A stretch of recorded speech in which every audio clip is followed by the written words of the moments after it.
Yeah.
Greetings, viewer. I hope you can hear me.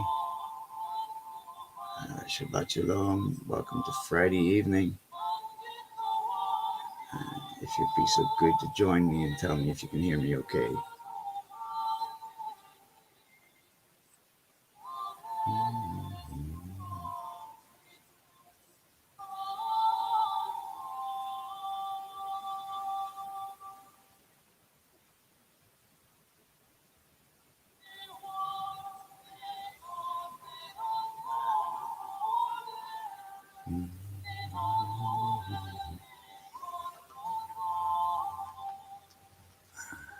Welcome to my reading room.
Welcome back.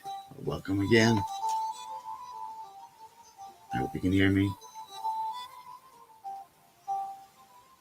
And let's hope we can get some fun tonight, some chat. So I can catch up with all the online drama, etc., etc.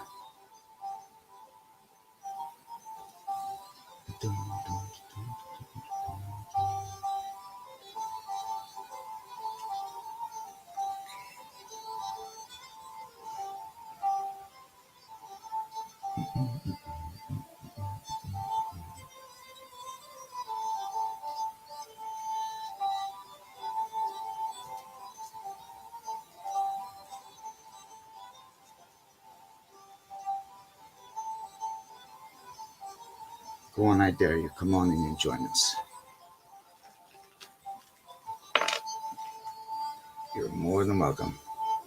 Beyond you.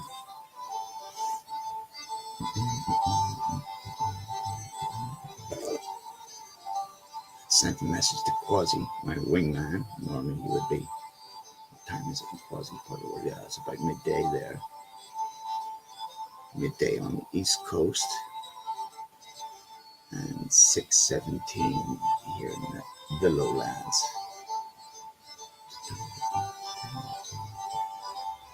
And right now we're listening to the sweet sound. I can turn it down a little bit of medieval England. I hope it's not too loud.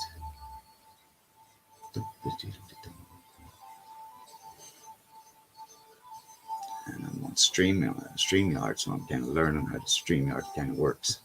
I've had a couple of fun casts recently, last month.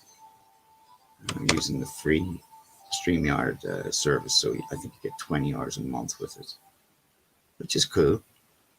But it's not just as exclusive as the paid version, where you can have, I think, 10 guests. And here you can have 6, I believe. So I've no doubt we'll have some fun. Some people will join us in a while. No doubt.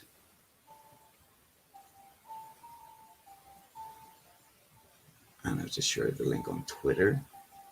So who knows? Who knows? We might get some Twitter friends in. We just might.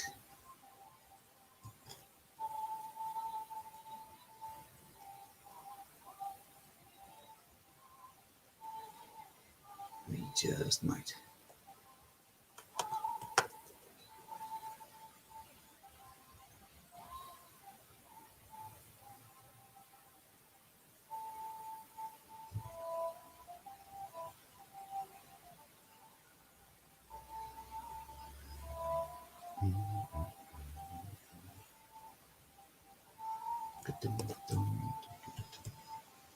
Welcome again. I'm not sure if you're the same person, but anyway, welcome. And I'm sure we'll get a little busier in here. I hope it will. But anyway, I hope you can hear me. And Shabbat Shalom. Happy Sabbath. I'm up in my reading room, relaxing and chilling.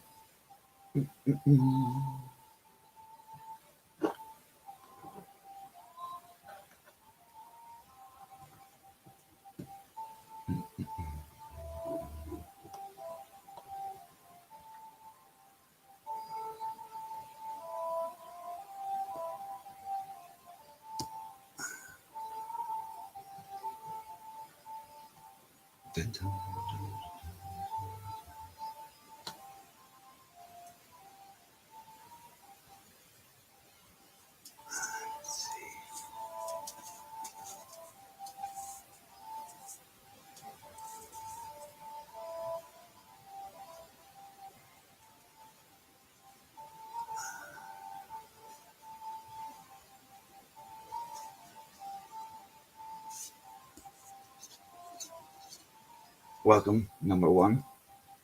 Although you're the fourth number one this evening. Good evening.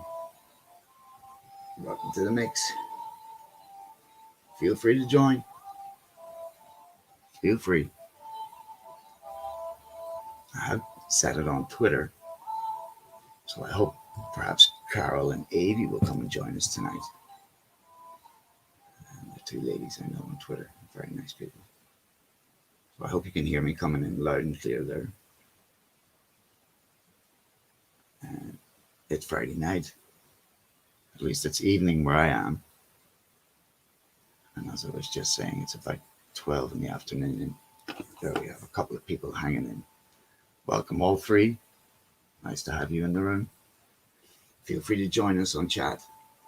And if you like, you can even join me on screen. If you've got a webcam, you're more than welcome to come and join me. And I can't really see who you are to your chat. Dad's Kitchen. I'm getting more like Liam Neeson, really. Okay. I've got a photograph of Liam Neeson in my street where I was born back home in Ireland. He filmed a movie there about 5, 6, 7 years ago, maybe 10 years ago already, with James Nesbitt.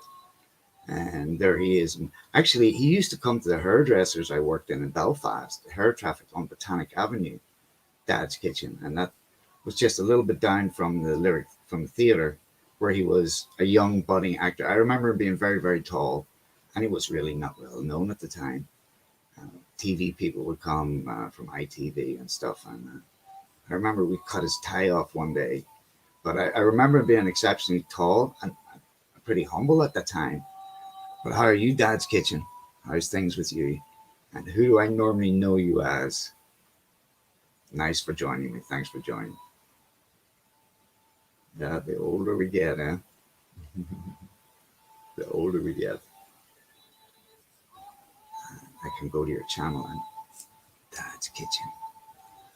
I bet we know each other from a certain Kentucky hillbilly. I bet. I get that feeling. I get that vibe. Anyway, welcome to my reading room on a Friday night. More than welcome. And if you'd like to join us on screen, just say the word, man. You're more than welcome to get up here. And I'm still in Holland. Oh, right. Oh, paranormal, man. Ah, cool. And we were chatting. I wrote to you about a month ago, I remember. I'm still up in the Netherlands, Dad, to get you paranormal. And like I said, I'll never forget, I'm an alien. I'm an illegal alien with your ownage, man, of that fucking doctor. What was his name? Dr. Rudder. Remember the guy with the artifact? You know, and his fake being beamed down on Canadian TV Live. Oh, man, you owned that. You were so cool, man. You are very talented. I mean, that's obvious. You are already very talented. And you were very talented even back then. Oh, boy. He seemed to, vanished into the ether, eh? What was his name? Dr. Reed or Dr. Rudder, I believe it was, eh? Was the alien artifact, the one that dustified his dog, remember? I think when he you lagged out, okay. Well, refresh me. I think we'll see if we can get back. I rebooted my computer and I cleaned everything out. So normally it's even slower than this. Yeah, Dr. Reed, that's the guy. That's the guy, man.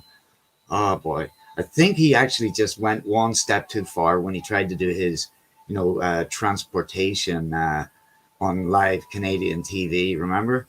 With the arc lamp. But man, that song of yours, is it on your channel? I mean, you wrote this amazing song. Hey, Soren. Yeah, exactly. I was just saying he vanished into the ether. I mean, where's he on Ancient Aliens? I mean, didn't he even try to shoot or claim he got shot through the shoulder? Welcome, Soren. I remember him showing this pretty disputable. The sound's gone again. All right. How am I coming through to you, Soren? I can. All right. I'm not sure if I'm coming through okay with you, Sorenable. Oh, it's not a problem, man. Not a problem. But cool to catch up with you, man. Yeah, the Link artifact. Yeah. Yeah. I mean, Richard Dolan has come to the forefront. And I think he's one of the very few. It's all gone, man. Oh, shame. But you do have the original, I hope. All right, good. Thank you, Soren. Thank you for the sound check. You wrote that song. It was so funny, man. The lyrics were so cool. And let's talk about some very creative, artistic ownage. I mean, this was ownage on a different, so talented, man. I mean, didn't he claim to have been shot through the shoulder? I remember him showing this. It kind of looked like a stuck on Hollywood bullet hole. Yeah, the alien scream. And I mean, the alien got better as the years went on, remember? In the beginning, it just looked like this sort of desiccated paper mache gone wrong. Yeah, in the garage, in the freezer. Yeah, didn't it escape? Didn't they come back and take him back home with them, didn't they? And I mean, they dustified his dog. I remember that from the get-go, man. I mean, if any alien tried to do that, I would frighten him. I mean, if he tried to dustify Seamus, yep, he claimed he got shot. He was coming out of one of these. And I mean, he had there's so many people want to believe. That's the thing. And, it's literally like, cold reading and paragnostics and spiritualists. Robin Edelsong, hey, thank you, Robin. Thank you for joining us. Thank you very much. Stay a while if you got time. But he flagged it down. Okay. Well, you must have been pushing the right buttons and paranormal. You must have been. I mean, I would have been proud if somebody wrote a song and the visuals that you'd had about me. I would have kept it, man. I mean, it's the best way to own ownage is own it. And yeah. I think they came. They rescued him from his freezer. They took him, Jim, didn't he call him Jim or something? This being of light called Jim took him back home, and he comes back. Well, the crazy thing about it is, Sorenable, and it's perhaps not so crazy. There's people in, specifically a lot in South America and in Russia, because it's religion and belief is allowed again over there. I mean, Scientology. Fortunately, they closed that down in Moscow a few years ago. They raided it. They took everything out of the L. Ron Hubbard vault.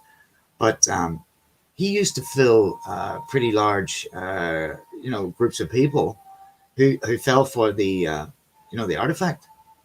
And whoever made that thing. I mean, I've got a couple of nice bracelets hanging around here somewhere too, I'm sure. But I mean, wouldn't you think you would have that at MIT? You would. It's like that other guy. Do you guys know the other guy who has this really unusual, unique sort of aluminium drop? Have you guys ever seen that guy? That has been tested and does strange magnetic things. I'm really into ET and close encounters, and I've heard this from more people about dripping metal on some of these crafts. And there was one guy, I think it was in Arizona or Nevada, and he seen this thing going up, and once again this dripping sort of molten metal, and he found this sort of probably about this size, and it looks like it literally would look like something that comes from a smelting crucible, and it's an extremely form of pure aluminium. And I remember he was taking it to a MUFON conference or something, and they put it in one of these safes which had a digital combination, and they had to actually break the safe open because this thing had such an effect with the magnetics and the stuff on the safe. Here comes my cuticle. Oh, that's so sweet.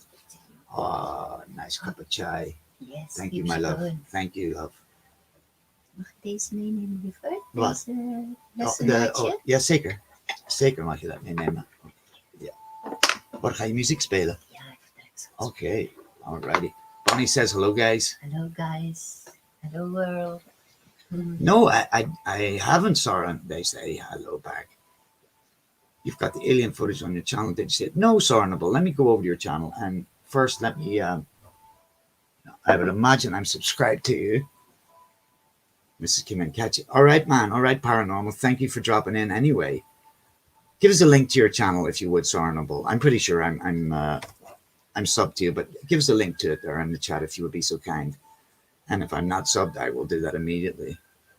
And I mean, we have such active skies where I live here, Sarnable. I live right on the edge of the city, 2 minutes literally from a very, very old ancient forest. And I have a big telescope, and I wish I had a better ability to record. But we have such active skies here, man. I mean, I've seen stuff here that I literally started to question my eyes. On one occasion, one night, it wasn't a UFO. It wasn't something, fast walker or anything like that. It was literally as if someone opened the Venetian blinds, just this white for a millisecond. And I actually seen it twice. And, just unbelievable brightness. And it just seemed like someone opened a window into another dimension of just pure white. And the first one was a square, and the second was a sort of like a lightning shape for a millisecond. And like I said, I've never seen anything like it before in my life. I seen them last year, and both happened, within a few minutes of each other in the same eastern part of the sky, and where I literally questioned my eyes. And that doesn't happen very often with me. I'm short-sighted a little, to read the chat here. I can actually read it without, but these were two experiences that I've never seen before. And like I said, it was like sitting in outside someone's house in the darkness, and they just opened the Venetian blind for a millisecond, and this amazing bright white light. And before I had time to, thank you, Soren. Okay, let me go there.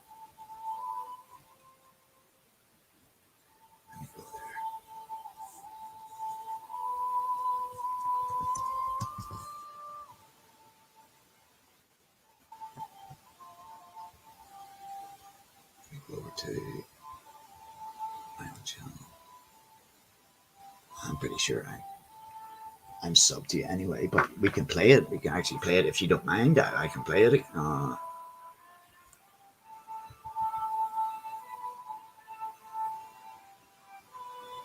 Just a moment.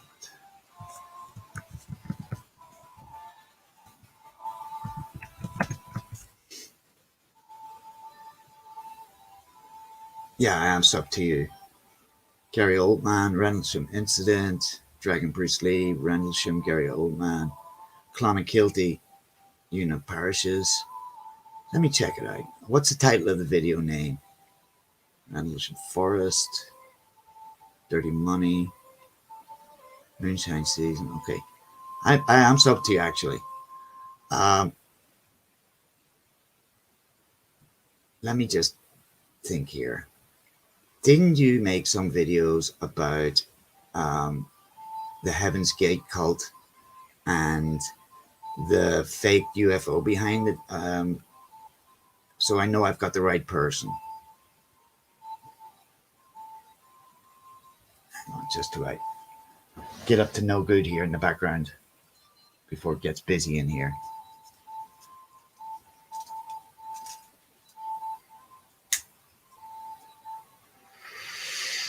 Oh boy, Friday night. Up to no good. Okay, there I'm back. It's okay to play. What's the title of it, Soren? Give us the title. Because I'm in your channel now and looking down.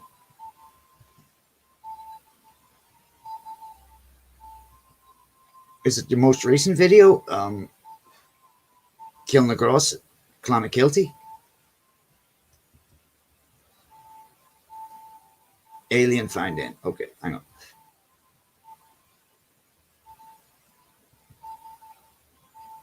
And it's your upload, or is it in one of your playlists?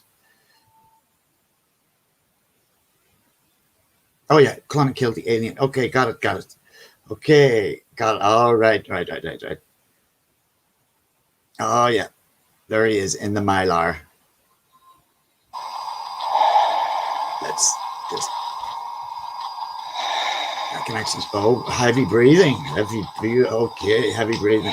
Alien flying. Yeah. I've got him. Hang on. We can share this. I'm getting more adept at this as the days go. Okay, we got that. Share. Okay. Go to StreamYard. Oh boy, heavy breathing, big time, huh? Let's see, and then we do this. Boy, oh boy, talk about heavy breathing, baby. Okay, here we go.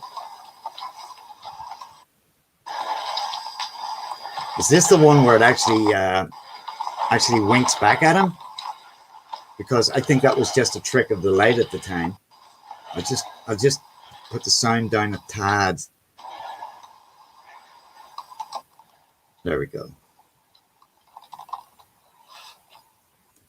There we go. This should be interesting. And like I say, Dr. Reed, that's the crazy thing about it.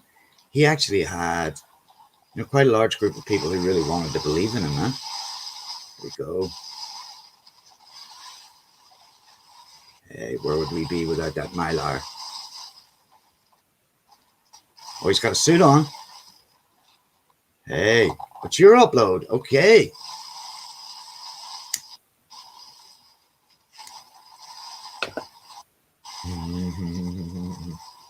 There's the eye. There's the eye, indeed. Yep.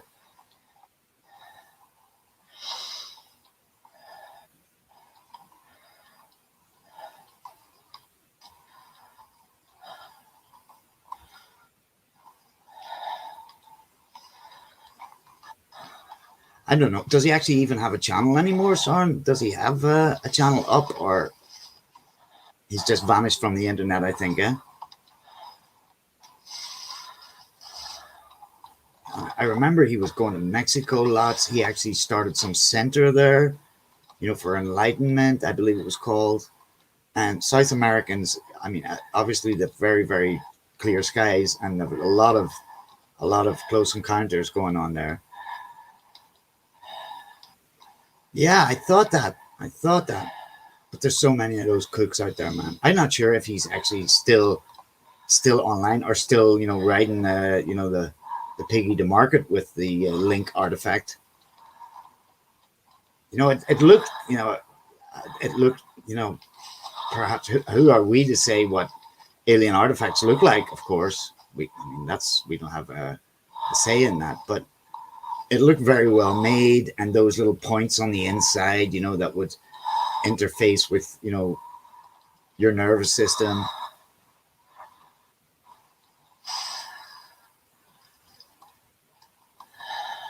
And, at one point when people started to look into his background, he was like Bob Lazar. He had very disputable, very questionable qualifications, shall we say. But the bullet hole got me because I have a couple of bullet holes. I've seen a few bullet holes in my life, and I've a few little bits of lead in my leg. And the bullet hole, yeah, there's the eye going now.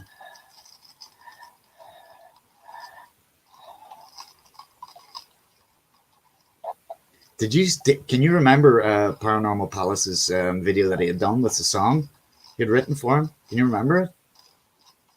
Because it was remarkable. No, oh, shame it's gone, man. It was with the melody of Englishman in New York, and he had written these lyrics, man. He's nowhere, eh? No, I haven't heard, otherwise he would be on Ancient Aliens, or, you would hear from him in MUFON conferences and stuff. I think he's kind of, he's kind of played it out to, but like I said, he had a large group of people that did fall for it and did believe him. And obviously someone was funding this Enlightenment Center, and I think it was in Mexico, indeed, yeah.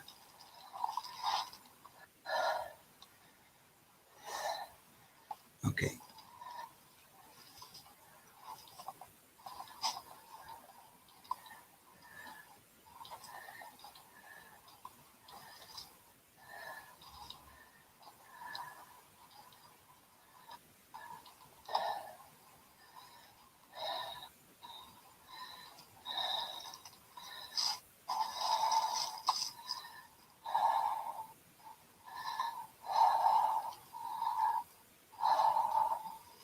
Kind of half expecting them suddenly to jump up and have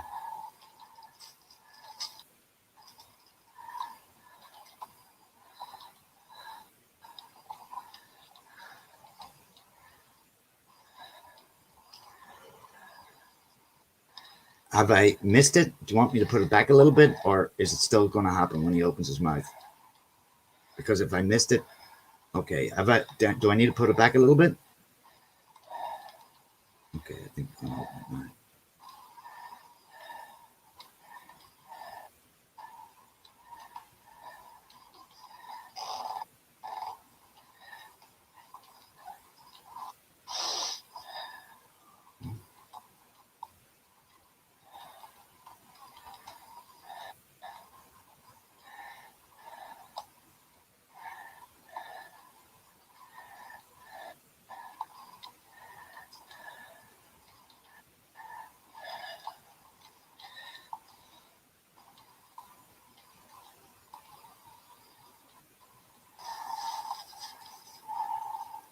It's a head wound.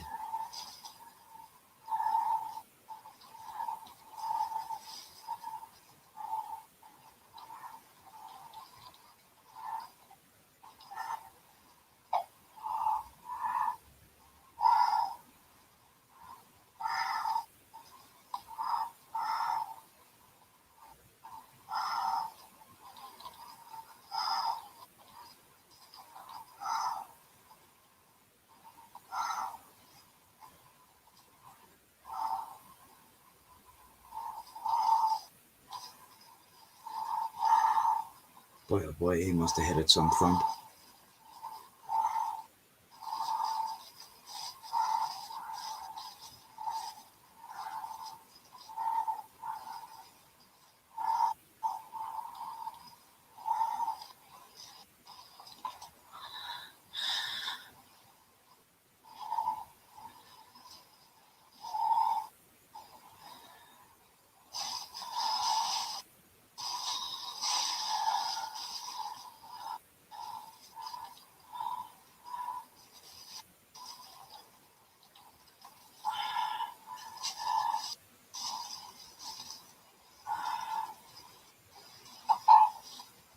Oh,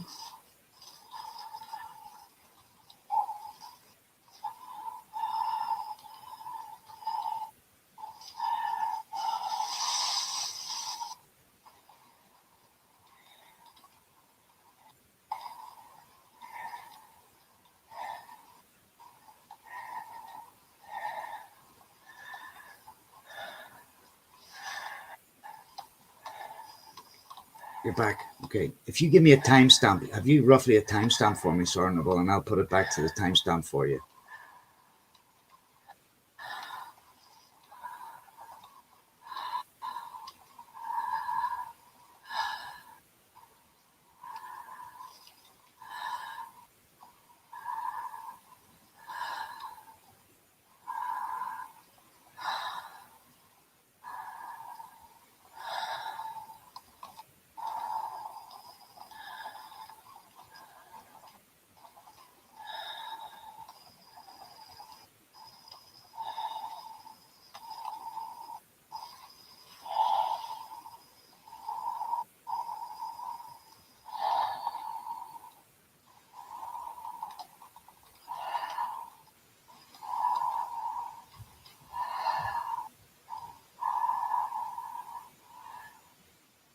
Let me put it back a little bit.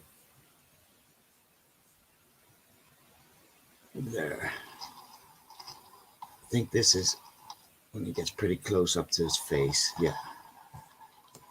Let's see what we can do. Put it on big screen. See what we can see somewhat better.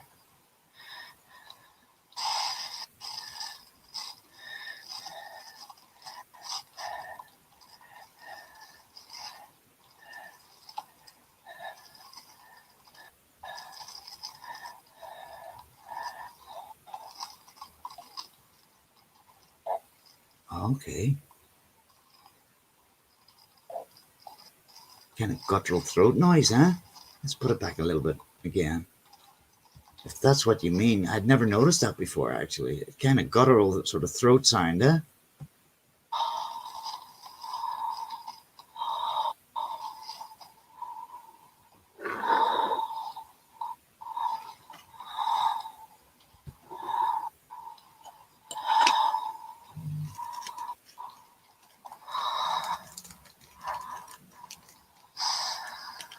Yeah. Otherwise, he'd still be in view, son. Otherwise, we'd still be hearing from him, really. But that's the thing. I think he made as much money out of it, and perhaps for me was, a bridge too far was when he. Did you see? Of course, you probably have. You're interested in this stuff too, where he went on. He alleged he was on Canadian TV, and he had been. Here we go. Hang on.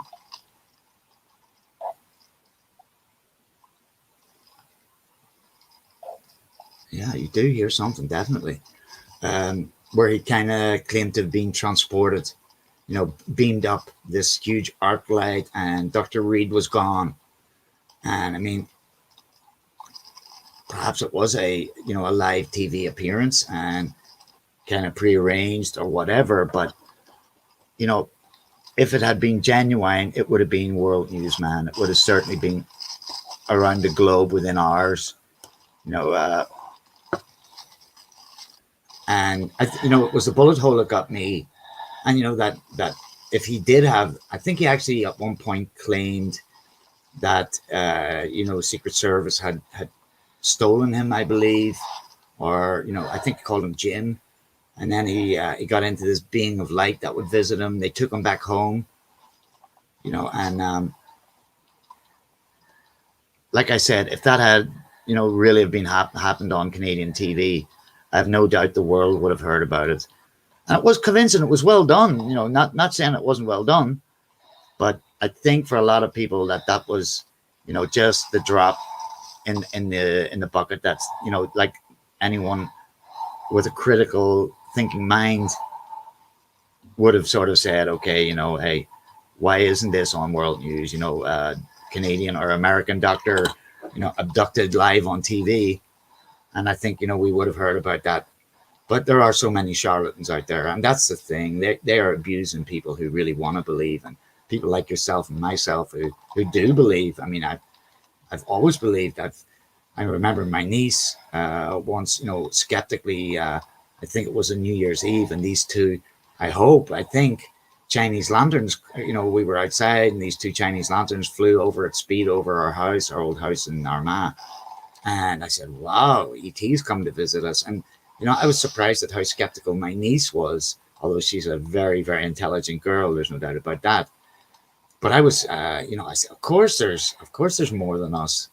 And hey, Sidechain, welcome, man. Welcome in the mix. We're just enjoying Dr. Reed's Alien. Nice to have you Friday evening.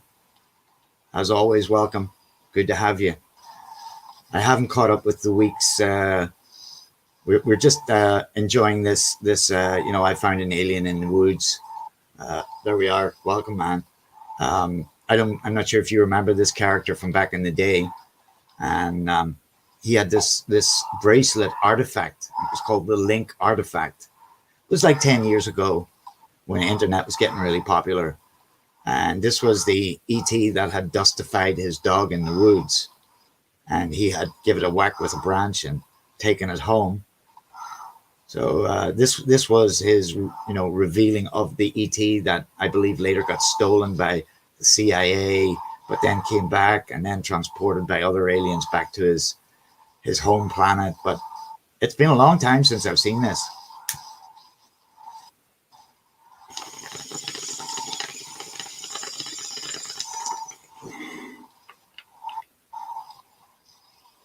Good health to you guys.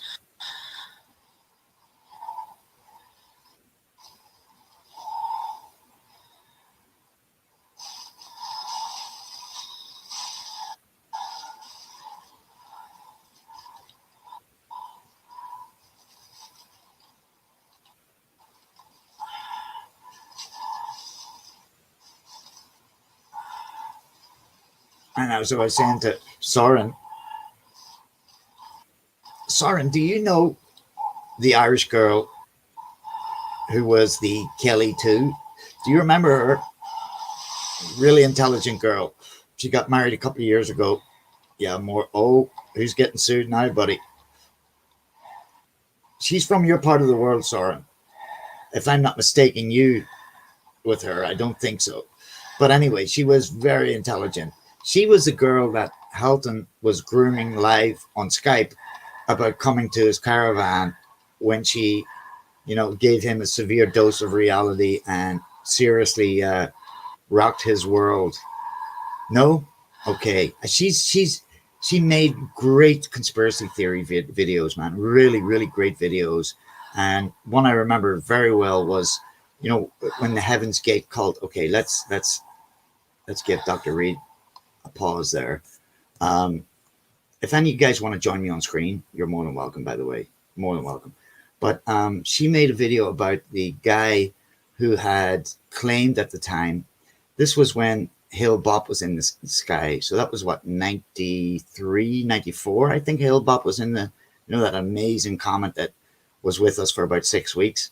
Anyway, there was a guy on American television who claimed that he had a photograph of this UFO mothership that was hiding behind Hale Bopp, which was exactly the trigger that Marshall Applewhite was waiting for to take his 40 cults members, T, Do, all these strange La, Fa, Do, Re, Mi, and T.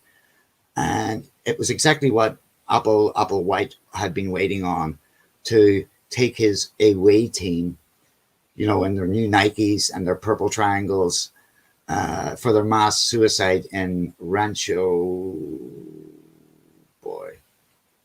Santa Fe, I think it was. Yeah.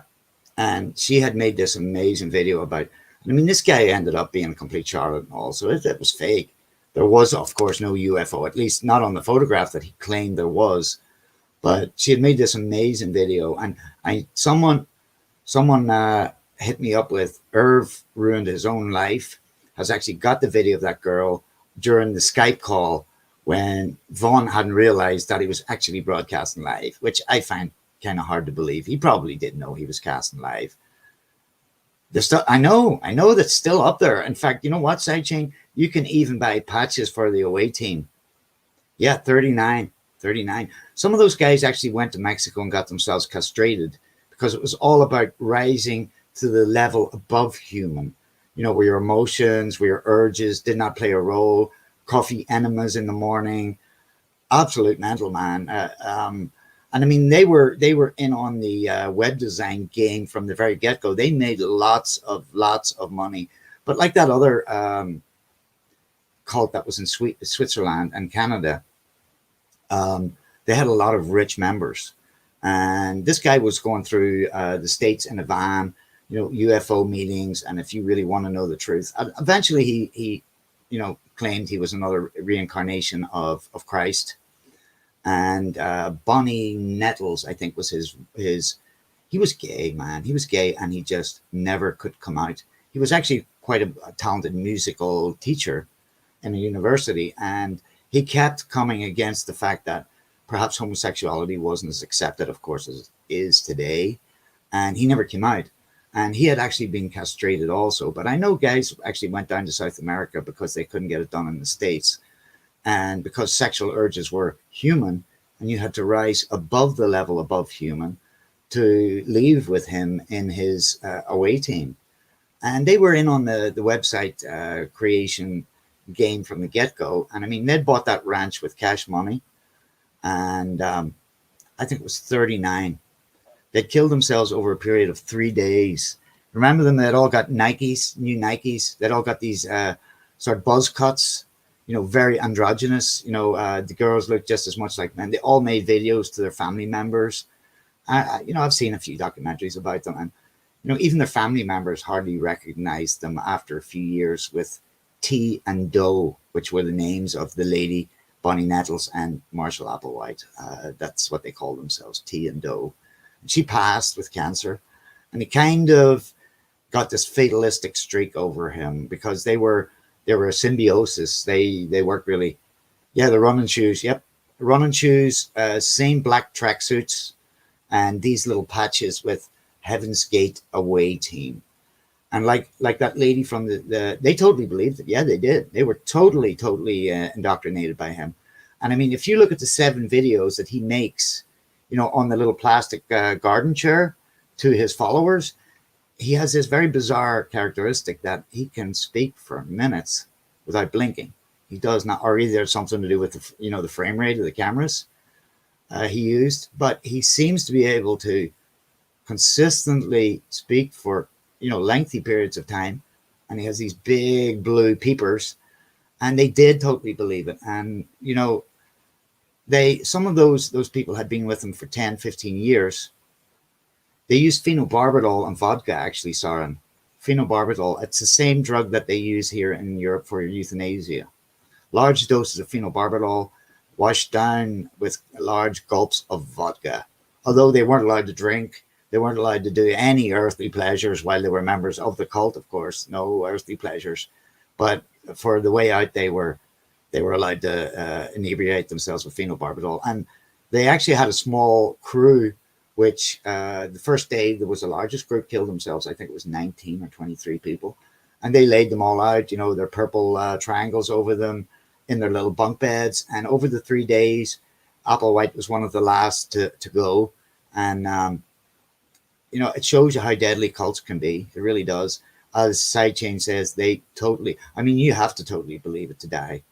And they believed that they were going to be then taken on this mothership, which this American dude, I'm sure he had absolutely no idea that this, fake, claim of his that behind Hale-Bopp, this mothership was, hiding behind, as if, they would need to cloak themselves behind a comment. But I think that was the trigger that Applewhite had been waiting for, to then say, this is the time. This is the time for us to rise above the evolutionary level above human, if I'm not mistaken. He said that the planet was going to be spaded over.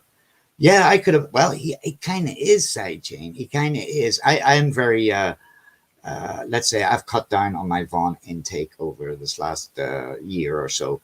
After they gave the kids back after the rotten melon, there was one night which, I have emotions for all of you, and some of my dearest friends are online, and some of the people I've got to know. And you make mistakes about other people. You invite people to your house, and then you find out who they really are. But I have some very dear people who are regulars here, and of course, you guys are part of that crew. But I've cut down on Von Helton after the CPS gave the kids back, and I remember Jerry coming back after 6 weeks at that time, and wonderful, I think was the word he said. I cried my eyes out. Wasn't it, Bonnie? Remember? Happiness was what he said, and you could see. No, yeah, Nou, moet je nog een foto's activeren. that is geactiveerd now. Sure? Yeah. Alright, Ja, dat is nou geactiveerd, lieve. okay. Het is niet alleen de scannen, maar nou de pas. Pas. Ja, ja, ja. Fantastisch, Ja, dan kan je af- nu gewoon de salon Ja, binnen. ja, give it a go. Oh, wel. Give it a go. Zeker, lieverd. Zeker, lieverd. So we're talking about the cult in California that the mass suicide. Ja. Remember Heaven's Gate, Marshall Applewhite. Yeah, with their parse. Yeah, Bonnie says their purple triangles, and it wasn't, you know, I think it was a few years between that and Golden Dawn. Remember the Golden Dawn cult that they? Witte Nikes. Yeah, the new Nikes and their buzz cuts and their black tracksuits. Yeah, and so sad. And Side Changes said, you know, they really believed it. They totally believed it. And you know, some of them had been with him for, you know, 15 to 20 years. They would, Paddy William. yeah. They had traveled around the United States, and they would put up in, you know, in general stores these little flyers with, do you believe in UFOs? Do you want to know really what's going on? And that's how they entrapped people into it, because they had this very bland diet, you know, like a Seventh-day Adventist, lots of grains, lots of natural foods, and coffee enemas to purify themselves. Well, hey, what's a coffee enema between friends, eh? Klizma. Oh, wow. Yeah, that's what they did. It was sad. But you know, one of the saddest things, Sarah, when the Golden Dawn did it, they did it in Canada and Switzerland at basically the same time. And eventually they found out, remember they found out in Switzerland that they'd all been shot by a little 22 Luger pistol, and that they had to load it every time to kill these people. So it wasn't like the magazine it was a faulty gun.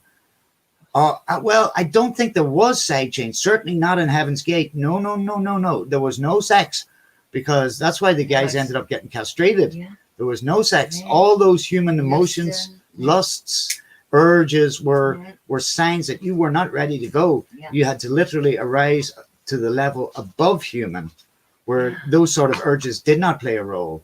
And that's a bizarre bit about it. You know, in some cults there is lots of, you know, Nee, kom. oh, Seamus the bulldog. Nee. There's no bunny. Oh, Nee.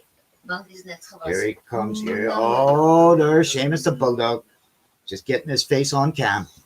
Oh, Seamus the bulldog. There he is. Oh, you naughty bulldog. Oh, Boofy. To my mama. Come on. Right. Oh, yeah. Kijk, dat is Soren Puppy. en daar is Sidechain. Ja. Ben je met Bonnie mee?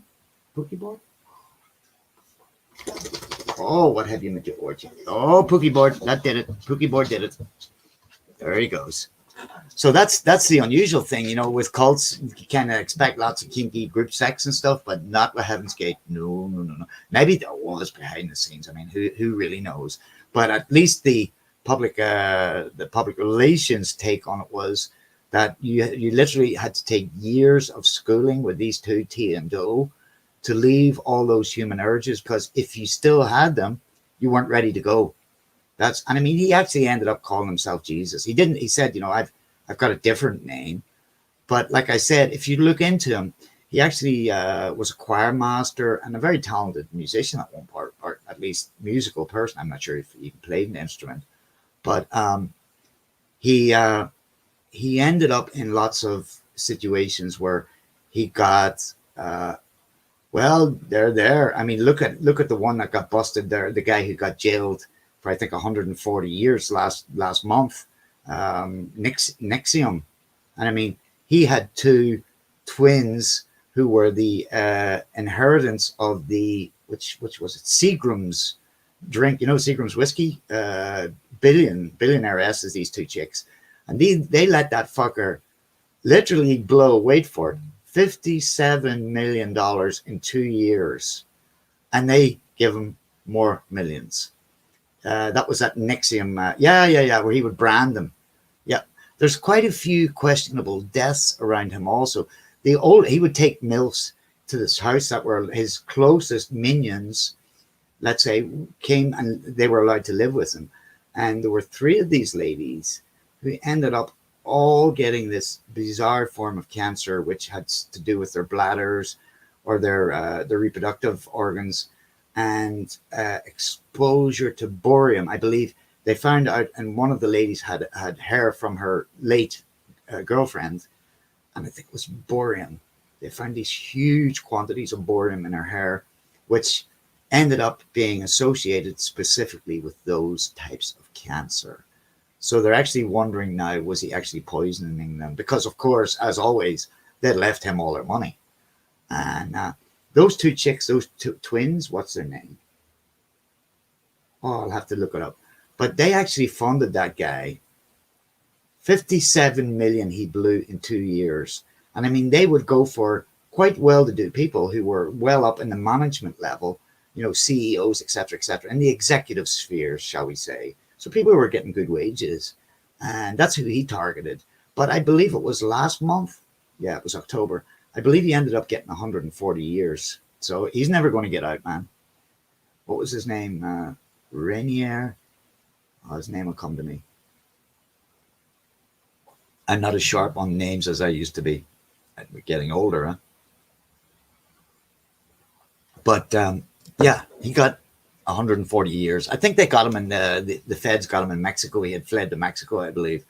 But I couldn't believe that these twins, who were the main inheritors of, I think it was the Seagram's, drink conglomerate. So very, very, very rich ladies who had fell for this guy. What was his name? Keith Rainey. At least I know the brand. The branding that they would do was actually a sort of what pharaohs would have when they had their names in a circle, and it was actually his three initials, as if you were literally his property. You were his sexual property, and I believe that that's actually why he ended up getting jailed for it, was sex trafficking, underage sex, statutory rape. Because as all these guys like L. Ron Hubbard had surrounded himself with teenage girls at the end of his life too, he was going for the Von Helton choice, the petite bisexual. Oh no, Amsterdam is one of the safest cities, man. Amsterdam is very safe. Although I've experienced a couple of, really very, very unique stories for another day. But no, Amsterdam's a very safe city, man. But I was just going to ask Sornable, you guys are back to full lockdown in the Republic, aren't you? And if I'm not mistaken, that means you're allowed out once a week. You're not allowed to stray more than a kilometer from your house. Tell us write some stuff to us about because I know the Irish lockdown is one of the most severe in Western Europe at the moment. And I believe you guys are back, because I know there's a lot of protests been going on in Dublin from people I know on Twitter who are very convicted that they feel that their rights are being infringed upon, etc. But Amsterdam, I would I live 2 hours from Amsterdam, so I'm quite far. I mean, I'm as far from Amsterdam as Cork is from Belfast. I'm that far away. I wouldn't. I mean, it depends what you're looking for. You have thousands of teenagers that come to Amsterdam for smokers weekends, just to experience the coffee shop thing, the Irish pubs in the old city, the Dam, etc. But I would say you're pretty safe in Amsterdam. Although, listen, it's like Dublin these days. There's more foreigners in Amsterdam than it's like Spot the Amsterdammer, really it is. But it's a port city. It's like Dublin. I mean, when I tell people that Dublin was a Viking city and it took the Vikings 40 years to misbehave before they were even booted out of Dublin. So it's 5 kilometers lockdown, and you're allowed out once a week, I believe, to the doctor or shopping or stuff like that.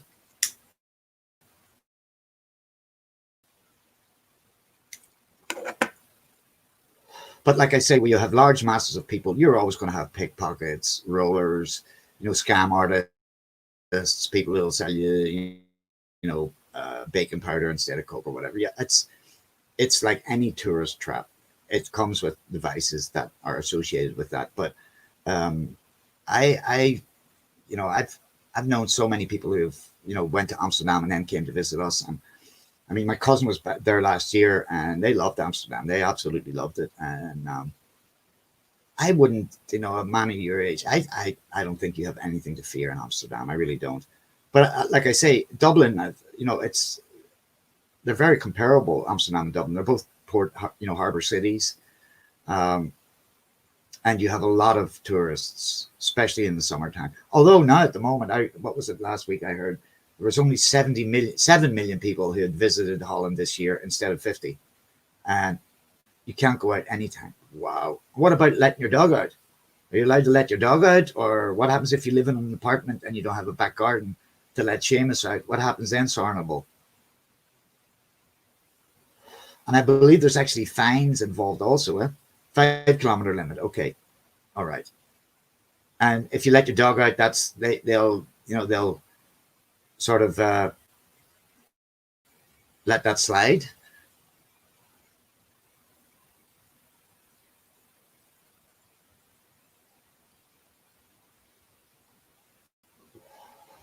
But you can go out anytime. Okay. What was I going to say? I hadn't caught Weirdo Wonderland this week yet, but there was something about an update about Von Helton's mother, and I missed it. I haven't caught it yet. I haven't got the time to watch it yet. I'm not really all that into. Yeah, we had comparable. We had 300 plus today also. Actually, the street in front of our house, there were 2 families who had it. So up to the summer, I could not tell you of anyone I knew or associated 6 degrees of separation, whatever. But it's come a lot closer now, and because of the cancer I have, I have a really rare type of lymphoma, so rare, and it's a blood cancer. And the doctor comes to my house every couple of weeks, just decent enough out of himself, and he's already warned me that most blood cancers will have a detrimental effect on your immunity, and I have a compromised immunity, so it might for me be a death sentence. So I really am being careful. We mask up basically. It's not compulsory, but when you go to the supermarket, they'll even have a mask there for you. There's a girl outside who will sanitize your trolley. You have to have a trolley. It's sort of enforcing the distance thing. But there's a little girl outside. She will sanitize it. You get when I go to the doctor, when I went for radiotherapy last month, same thing. Even before you even get into the hospital, they've got like the 5 questions. Have you been with anyone? Do you have symptoms? Do you know anyone who has it? You have to sanitize your hands, and they'll give you a mask. When I go on the taxi for radiotherapy, same thing. You will not get into a taxi here without a mask, which is, I have no problem wearing a mask. I can't figure out people who have a real problem with mask wearing. Okay, if you have a medical condition, I can kind of fathom that. But it's not only you protecting yourself, you're protecting your fellow citizens, So I don't have a problem wearing a mask. I really don't. And I don't find that my rights are being infringed upon to have to wear it. Yet, we have went into a state of semi-lockdown here in Holland. You will see more and more people outside that just standard wear a mask. I was at the bank this week, and I was the only one who didn't. I'd forgot my mask. Everyone else had their mask with them, and I kind of felt guilty. But of course, everyone's behind perspex, so you're not spreading anything. So about it, Sornable. Bonnie had the same 3 years ago. Bonnie had pneumonia, and she ended up with mesothelioma, I believe it's called. And she's only getting over it now, Soren. I'm serious. 3 years later, she did too. We were caught. We were at the transportation camp. We had the tourists here, and there was a Israeli guy I knew from 30 years ago visited us. We took him up to Anne Frank's transportation camp, which is about 5 miles away. And it was May. It was a beautiful day, and we had this sudden May downpour, which we got drenched with. No big deal. And the next day, Bonnie was so sick. And by the day, she ended up getting sicker and sicker and sicker. And seriously, she lost so much weight. She really did. She lost a lot of weight, man. She was looking like an extra from The Walking Dead. And like I said, Soren, it's only 3 years now past that she's starting to gain weight, and where she says, see, so you were that close too, Soren. The doctor warned me also. She, I mean, literally, she was saying,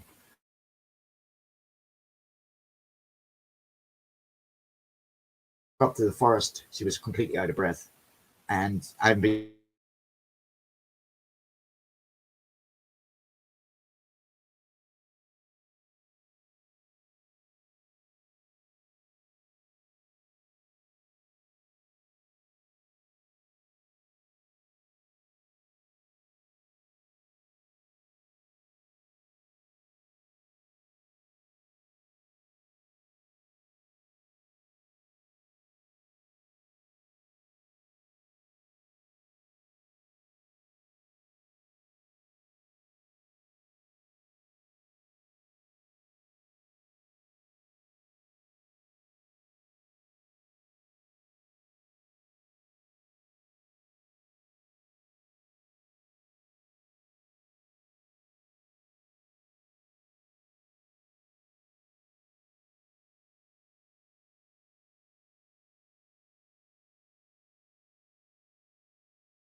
okay. There we are. We're back.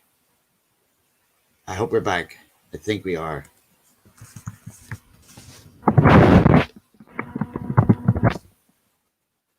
That's serious stuff, man. It's like what happened to me this year, man. I got a few bumps on my head, Soren, and I had had a bump here on my neck about 5 years ago that the doctor took out in the surgery. No big deal, man. It was a talc gland that had just had been blocked. So they thought it was the same. And I mean, I've had radiotherapy. Check it out, man. I'm not sure which way. Yeah, here you can see the two places where I'd been zapped with the radiotherapy, and it's growing back. My hair's growing back, and it's growing back red and curly. The Irishman in me's coming out. Really, millions of oh wow! I would imagine people are these days people don't need to. I advised a friend of mine a few years ago get into a grow shop, man, start a grow shop, and he did, and he has not looked back, man. He has made so much money, selling the products that people need to grow their own. And I have a member of my family who has been growing on a very small scale for his own personal use, probably about 12 years now. He actually makes his own clones now. He doesn't depend on seeds. And he has amazing weed. He's just got one lamp, 600 watt, a little tent. And, I'm proud of him, man. He's growing amazing weed. He actually makes his own hashish also. And I would imagine now, and yeah.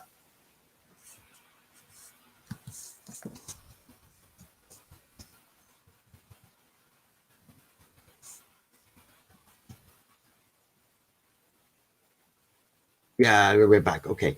But like I say, there'll always be an import in Ireland for those sort of products. I mean, like I always say to people, Ireland and the youth of Ireland, their weekend starts on a Thursday and it ends on a Wednesday. And uh, there's always a huge demand for drugs in Ireland. What sort of drugs, it doesn't matter. There's a huge demand for drugs. But like I said, I advised a friend about, it's 15 years ago now, to get himself into grow shop, and I gave him some contacts here in Amsterdam. I have a friend, an Irish friend in Amsterdam, who is a courier. He all he does is all day is pick up large quantities of hashish on the scooter and brings them to 3 coffee shops, because coffee shops are limited to how much they're allowed to have in house per day. So not to infringe upon those laws, when they need a new supply, this guy literally, that's his job. He's a courier on his little scooter, and he deals with 3 coffee shops who have, I think they have 3 franchises with 3 or 4 coffee shops, which is about 6 in total. And he does nothing else but just ferry kilos of hash or weed around all day. Yeah, yeah. But I would imagine a lot of people now are into growing their own. Um, if you see in the States, I mean, it's States has even overtaken Holland in their medical marijuana laws. Although I actually ended up getting some medical marijuana last month for the first time again in maybe 20 years, and I got some CBD oil from a friend, and it's locally made, not bought in the store. I'm not sure what's going on with my ear here. Anyway, wow, amazing! I was just blown away. My pain vanished. But there was one night, I mean, this stuff is like dark green, like tar, and it works perfectly, man. It really does work with me. And one night I took about 3, instead of 3 drops, I took 3 pipettes, man. And Bonnie came and sat at the table with me, and I had my head down on the table, and she says, "What's wrong, Stephen?" And I looked at her and she said, "Oh my God, you're as white as a sheet." I was like, "Bonnie, I'm so fucking stoned. But it wasn't head stoned, man. It was body stoned." And I was going, "How long is this going to last?" And she laughed at me, man. She laughed at me, man. She had, oh, I swear. And I was going, "You bitch." She laughed her leg off at me, man. So obviously there's THC in this guy's CBD oil, because it's like dark green drop, man, compared to the stuff you get in the shop, which is like, light sort of urine yellow, very, very fine. But this guy just makes his own, and boy, oh boy, it works, man. But I was going to say, I bought 2 boxes of 2 little pots of medical marijuana, 5 grams each, €30 for the pot. And before I ended up paying for the apotheke for the chemist shop costs, I think it was about €45 a 5 grams. So that's not bad. And one of the weed sorts is already granulated for you. And believe me, man, it's just knockout weed. I don't like weed where, you start getting heartbeat. Here, the coffee shops are lit. Wouldn't you love it? Wouldn't that be amazing, man? Here, coffee shops are limited to 15% THC purity. And this one weed I got was 27%, man. And it was like ding, ding, ding, ding, ding, bouncing off the walls, man. But it's not granulated. It's tops, just heads. And it's a sort of like Jack Herer variant. But the other one's called Bedica. And it's the only indica version they have. And I swear, man, one little joint about this time, night, good night. Oh, man, it's sleep well, Steve. Which I haven't got any painkillers at all. I'm not on any oxycodone, anything like that. And I go to the specialist, the lymphoma specialist, every 6 weeks. So they're monitoring me. And the sort of cancer I have is so rare, they can't really give you a date. They can't really give you a time, which is, at least it's an indolent form. It's it's not an aggressive. It's not going to eat me up in 6 months. That's the story anyway. And the doctor that diagnosed me on the 10th of July, I was the very first person ever who he had come across who has this form of lymphoma.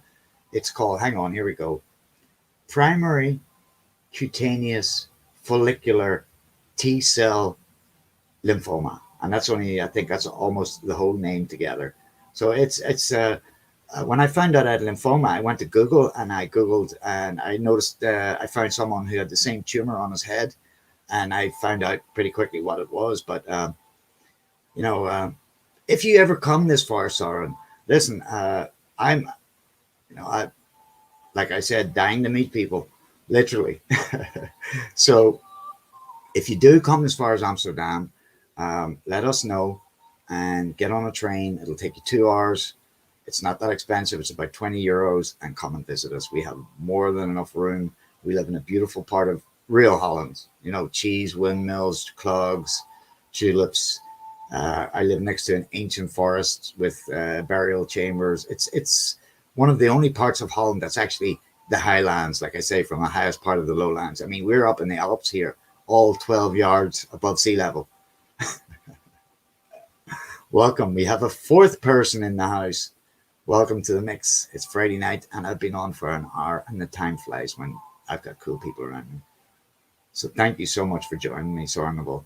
It's really cool. But like I said, Sidechain, I'm not sure if Sidechain's still with us. There was something in Secular's title, which was about Ma Halton update. I actually believe she's in a nursing home now, which is the best place for that lady. I mean, she needs to seriously be relieved from that, that amoeba, that parasitic fucking flea hanging on the hemorrhoids of anything that he can score money out of, man. He is one despicable character. So like I was saying earlier on, I digress far too much, but since the Mellon affair and when they gave the children back to him that time, I had to wean myself off him, man, and I did. And, I don't like to hate people, but he's getting as close to anyone I would really seriously have the ability to dislike. She's with other family members. Okay, thank you. Thank you, man. Sorrenable, you're always welcome. Come back. And like I said, don't forget, if you do think of Amsterdam, let us know, and we can come down and visit you, but you're more than welcome to come visit us. Don't forget it, man. Well, Sidechain, that's the best place for her, isn't it? She's far, she should be as far away from him already, years ago already, man. She really should. He's a very toxic individual. And I think because we know him probably a decennium now or more, we're qualified enough to say that. Just look at the effect he had on that young lady who came and married him. Just look at the effect he had within 4 years. He almost destroyed her completely. He destroyed her mind. And when she was committed to the institution, she looked like something out of The Walking Dead. He is a horrendous individual, man. He really is. He stays away from me, Sidechain, because he knows I've got okay, Soren, don't forget, man. I mean it. So you've always got somewhere to come and visit, man. Stay as long as you want. We've got plenty of room, man. And I wish you a fine weekend. Thanks for coming and staying and hanging out with me. I really appreciate it. Have a good weekend. Sidechain, it's the best place for her. Not that I want to say what anybody's mother should do, but I really mean that. She has a strong constitution, that lady. I think that's fair to say. The courts didn't think that Vaughn could look after Ma Halton, but that's the bizarre part about it, man.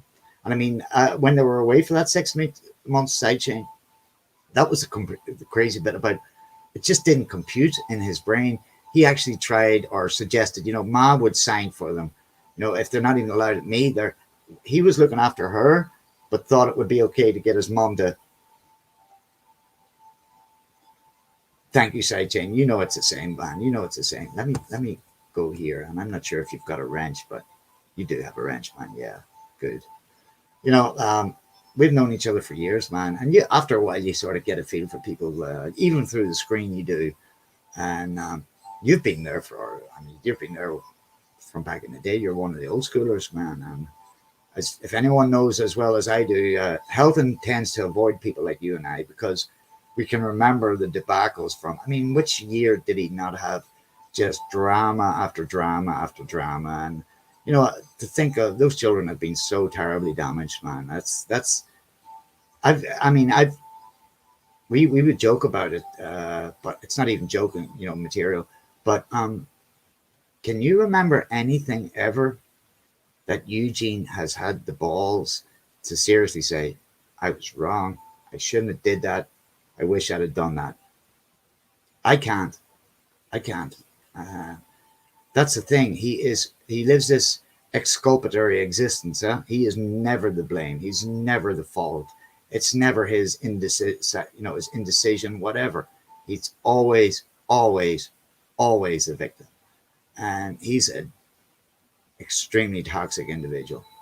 I guess if you live in a tin box in the middle of nowhere, man, far away, Grumpy Lobster. Hey, buddy, how you doing, man? Guys, if you want to join me, just say the word. You can get up and, share some airtime with me, man. You're more than welcome. Grumpy, I was and I am sub to you, man. And I keep missing your hangouts, and I hope to be able to catch one soon. so I can join you because I know what are you guys, the Fun Brigade or something, and that's what I like about you. You're always able to laugh. I mean, we're cut from the same cloth. We enjoy the same things in life. And I think Sidechain something similar, but no, he never did ever anything wrong. Grampy, you're right, man. You've got a Grampy's got a wrench too, don't you? Yeah, you do. Of course you do. Quasi Monkey's in the mix. Hey, Quasi, Linky Link. Okay, here comes a Linky Link, guys. Coming right at you. Come and join us. Hi, Quasi, buddy. I sent you a message earlier on, but I thought you're probably having a kip. There you are, guys. Yeah, there is something wrong with him, Sidechain. There is. I'm not diagnosed, or I'm not qualified to diagnose the guy, but I don't think he's so much got a mental illness. I think he has severe personality disorders. And like that other lady, that Shani person, not just one, quite a few going on. I thought so, Quasi. I thought, normally, but it was about 11 at your time, 11:30 when I sent you a message. And I thought Quasi's probably been up late and having to sleep in on Friday. So I can imagine, man. Let me invite you guys. Come and join me, man. You're more than welcome.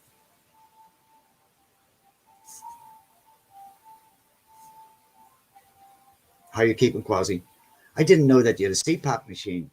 Vietnamese mail order bride. I don't know who you are, but welcome to the mix, Vietnamese mail order. Hey, my mic again? Yeah, your mic's working. I hear you. I hear you good, buddy. What's up? Good man. Friday. I'm spoiling myself, so you know what the score is. I'm up to no good. Nice. How are you? Oh, I'm all right. A bit sleepy still, but I'm all right. I didn't know you had a CPAP machine, Quasi, man. Have you got sleep apnea? Yeah, I've had that for a while. Okay, and does it help? Oh, yeah. Okay, that's good to know. That's good to know. Otherwise, there's no point in wearing it, eh? Yeah, that's true. How's Grampy? How you doing, Gramps?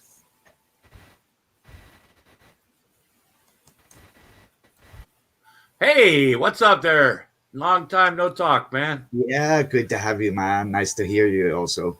Wow. Welcome to Friday night about 7:30 in my part of the world. What time's it with you, Gramps? It's 1:30 in the afternoon.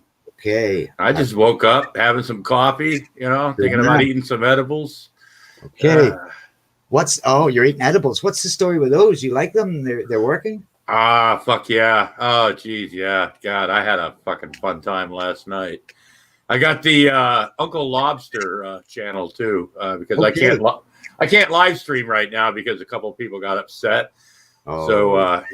So had to go into cognito, create a new character, did some hair dye, I see it. You're looking more Lemmy-ish by the minute. Well, see, thank you. But the thing is, with all this doxing going on right now, we decided to go into into hiding. All right. So Grampy. So actually, I'm Uncle Lobster. I'm not really Grampy Lobster. So I'd appreciate it if people would refer to me as Uncle Lobster now, because Grampy Lobster can't live stream right now. So okay. Well, yeah. Grampy, tell us this let me give you a few names, and because not that I would like to say the usual suspects, but is this a G-Man, Shani sort of flag? It could. Well, yeah, could be. And Emo, Schemo, Howling Wolf. He's threatened to kick my ass. He wants to come to Rhode Island and fuck me up because I'm coward. I caught it just the first 5 minutes of Seculars this morning or this afternoon, and he was threatening to beat someone to a pulp. That's you then, I guess. Well, I'm one of them because I'm only like 3.5 hours away. I've offered. He wants to go. See, he wants to go all the way out to Texas or Colorado to beat somebody up. And I told him flat out, I said, look, hey, we're only a few hours down the road. I'll even send you a bus ticket. Yeah, exactly. I was kind of like channeling my inner Raven, my queen. Like, hey, I'll send you a bus ticket. Come down here and kick my ass. Funny, but I told him too. I said, look, there's a hospital right down the street, should something happen, God forbid. Yeah. You know what I'm saying? Well, funny enough, I caught a brief moment of Helton in a hangout. I think it was with G-Man or something, and he was very outspoken about you do not diss the dead. And I thought, you useless fucking piece of shit. He has no conscience after the shit that he pulled with Rick, man, eh? Yeah. You know, just unspeakable, man. Well, I try to avoid that subject. You know, I know. yeah, but So he's seriously thinking about. So you sort of said, well, hey, on your way to Arizona, why don't you drop into me and then have some time in a hospital to recover? yeah, absolutely. You know, Apparently, R&R in the hospital. You know, with this COVID thing going on. You know. yeah. Wow. I mean, I remember him from the periphery from years ago when he was actually a Helton fan back in the day. Oh yeah, he still is. He voted for Oh, Stinky in 2012. Oh yeah. Well, that says enough in itself, doesn't it? Really? Yeah. Wow. Well, see, I got credit like Gary Snowflake and the others. You know, they gave me credit for like introducing emo to people for my videos. Yeah. But I told him, I said, look, the guy was around because I've talked to Paulie about this. I've talked to you know, Charlie, Father Judgment, Schneider. Yeah. You know, and who is he today? And excuse me. Take your time. They remember him from the Stickham day. I think it was Charlie referred to him as a couch sloth, where he just laid back and he had like these long fingernails and Yes. yeah. All that. Yep. That's true. He actually, do you remember when that little fat guy did hangouts for a while, who also was in the periphery of Vaughn, and that other guy, what was his name? Oh, DJ Olympius or Yeah, no, another guy. Olympus This guy had his hair dyed. He was sort of like a little chubby dude, and he was with that other guy.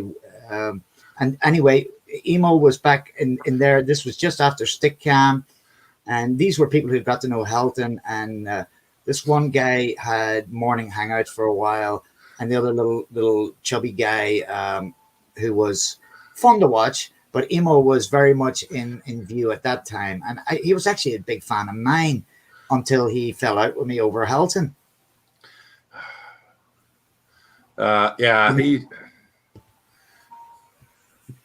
He's an idiot. I mean,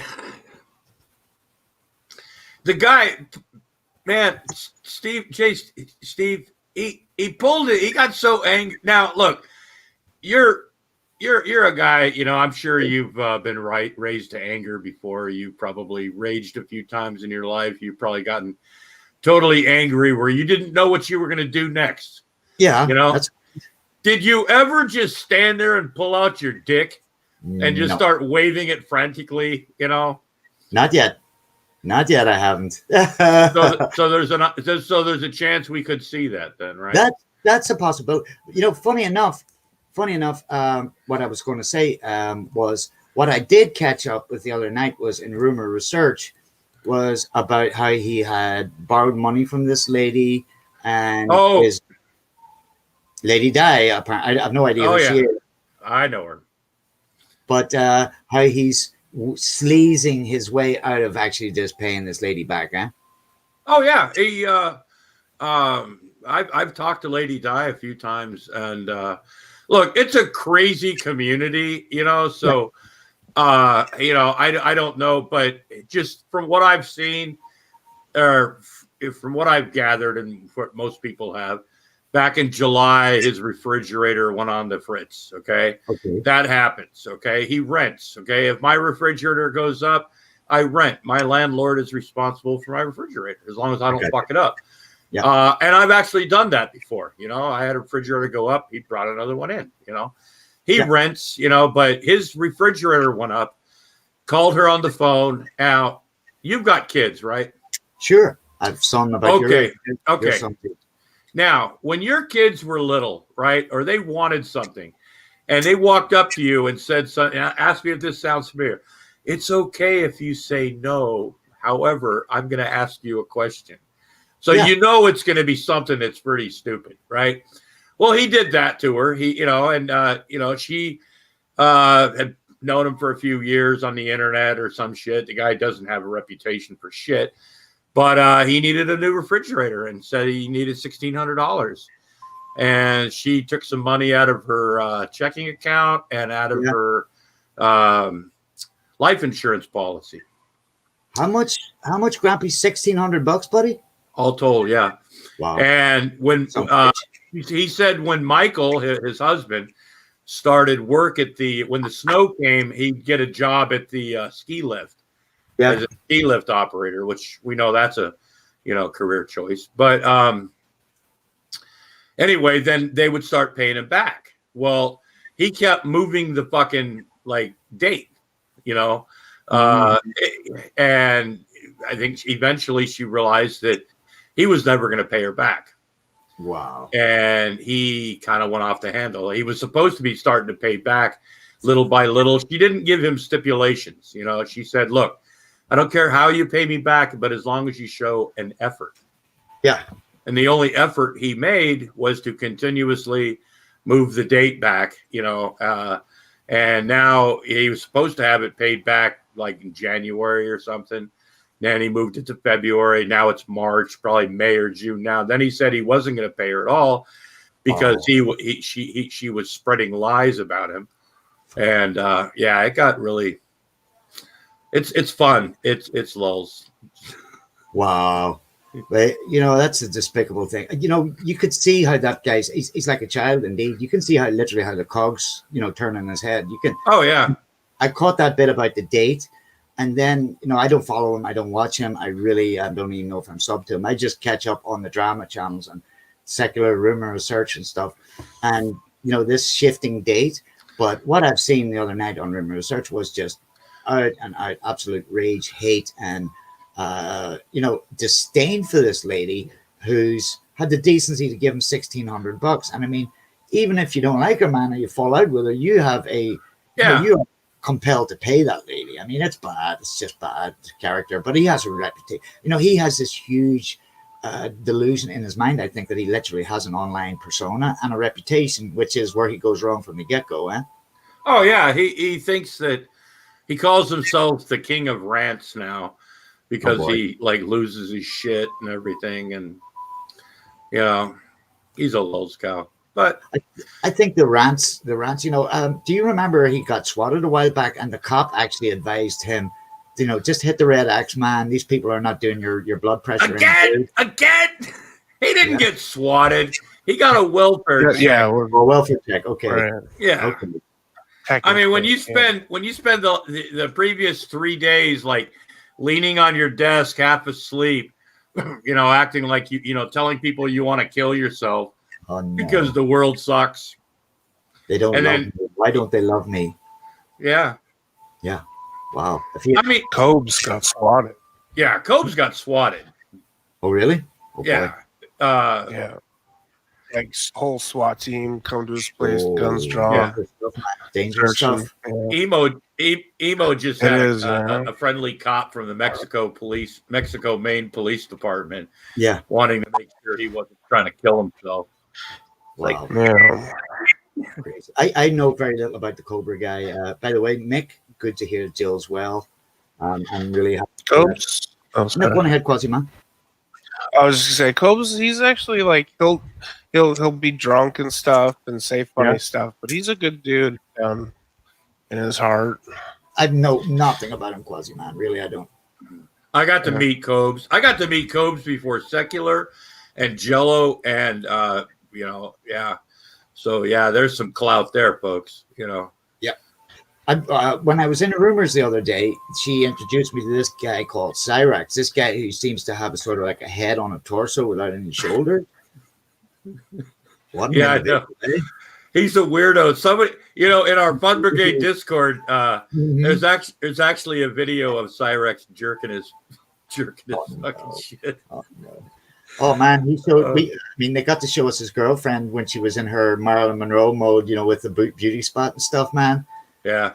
Boy, oh boy, they are a handsome couple. Let's just put it that way. Let's be diplomatic, eh? Yeah, but have you seen Cope's fucking jerking his meat though. Oh no, and I hope not to, man. I hope to avoid that. I really do. See, that's where people like me come in, because people always, a lot of people are afraid to look at shit like that Yeah. because they think it'll scar them, Well, and I'm once like, seen, never unseen, Grams or Uncle. Sorry. well, no, I mean, either way, I mean, I made the mistake. I made the mistake on Twitter of literally delving into the depths of Leviathan behemoth, let's say porn with a certain couple. Shanny. Yeah. Oh, Oh my- yeah, I got so much my entertainment God. out of that. Oh my God, Rev, See- man! It almost put me off sex for life, man. I think we've been celibate for this following 2 weeks since that, But- man. See, you're looking at it the wrong way. Okay. Now, as somebody who enjoys a bit of, porn myself, I refuse to. I mean, look, it's not porn. That's It no. it looked more like some scavenging like hyena or something trying to push a big fat carcass across the field so he can feed his young or something. I don't know, but definitely not porn. No. See, it. I'm the kind of guy, if somebody says, "Oh, this is on the internet," Uh-huh. I'm like, I have to see it. Okay. No proof, no pictures, no video. So yeah, I have to see those. Did you go as far, Quasi, to expose yourself to that? To some shiny? Sorry, to which? Oh, I watched like 5 seconds. Yeah, already. yeah. Oh man, and his little. I mean, he's got this fucking.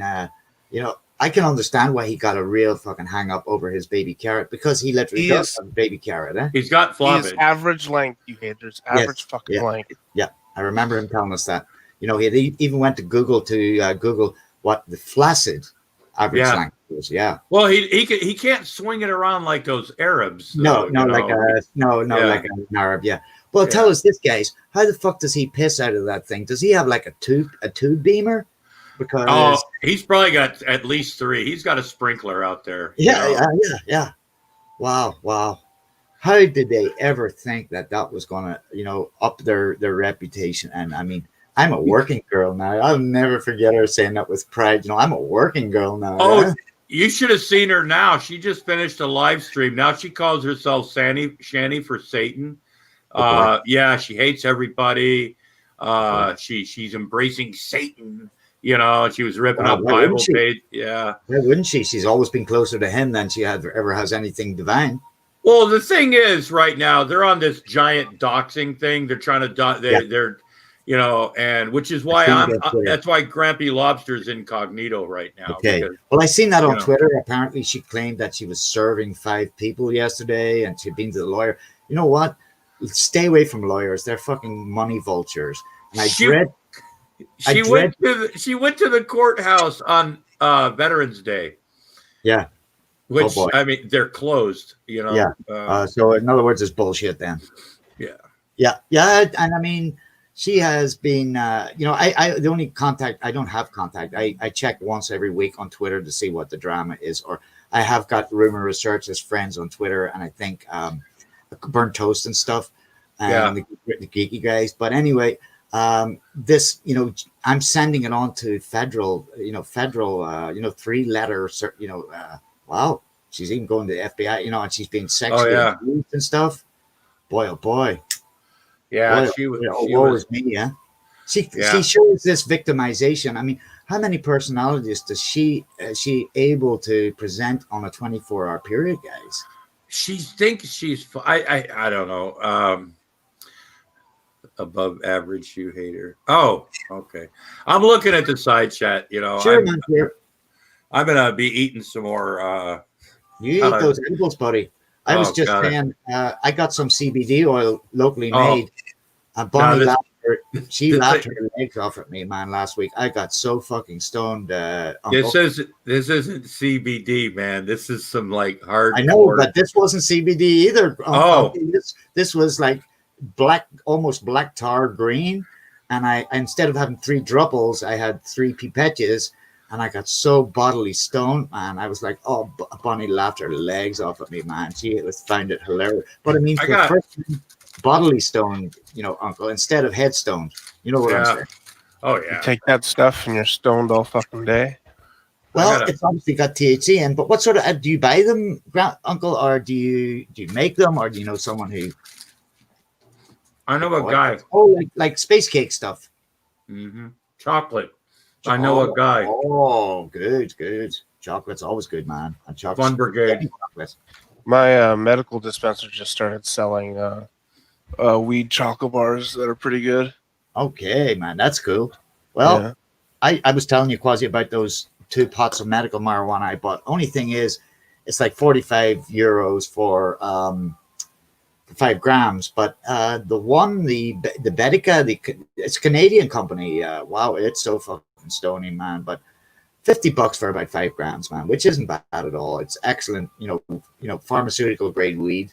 One gets you up buzzy, bouncing off the walls, and the other one that's granulated. One little spliff, man. It's good night, Irene, baby. I feel we feel sorry. I dread to think if she's got an insurance policy on that guy, because she's going to roll over on him, man, and flatten him one of these nights. Because she was very anti-man 2 days ago, and it's always indirect. This shade on Rev. There's no real men anymore, and I'm going to have to go to work. The only work she's going to be doing is starring in my £600 life with Dr. Nose pretty soon. I think that's her ultimate goal. Mm-hmm. Yeah. Mm-hmm. We do too, Uncle. We think exactly the same. What else has she? I mean, she claims she's £280, man. Yeah, right. Shani makes me look small. I think 280 kilos, maybe. She's looking at the wrong scale. Well, I hate to quote Stinky, but he did refer to her as a morbidly obese Christian by the name of Shani for Christ. Yeah, I had made one comment about her arms, man, and that put me into the bad room also. And she had felt so much love for me, and I just said, "Man, you've got more fun." I know. They were Rev, and they were showing me all sorts of love and everything, and then I disagreed about Charles Manson, Okay. and then she tried to shame me for being old because I don't understand real things in life. And,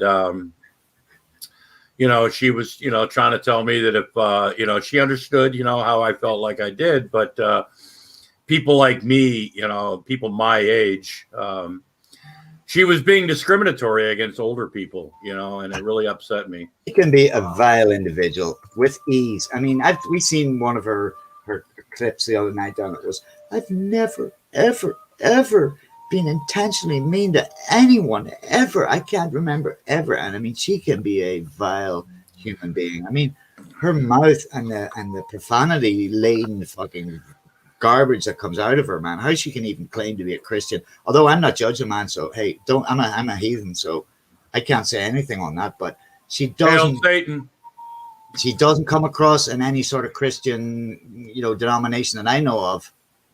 Well, years ago, she was in the clown. She was associated with the clown car posse with, Ren Campbell and Raw 56. Oh, yeah, that's right. That's right. With what do you call him? Brett Keane and stuff. Yeah, that's right. Yeah, and she used to hang with them a lot, and then they'd make fun of her, and she'd start crying because she's, we are the weaker vessel. Who remembers when Shani used to cry that? When she get upset. Oh, yeah. We are the weaker vessel. Yeah. I mean, Mick, have you ventured into the depths, and I'm talking about depths, man, of her porn yet, Nate? Because I would advise against it. Like I said, Bonnie and I have been put off sex for about a week already, man. Just don't even think about sex. I've seen it. Yeah, you don't see, but you don't have to think about sex with that. It's It's pure lust. But hey, you know what? Unadulterated lust. You got to take into account that she is literally his first female. That guy has ever seriously had a relationship. I think not that I don't dislike the guy, which can. Oh, I think he's a worthless piece of shit. He gets what he deserves. He's spoiled beyond rotten, man. That's obvious to see. He is spoiled beyond rotten. I seen a video last week of them at some restaurant, and they were just so busy looking at other people to see if they were being noticed. Oh yeah. He dressed like a bizarre. clown. Yeah. He dressed like a clown in public and then go, oh, look, people are noticing me. Noticing I'm me. famous, you know. Exactly, man. That's Nah. what Bonnie said. I mean, look at the state of her, man. How can people not looking at her? I mean, Yeah, are you people- wearing that for a bet? yeah, exactly. You know, somebody lied to you, bitch. You know. Yeah, Yeah, I mean, she's probably heard things. She's heard phrases like, "Mommy, look at the fat cow." Yeah. Mommy, look at the fat lady. Mommy, enough. what the fuck was that? Yeah. Mommy, help me! I'm scared. There's a fat lady over there. Scary lady. Oh man, whoever taught her makeup skills needs to take, the second. Oh man, seriously, she looked a complete mess, and all they did, the whole, it was some burger bar that they ended up giving $100 tip and paid $100 for the burger. I Mhm. think they just spent the whole time looking around to see if they were being noticed. They were that desperate for it, and I guess any attention is attention when you're that desperate for attention. Huh? That's true. I mean, Shani, I've never been one that begged for attention in any No. way, shape, or form. Well, you ended up getting it. That people who don't beg for attention are people who are self-assured enough to know that they get attention already without having to beg for it, which I can completely fathom. I can empathize with that. But I mean, I don't see this ending well, Uncle Lops. I really don't see You this can ending call me well. whatever, Paulie. I mean, I really don't give a shit. Ollie. I can't stay in a character anyway. I tried doing the Uncle Lobster thing incognito on my live stream last night on the Yeah. Uncle Lobster channel, and that lasted about, I don't know, 10 seconds. What are they actually flagging you for? What's the grievance that they're flagging you for? Oh, I- Copyrighted material or No, I got copyrights, which isn't anything new. Von Yeah. Helton had my original channel taken down. You remember that? yeah, Because I hurt his feelings. And Yep. my these strikes I have right now, one's from Fat Elvis. That one's going to be over on the 22nd of this month. And the previous two that I've been dealing with have been from Emo. Because I'm using his likeness and making fun of him, and parody. I mean, just fair use and stuff. I mean, but the Yeah. fact that they actually, it's like Brett Keane back in the day would have this one guy, I forget his name, the real dope or something, who would literally flag anything that Brett Keane just pointed his finger at. oh yeah, Or- yeah, Um, and I don't understand. I mean, this Shani person, a couple of weeks ago, I think I need a manager. She actually thinks she's a YouTube influencer. She paid for most of her subs that she had. She had about 200 subs. And then one day she ended up with 1,200 subs. So she actually bought those subs that she has. Huh? well, I don't. Oh, she's a celebrity, man. Yeah. Oh, yeah. Celebrity. Yeah, Oh. she's needing a manager already. Yeah. Yeah, and YouTube doesn't protect her.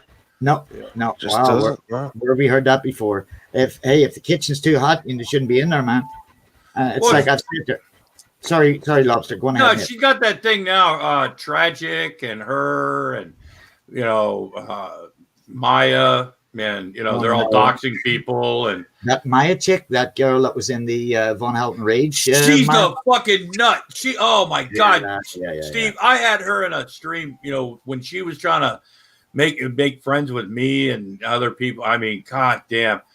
Yeah, she I had- let her just run her mouth for the longest time. She said nothing. She's got more stories than Von Helton. Yeah, she's got some Serious. serious issues. I don't Yeah. doubt that she's been through a lot. I don't doubt that. But I noticed that with- Everybody has. Exactly, man. Exactly. I mean, I seen that in that Von Helton marathon. She tried to befriend Von. He immediately tried to sort of like groom her, get her on his side, and he ended up hating on her before the end of the night. But wow, she has certainly a talkative personality, putting it, tactfully, I guess. Look, I ain't trying to put anything, make fun of anything like that, but or make light of certain things. No, of but course I not. wanted to cut my fucking wrists. I was trying my best to get her to shut up. Wow. Oh God, I was like, oh Jesus, she's got. I Wow. kept thinking she's got to run out of steam eventually, and she couldn't. Holy shit, she's involved. She's got her hand in everything. Yeah, I mean, she actually tried at one point to get Vaughn to do what we have all expected him never to do for 10 years, to say, I made mistakes. I need that, because she told about she'd been to therapy, she'd been to different, counseling, and she had made mistakes. And, at first I found that very admirable from her. And the moment that Vaughn got the idea that she was lecturing her, man, he flipped on her like that lady with the computer. And Yeah. we all know how toxic he is. But wow, I think she's easily manipulated, that girl also. I really do. I think she's desperate for friends, guys. Yeah. Yeah. She's trying to latch onto something. She tried to jump in. She couldn't help make fun of Von Helton, so she joined the other side or whatever, because it's always us against them type mentality. I just think it's funny, Yeah. Are you talking about Maya? Yeah. Oh, yeah. Disturbingly. Yeah, well, she wanted to be with the trolls, but then Yep. a certain lobster wouldn't let her in his hangouts, Oh, and boy. she went back to the other side. Now she's got all of our information. Yeah. Thanks a lot, Because, Grampy. yeah. Now Yeah, everyone she knows was I have two apparently, STDs. Yeah, she had got the dirt on all us, and she was, providing the goods to these. Yeah. She is kind of crazy, Sidechain. I get that impression also, man. Why do you think Now I went everyone- into hiding? Why do you think I went into hiding? Now everyone knows I got a bunch of sexual transmitted diseases. She's got my court records. God damn it. Man. Oh man. God damn it. I don't Wow. know. And I mean, I'm like Grampy. I mean, I far be it from me to in any way denigrate anyone's sexual abuse. That's No. No. You're not And like that. I know you long enough, Grampy, that you're not like that type of guy. Yeah, either. You and can't be see, on. that's the thing that really bothers me, and I can find a little bit because the way they describe abuse or therapy or all that shit, it's like you're either full of shit or you didn't pay attention when you were in therapy. I mean, it works for some people and for others it doesn't, but it only works when you're honest. It's if you're bullshitting your therapist and stuff, that's never going to work. But I quite quickly, because I'd worked in psychiatry for years, I kind of got the idea that this was a lady who was, the last place you want to go looking for friends with is on the internet. Huh? We all know that. We make friends after periods of time. We make alliances. We find commonalities with people, and eventually we become friends. But it's not a good to just from the get-go to instigate. I'm looking for support. But the fact that I think Shani was, she had found, she had supplied Von Helton with all these, with emails of all our darks. And man, I tore up stud 15, Aston Holland. I had nothing to hide. Come and get me, man. I'm still waiting on my paycheck for trolling. Yeah. Right. You still owe on billions, Steve. Billions. Billions. Yeah. Billions, man. Billions. Yeah. I've heard that you've actually built a moat around your castle, Steve, because yeah, full of Von Helton, proxies. Yep, just loaded up, man. It's like The Walking Dead, man. Seriously, toothless alligators in the moat. yeah, them too. We got a couple of them too.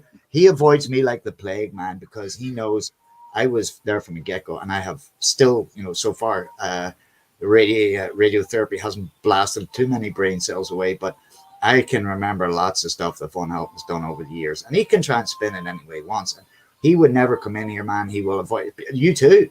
I mean, look what happened with you. I mean, he went as low to try and get your VA benefits taken. I know. And, Fuck me, Frank.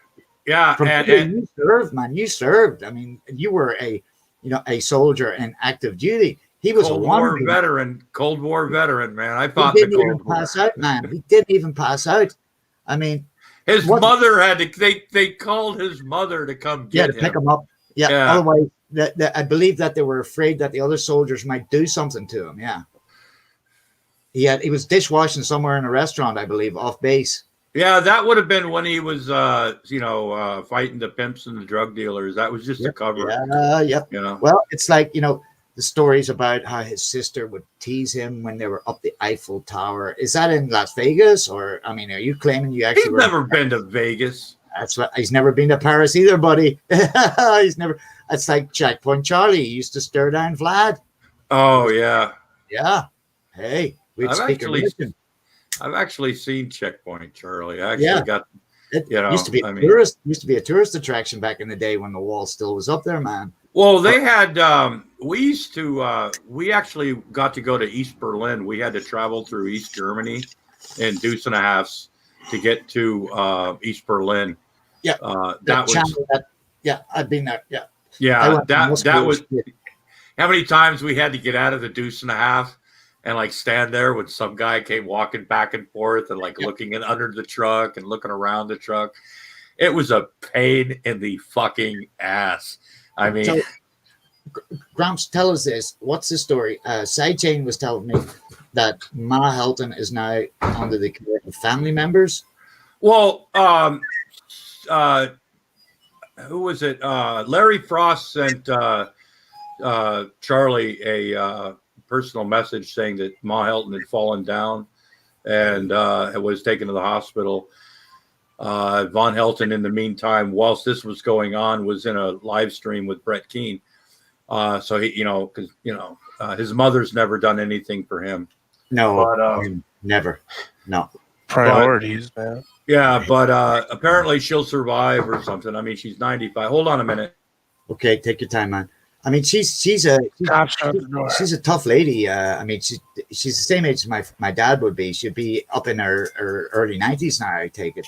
But it's falls that take a lot of those elderly people out, that end up breaking their hip. And if you look at the statistics of people over 70 who break their hip and survive, it's it's complications that normally kill them, of course. But I'm glad that she is rid of that guy. I hope she's taken into permanent care and gets the care and attending to, and if she's with family, it will be including the love that she, perhaps deserves at that stage in her life to receive. But boy, oh boy, he is so toxic. I mean, like you said, priorities in and hang out with Brett Keane, huh? Apparently, she was dehydrated too when they found her. Oh, yeah. Yeah. It wouldn't surprise me in the least. I mean, he likes to show us his alarm going off, but he never gets up and does anything. And of course, exposing himself to the viruses and bacills, that 4 yards walking over to Maz to, bring the kids there or whatever. Hey, he could have caught the death of cold. He could have got pneumonia. Exactly, man. Bad. Exactly. I mean, all she had to do was sick. put some water in the fucking bowl with the oatmeal and Yeah. throw it in grill. the nuker for 3 minutes. And But you know what? I can't Bitch. fathom. I cannot fathom that but someone give me another perspective of why in God's name did they give the children back? And perhaps is it a case that there's nowhere for the children to go? yes, That Well, might- basically, he followed he did the bare minimum the courts required of him. yeah, His mother's there to bail him out, right. and Kentucky CPS is known of being the worst fucking state for Yeah. child protection in the entire America. They don't have the resources or the money, and he did the bare minimum, and the judge was like, "Oh, that's good enough. Here's your kids." So he jumped through the hoops that he was compelled to jump through. Did the compulsory Basically, parent yeah. classes. That's he my- did the minimum effort required. That's my take. Yeah, minimum effort Yeah. required. That's my take on it. Yeah. So, and I guess that means that he's back to, I doubt that he'll be unboxing Hot Wheels every day, but he's got Jerry's money again, more or less, then I guess. Yeah, he even admitted it. Wilson actually pretty much asked him. He goes, "So what if I'm spending Jerry's money on?" Yeah, well, it's like, I mean, how can he survive when he took away mom's money? I mean, He's got a new gaming chair. oh, wow. Oh, wow. Yeah. Well, we were wondering with ExxonMobil buy the old one off him, prospecting for oil and grease. Right. Hey, man. But you I don't know, know- one I don't know thing why that he keeps buying gaming chairs. They're not rated not for good. his size, and they're expensive. Yep. And they're gonna break on him again. yeah, I looked into gaming chairs, and I bought this chair I'm sitting in about a year ago because it was better than the one that I had. But it's not a gaming chair; it's just it's just an office chair that Yeah. But yeah, he's got to have those gaming chairs. Yeah, you've got to, But I mean, you got to look the part, buddy. Yeah, I was looking at a website, and I'm glad Quasi said that because I was looking at a website where you can actually get fit for your own custom like gaming Wow. chair. Oh, Not really? one of these ones you can, these knockoff Mhm. Chinese brands. Adjust Those it. things can, those things can. I mean, your imagination for a gaming chair only stretches as far as your wallet. I guess. I mean, seriously, because there's some really whacked out gaming chairs where, I would never leave. I mean, I'm surprised they don't have a little hose you can stick your wiener in there and pee while you're in it. And, oh yeah, warming up. Yeah, I mean, thousands of dollars. You're talking literally thousands of dollars. Yeah. Oh yeah. There's a gaming bed I saw that I think Shani should get. Never have to leave the bed at all, man. Just Well, take a I shit. don't think she does. I heard her once, Right. attempt to reach the toilet, and it sounded like, weeping, wailing, and a severe gnashing of teeth. If she Well- literally was in that much pain, man. Look, Fuck me. they admitted that Shani got stuck on the toilet and Red had to pull her off the crapper. Like, look, I mean, can you imagine the beautiful, cute little blonde Barbie bimbo gold digger he could have got for that money instead of that fucking huge whale of a behemoth? And I mean, someone was in here not so long. Hey, Paulie, buddy. Someone was in here not so long ago, and they claimed that they've almost burned through $2 million in this few years. Whether that's true and accurate, I know not. But would I be surprised? No. Easy come, easy go, eh? well, that's why Uber Shani, Eats ain't cheap. that's why Shani's pawning for money now. I mean, Yeah. Yeah, well, hey, Rev News. she's gonna make her own money. Yeah, Right. Rev She's a News, buddy. strong, independent woman. Cherry tomato cannon, buddy, right in your face. $50, straight up there. Cherry tomatoes coming your way, straight out of his anus. I mean, seriously, he offered that a while back. Send me 50 Oh yeah. and I'll Yeah. shoot 10 cherry tomatoes out of my ass. Well, he pulled out a cucumber. Said $500 he'd shove a cucumber up his ass. Jeez, he's going You to know. do the DJ.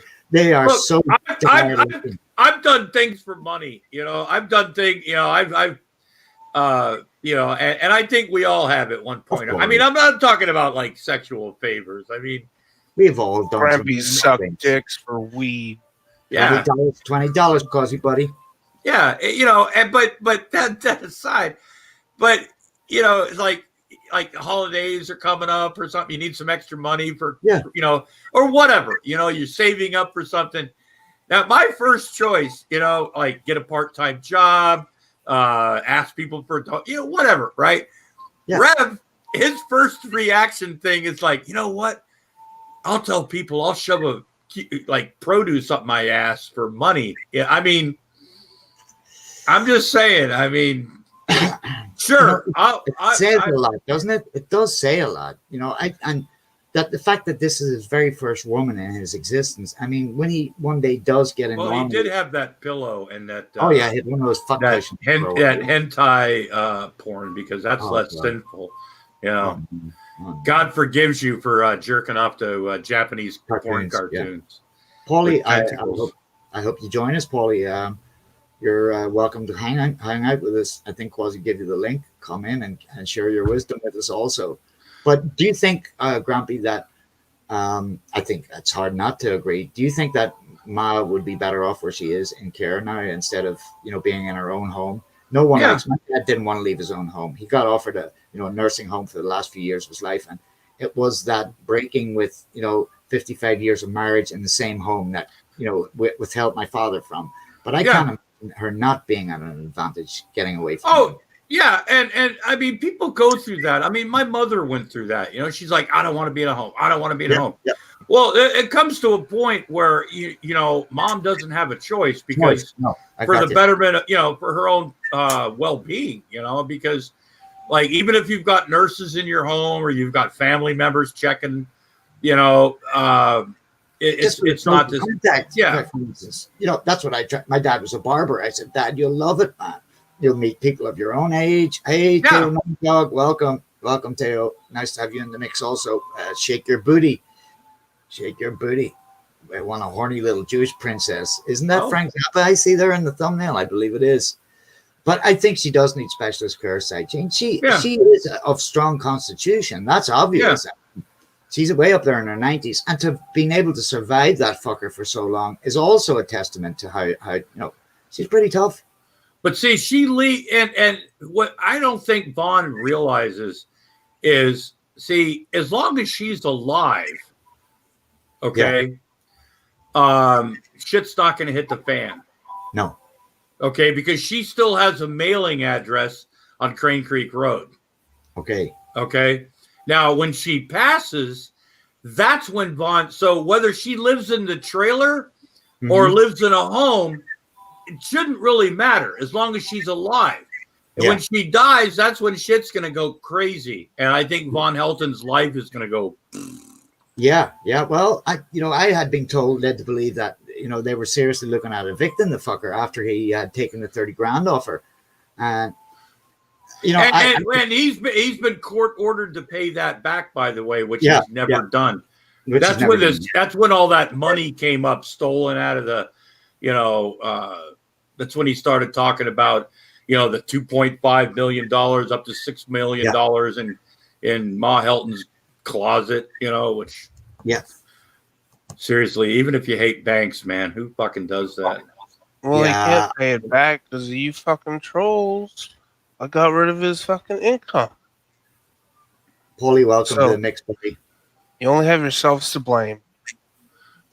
I agree. Thanks, Steve. How you Fuck. doing? Hey, Paulie. Paulie, you look sober today. All right. Yeah. I'm Who's good. looking well, Bronze? Sober as a judge. Hey, Good thing Paulie, we've decided not to talk about how drunk Paulie got the other night in a live stream. Oh. So we've all promised not to bring that up It was Well, really a good because time. Paulie's already apologized for that. So we're just I've not got going Paulie to a bring few that times. up. Grampy, you called gotta him- wait till he pays us. Wait till Oh, he pays under the- us. Yeah, under the affluence of alcohol 1 or 2 times, and a few other enjoyable qualities products also. But anyway, they're normally few and far between, but they're quality moments, eh? Look at Paulie's face. Yeah, it was good. It was good. It was not as bad as I remember it being. Like, you know what I mean? After watching the review. Hi, Gertrude. We got Gertrude Perkins in the house also. Welcome, Gertrude. Yeah, Guys, you were fine. You know, Paulie, you were fine. I really felt bad. If you watched that part where I was sitting, did you watch the whole thing, Paulie? No, I did not. I was trying my best. And I felt really shitty, right? I'm sitting there in my head going, God damn it. Why am I the one that's kind of shut Paulie up and talk sense to Paulie? I mean, God, I'm not the one, I'm usually the one that shoves my foot so far up my ass I can't get it out, And here's Paulie, and I'm like, if I lived in the Paulie, same town as just shut him, the I would have fuck up. already went over there. Oh, I would have already went over to his house if I lived in the same town. You know, I mean, like, yeah. He was like, "Well, no one told me I couldn't." What the fuck's Oh. wrong with you? I just, whew. And Anyway. Courtney wasn't really helping out either because, I'm sitting there going, yeah, sure, a little fumes is fun. And she's like, I love huffing, and all this stuff. Right, exactly. I'm like, oh, Jesus. Yeah. If you So- weren't supposed to spray paint inside, it would say it on the can in big letters. But Oh, it doesn't. It don't. Oh, God. That was weird because, for one time, and I was high as fuck, right?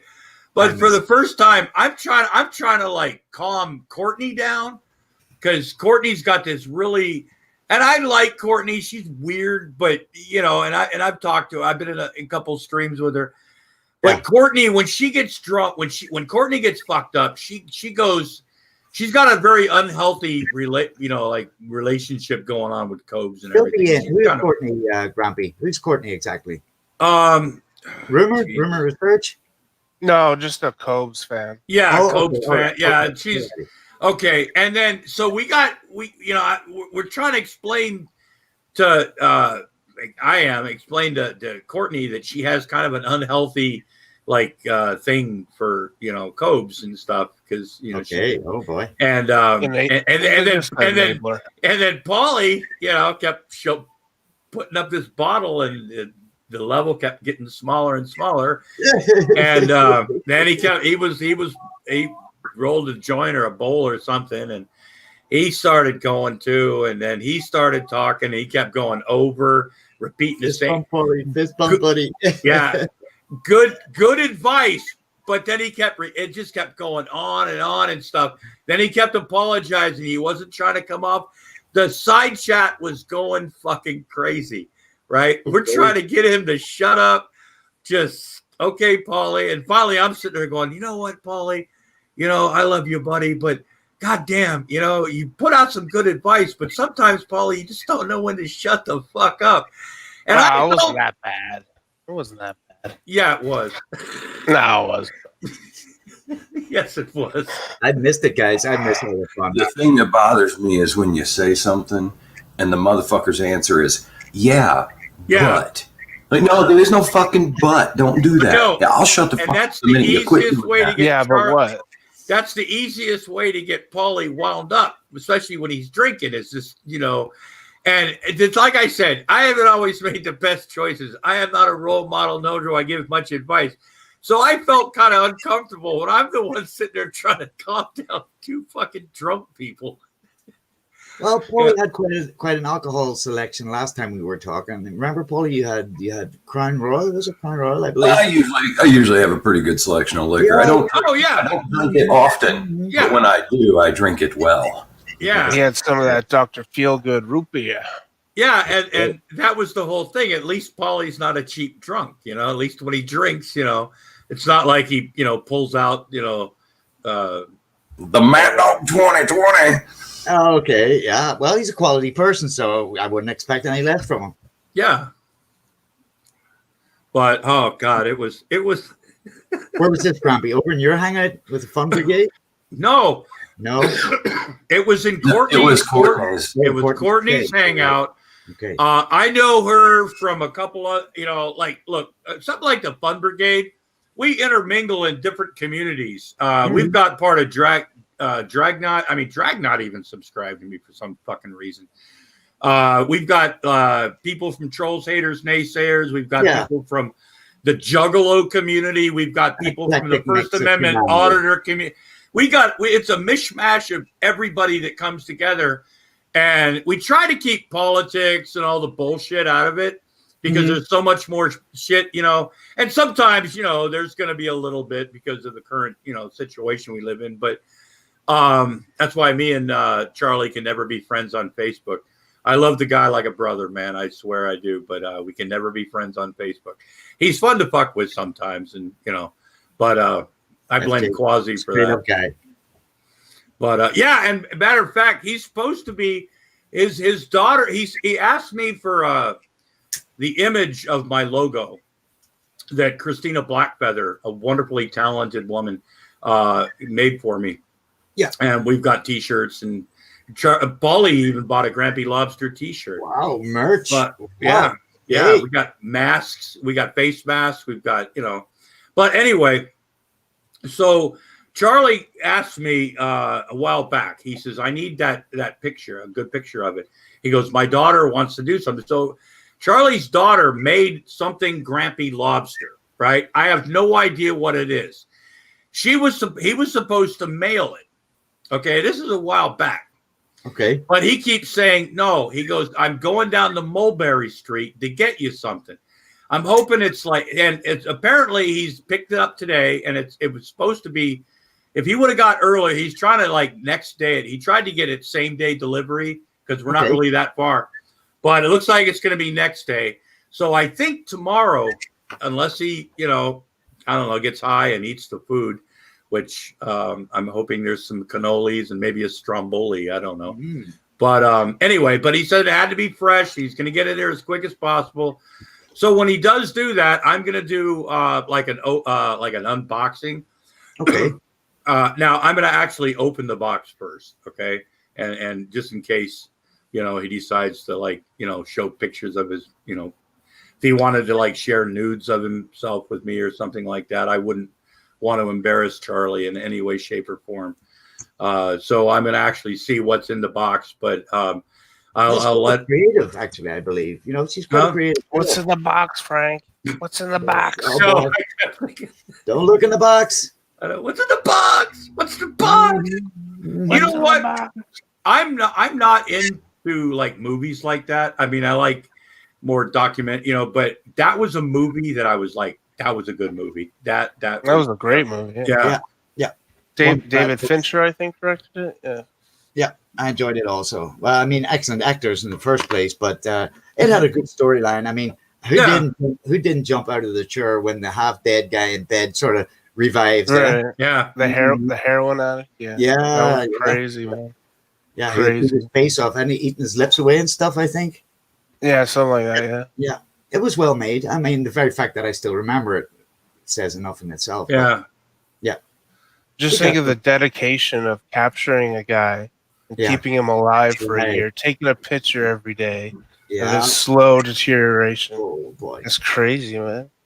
Yeah. Such a good movie. Yeah. Yeah. See, And, normally, a case like that, a story like that, I'd rather watch normally like a documentary about what happened, like, because there's crime documentaries of like really heinous, like sick shit that's gone on. So normally I'll watch like a documentary of a crime to get like facts instead of like, based on a true story type shit. But that was a good movie. I also like 12 Monkeys for some reason. 13 months. Huh? Fun That's a story. good one. Yeah. Yeah. Fun story. That Joe- was such a weird Yeah. fucking movie that I've watched it probably 5 or 6 times and got something different. Yeah. Like every time, Every time, because like when yeah. he keeps jumping from like reality. The first time I watched it, I was confused. A lot You of know, time shifts, yeah. A lot yeah. of time shifts in there. And, Just a and question to you guys. Just a question, completely off the subject here, because Oh. Joe Tough asked about the cop and the sex doll on top. What's the take on Vaughn being catfished? What's the possibilities of his incoming Vietnamese, petite bag that he's almost in love with? What's the story, guys? It's all made up. yeah, I No. am very real. I am very real, and I'm coming to Kentucky. I was hoping, and look, honestly, in my heart, Yeah. I wanted to be a catfish so bad. Me too, man. Me too. However, realistically, I think it's all bullshit. I struggled to come to that conclusion.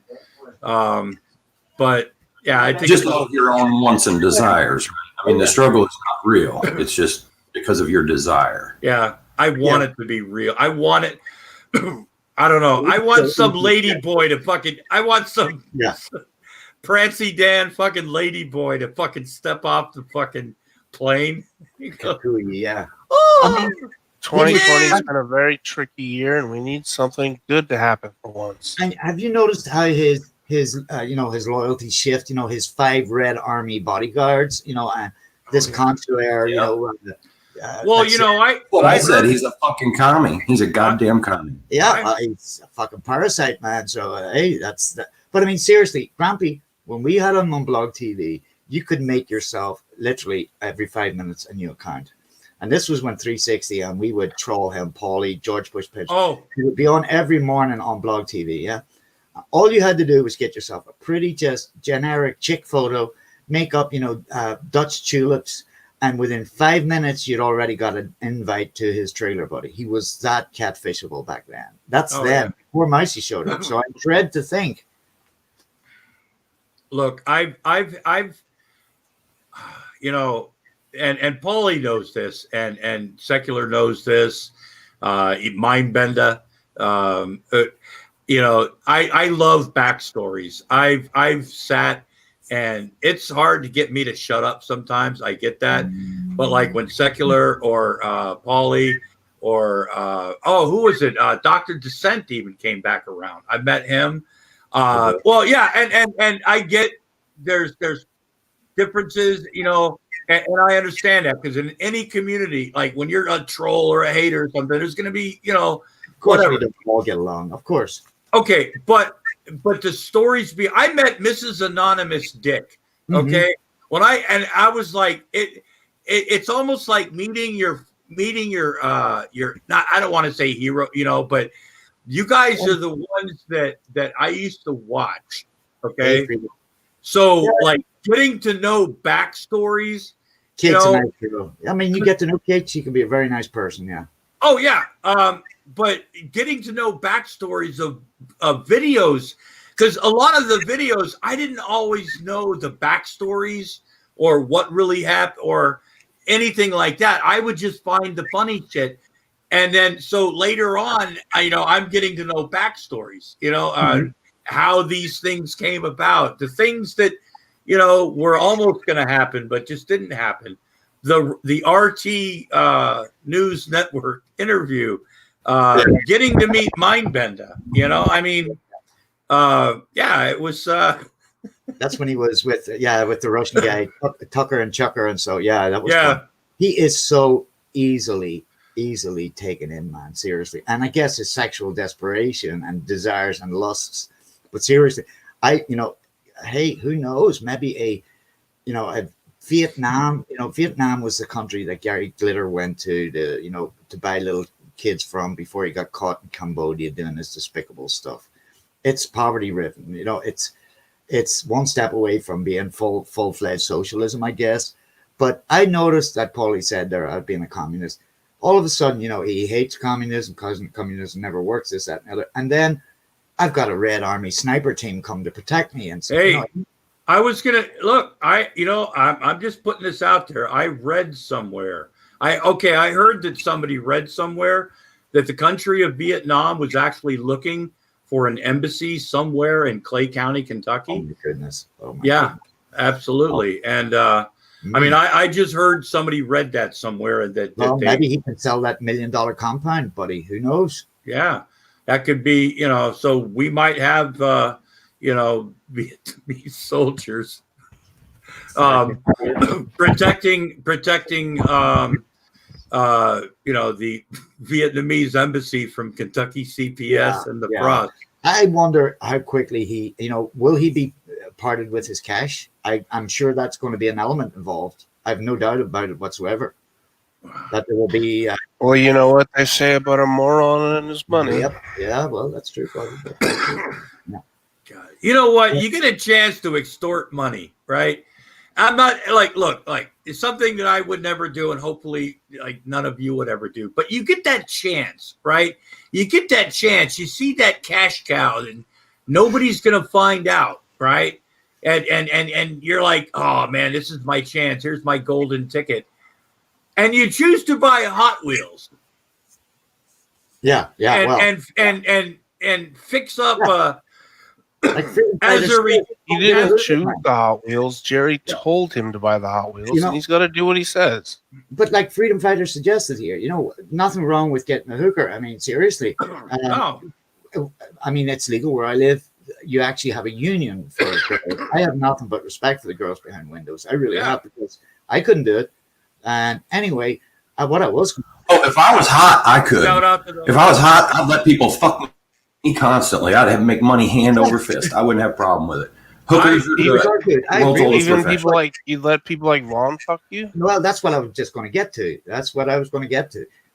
Not that I'm speaking from experience, but I do know some girls who have plied that trade, and I know that they have hygiene standards, and you will not get in there without a rubber on your willy, and they literally will wash you. It's a part of the floor play, getting you turned on real quick. They'll wash your genitals actually before you even. And I guess that's just common sense. But I doubt that. I mean, he's going to have to go to some toothless crack who take $5 off him for sex. I mean, seriously. But indeed, why has he not taken that route? Just go down once every week and get laid, man, pay for it. And, hey, everybody's happy. I think basically it comes down to the prophecy. Oh, boy. You mean it could exist? It will exist? Oh, man, we're screwed. Yeah, he's planning on lots of kids with this Vietnamese chick. He's planning. I mean, he even went as far the other week to say, I love her. I mean, I know. I heard that. He goes, and he looks so serious, too. He goes, I would never treat her because I love her. It's like, yeah, I'm a real man. Yeah, exactly. He would never change her or ask her to change. He loves her. But I think Vaughn should remain celibate, because if you've noticed, the longer he goes without, the more powerful he becomes as a magician. Well, that's also a mindset. But see, but look, remember, if you remember, not too long ago, he said the gods have blessed him more than ever. The only thing the gods haven't blessed him with is money and a woman, right? Well, the gods have blessed him from the country of Vietnam. Okay, so all that's left now is the money. I'd hate to see him if he was. Once again, thank you, folks. That's why I've disguised myself so they won't be able to find me because I Practically Grampy unrecognizable. Lobster. Look, you guys need to change your appearances, man, because when they come to that door looking for somebody that looks like Paulie, Paulie, really seriously, get a wig, do like I did. I think the Geek Room should do the same thing. That's why I did what I did. I mean, shit, it's coming, folks. Arma It's coming. fucking Oh, yeah. Noxie, get in. Sorry. I'll be bald with a beard in a few months. It's coming, buddy. I'm already half bald already. I've got some beautiful radioactive fucking bald spots on my head. But I mean, my hair is actually growing back red and curly. Can you believe it? Yeah. Oh yeah. Yeah, that's crazy. And I by the believe way, Lobster, I didn't get a chance because everybody hopped in there the minute I asked. Thank you. When I asked you about that the other night, it wasn't making fun. I was just curious what you did.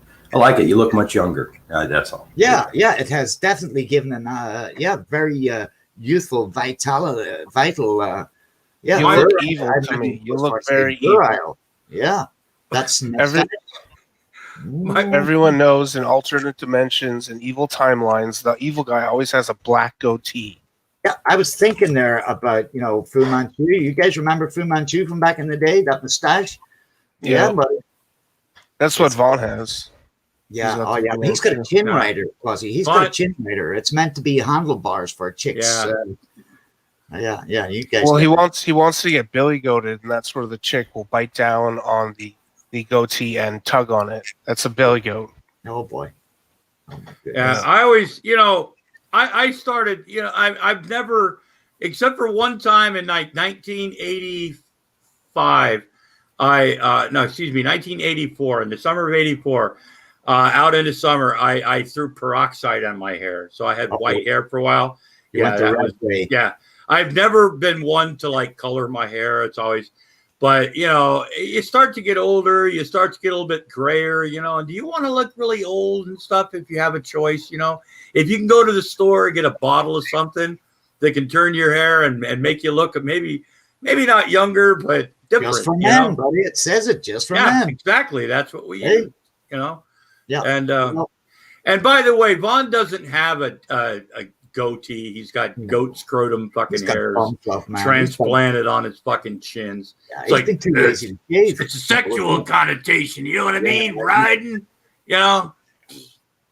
Yep, riding that chin, buddy. Imagine the ecstasy those girls are gonna that fine Vietnamese diplomatic chick's gonna experience. Yeah, guys. and you know what? When that fine Vietnamese chick comes and turns out to be a lady boy, Von Yep. Helden's gonna have a reason to fucking hold his fucking face like that because he's gonna have balls on chin. You know what I'm saying? He's going to end up paying for a fucking full transformation operation, buddy. You mark my words. He's going to end up doing something. If this person really does exist, I mean, we could take a poll on it. Everyone in the room, give us a 1 if you think this person does exist and is from the East and come, and give us a 2 if you think it's catfished.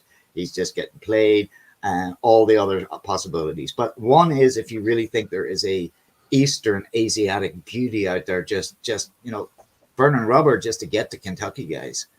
That's A diplomat. A If he would diplomat. have, Yeah. if he would have sat down and written this out and come up with a story and then told the story at one time, Yeah. it would have been much more believable. But Believable. again, it happened in Von Helton fashion, right? Yeah. It's a little thing that builds into this thing, and it's his classic modus operandi, right? Yeah, I mean, he did introduce it really slowly because remember, at first he had his eye on 3 Oh, different. yeah. Yes, he did.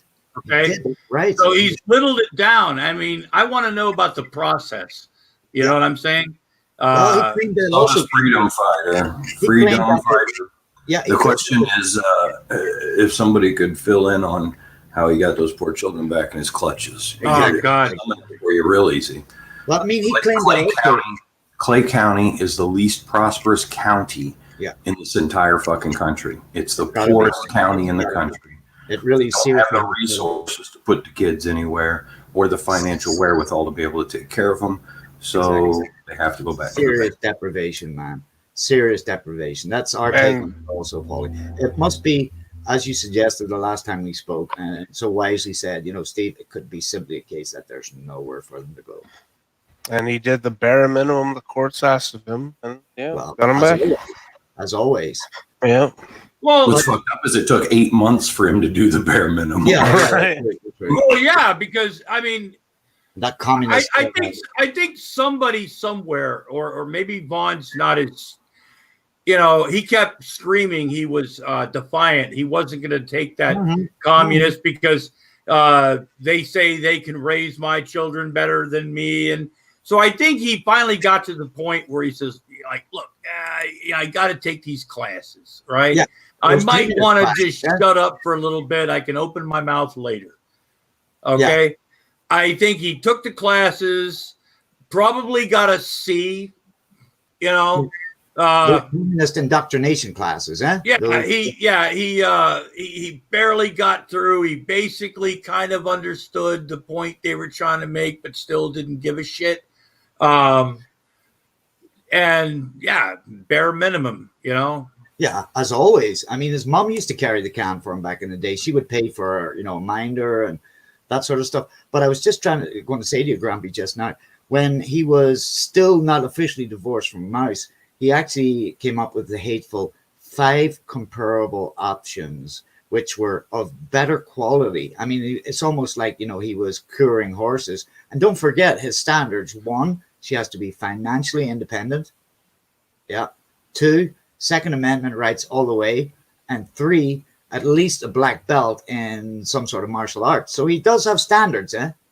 That's true. And she's got to be willing to sign an NDA. Oh, yeah. And if a child Yes. No. if it ends up in a child and she takes off, then No he is in understanding. no way, shape, or form responsible for. Exactly. Yeah. Yeah. That was. Hey, Quasi, I mean, You don't it have to almost answer makes me want to go there and have children with him. You know what I'm saying? I mean, there's What's up? not necessary to answer it here, but if you know who Spicy Noodle is, if you wouldn't mind sending me in Discord. Spicy Noodle. noodle. Yeah. I don't. Boy, hot So sweet chili, buddy. I know. SPY letter C Noodle. Spicy Noodle. No, I've never heard of them before, man. Hot Yeah. sweet chili. Somebody wanting to be my buddy. Okay. Oh, no really? Oh, that might be Maya, buddy. Oh God, oh geez, you have to bring her up. Oh, for fuck's sake! Oh God, you know, I got to tell you, there were 2 people in the room that night, right? This guy Rick, who I've spoken with, and my opinion of him is changed. I think, you know, but Maya, no, and see, this is the thing. I'm not trying to toot my when I started watching Hangouts, streams, things like that, there was a long time before people would even let me into a stream, right? You're in the side chat, you make comments, people kind of get to know you a little bit, and then people would surely like let me in, and then I'd do what I do, and some people like you, you kind of learn your way, like I don't want to say your spot, we're kind of where you can fit in. You know what I'm saying? Yeah, you have to develop something, some kind of rapport, Relationship anything, before. anything, you know, because you can't just jump in, right? A lot of people, when they come in, they go, "Oh, I want to be noticed," but you want somebody to, you know, like I don't know, say hi to you or whatever. But and I watched and look, I learned the hard way a lot of times on where I fit in or what I could do, you know, and I'm not going to get into all that shit, you know. But you grow in relationships with who you know on the internet and how you can respond to people, okay? And be you, but you know your audience at times. But when people and I explained this to Rick, and I think he got it because he's slowed down. He wanted to do that too. He jumped in that same night. So I had 2 people, right, that wouldn't shut the fuck up. And like I Rick, I mean, he's in our Discord. I like Rick. He's young, you know, he thinks this is fun. He likes to have a good time. He learned that really fast. And I think he he's the kind of guy that he's eager. He wants to have fun and stuff, and you get that. Maya, on the other hand, is like G-Man, Shanny, Von Helton. They're gonna run their fucking mouth until somebody shuts them up. And when you shut them up, you're a hater. And Helton always the moment. I mean, Maya tried to tell him, some advice about, face facts, own something. Yeah. And who knows, you might be able to overcome it. The usual struggles of humanity in our lives. But hey, for a moment, he almost thought he'd got himself a nice little moldable, groomable, petite by who knows, chicky. But wow, that didn't last long. No. Sorry, I just had to get that out of my. No, it's okay, Gramps. I actually feel better. I mean, well, apparently, wow, I feel. Yeah, you relieved? Yeah, actually, I do. I'm serious. That made me feel good. Thank you, Steve. Wow. Good man. No, you're more. I'm glad I could share that with everyone. But I'm thinking now that Maya's got everybody's medical records, I really wish she would do something useful, like go to the VA and get that done for me. That would be awesome. Yeah. Well, when you talk about like getting people's medical records, I don't know okay, first of all, let's say she does. Okay. Yeah. Say, for instance, have some medical records on any one of us that ever served in the military. Okay. Mm-hmm. Now, I have especially if you go to the VA, I have a strange feeling. I hate to sound like stinky, but I have a strange feeling that's a federal offense. Kinda. Yeah, they're called HIPAA laws. Yeah. Exactly. Seriously. Well, she got court records of the trolls that happen to mention things like STDs and stuff like that. So, yeah, she's court that records. It's like what you can. Yep. What do they have? Chlamydia court? Or awful. She is. It's like, you've got gonorrhea. You've got to go to like gonorrhea court. But I mean, she is so flippable, man. I mean, she wanted to hang out with Grampy. She spoke, she outspoke everyone, which is quite a feat. And then, she doesn't get her way, and she flips like a little counter on Ludo. And now she's Looks like a Biden vote. Yeah, she's become our absolute nemesis, guys. And I mean, like I said, it's the tore up strat. Get my postcode right. Wait a minute. Wait. Maya said she helped get Vaughn's kids back. Oh, really? Wow. She must have prayed to the gods. Oh, right. And Vaughn's gods are talking to Maya now. So watch out. All right, y'all. I'm gonna run over across the river and go get some cigarettes, and I'll swing back through. If you guys are still here, I'll see you then. We are. Get dirty, smoker. Thank you so much for joining us. Later, Paul. We are. Check you later. Have a good one. Yeah. I'm not any going of the outside crew want to come and join us because we look so much better with 4 than 3. There's the link. I don't know. Look, hey, Paulie, we've got a Vietnamese sandwich. Oh, wow. Now we've got a foursome. Hey, Elsie. Oh, my God. Paulie, have you met Elsie? Elsie. I haven't met Elsie. First time. Welcome, Elsie. Oh, Hi. Elsie. Happy Friday. Show your pretty face. Saturday morning for me. Saturday morning already. Oh, you're down under somewhere. Yeah, it's a quarter All right. to 7.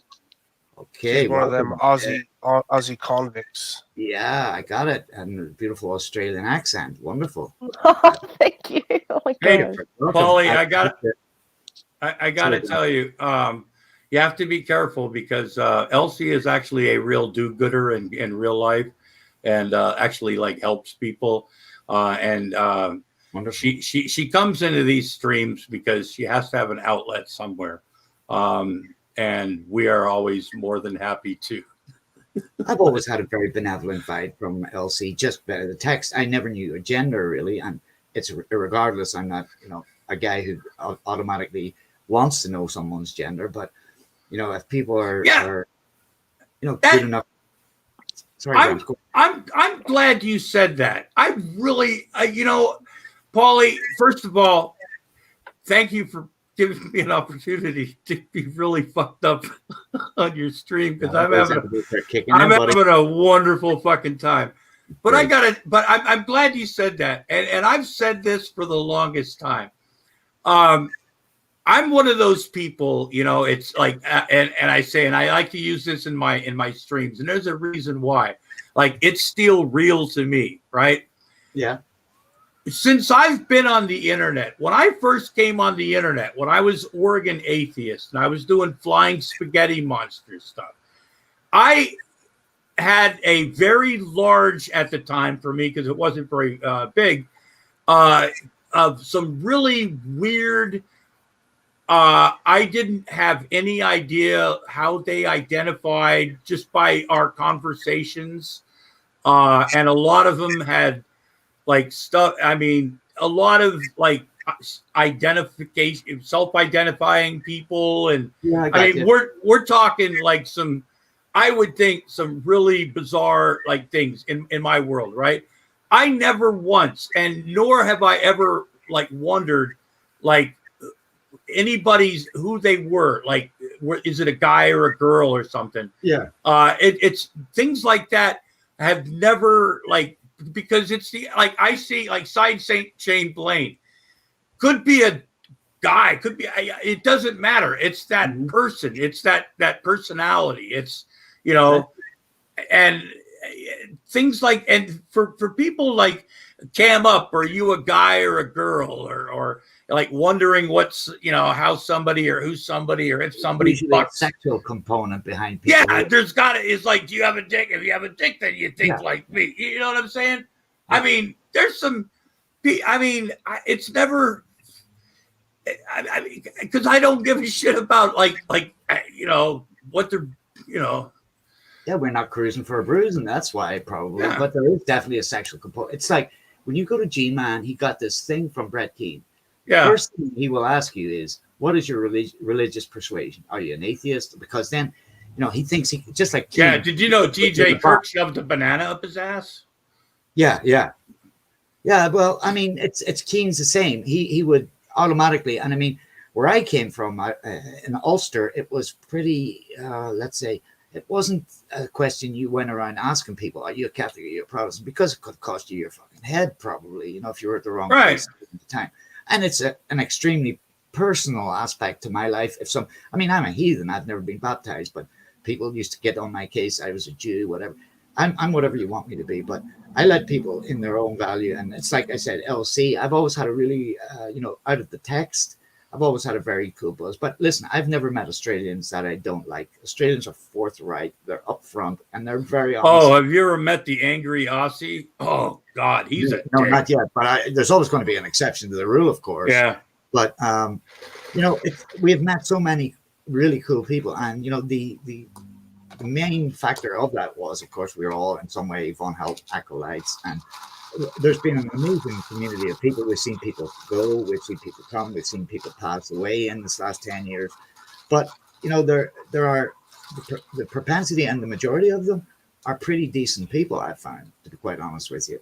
And that's just my take on it. But I agree. Sidechain, funnily enough, now that you say it, I've always taken Sidechain to be a man. So I have no idea, and it's not important. But I've always, it's the name that has, some connotation to it. But anyway, LC, you're very welcome. And I haven't had you on the chat before. So like I said, I'm really interested to find out. Wow, LC, what an intro. Hey, how you? Boy, the only place to go is, hey, you know what? It can only go downhill from here now, huh? Pretty much. Poor Sheila by accident. Uh-oh. She deals with Gary Snowflake. Yeah. Yeah. He's I've never been able to find any affinity with G-Spot. And when he was as ignorant a few years ago to absolutely brashly claim there was no slavery on our planet and hungry children did not exist. I just shook my head and said, this guy, really, He's an idiot. he's Dunning-Kruger in effect. He really is. And, he's so Dunning-Kruger, he actually thinks he's like Von Helton. He thinks he's quite smart. But they Okay, hit a box. wait, okay, look. Once again, folks, we're assuming that everybody like paid attention in school and knows a lot of these terms. Okay, I'm vaguely familiar with what the Dunning-Kruger effect is, but like once again, like all these things that you guys learned earlier and stuff, I never really paid attention to because I was usually just there to, I don't know why I was there. But can you explain to me exactly what the Dunning-Kruger effect is? It's And the case of people being so stupid that they actually think that they're smart. They literally have no cognitive dissonance, no Okay, yeah. action skills. And, when you get a really severe case like Gary, it's that they actually are not only unaware of how stupid they actually are so stupid that they think they're smart. Oh, okay. It's basically it in a nutshell, I guess. If anyone wants to add something to that, that's my interpretation of it anyway. And Yeah, fine. it's the. Oh, sorry. Go ahead, Steve. Sorry, Quasi. No, go ahead, please. I was just gonna say it's the cognitive bias in which people with low ability at a task overestimate their ability. But yeah. So yeah, dumb people think they're smart and good at shit. So Oh, man, that's pretty spot on. That's like a Yeah. that would Yeah. be, you know what? That would be like first year level, like Psychology. well, yeah, like if they had a case study on Von Helton or G-Man or or any of these people, they'd be like, okay, this is basically what we're talking about right here. It is. Okay. Later on, we'll get into some more complex shit, but this is the Shani has this is superior. that. Yeah. Yeah. They have absolutely no introspection or the ability to see themselves from a perspective that's not adorning, gracious, and of course, positive and upbuilding to themselves. No accolades ever.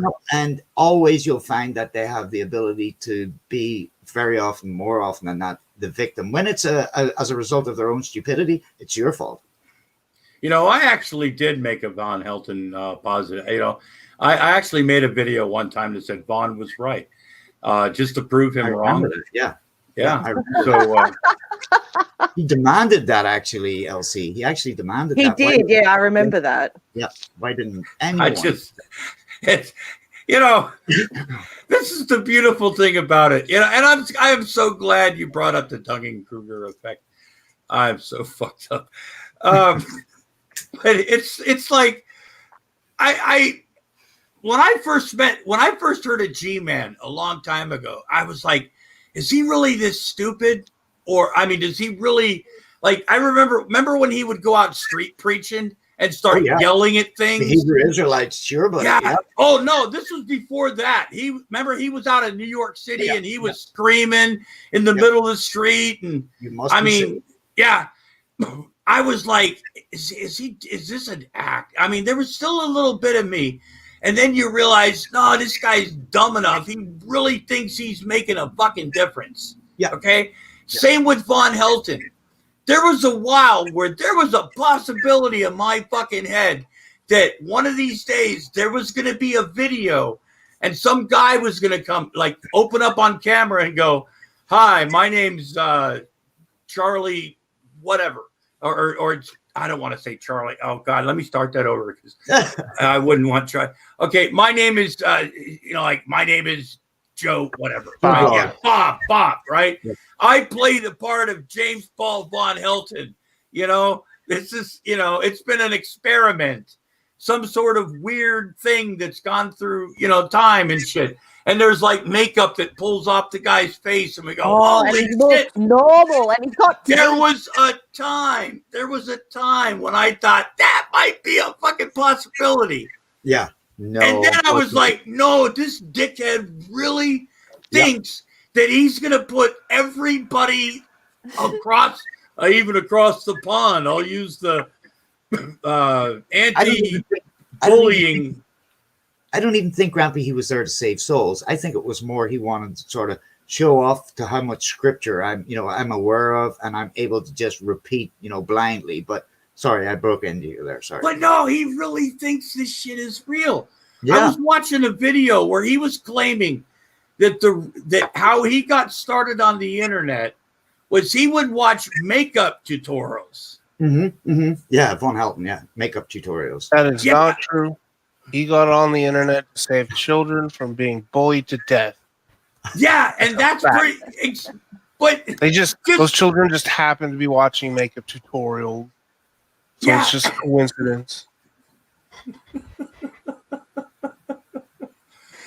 I feel that he would make whichever therapist he went to resign. yeah, it's like no, His I think therapist would need therapy. Sigmund Freud would like just not touch him with a 10-foot pole. His therapist would need therapy. Yeah, exactly. he's not the only person out there that's like that though. There's other wackadoodles that are just Oh, as yeah. stupid as him. Yep. You know. And see, And they that's can all vote. yeah, exactly. I mean, there's some really stupid people out there. Stinky's one of them that are just like literally, it's like, no, they're just dumb, you know, and they believe their shit. You know, the He gods. watches Alex Jones. Oh no, he predates Alex Jones. You don't know that? No, I yeah, no, don't I think know he that. watches But I videos. wonder if he watches him and just like takes everything he says He as like used to gospel. actually. He used to LC when it was. Oh, Oh, in yeah. when he was fear porning. I mean, that was how even I bumped into him. You know, WikiLeaks was going to release the UFO war in Antarctica, but he then later claimed that even David Icke watched his videos and and stole the material off him when it what was the always, fuck? always the other way Al- around. Of course. Alex Jones got his whole stick from Vaughn. Yeah, And Alex Jones has seriously. made Yeah. millions of dollars while Vaughn gets nothing. Elsie, do you want to know how stupid Stinky is? Years Okay. ago, I think I forgot which network it was, but one of the networks did Ridiculous. a story on like crazy people, Internet conspiracy wackos on the Yep. internet. Yep. And there was a whole bunch of them that flashed through the screen, right? Yep. And they were describing, you know, stupid people, you know, like, you know, the wackos on the internet.